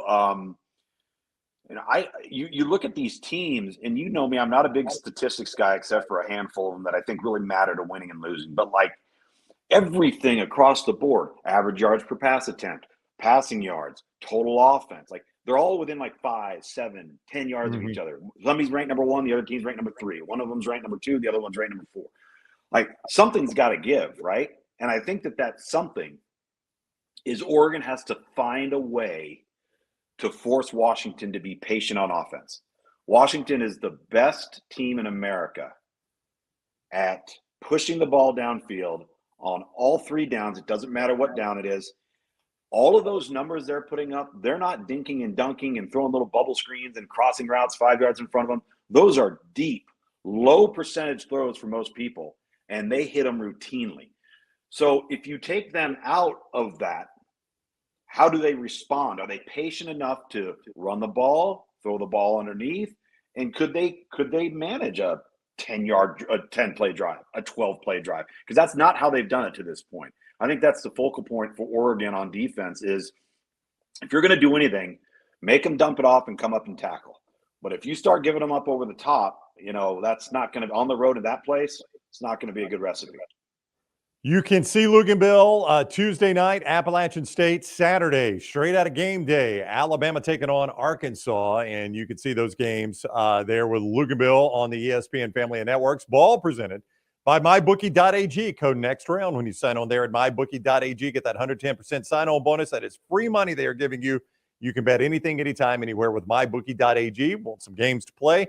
Lance'sLock.com gives you those. Lance is up 14 units just over the last month. He's slaying it right now in football. You can get on board with daily, weekly, monthly, year-long packages with a great value under $100 right there at Lance'sLock.com. And don't forget TNR20 when you check out at Roback.com for all their great apparel to save 20% on your initial order. Roback.com, code TNR20. All right, safe travels, Lugs. Have a good week. We'll see you next time. All right, appreciate it. Take care.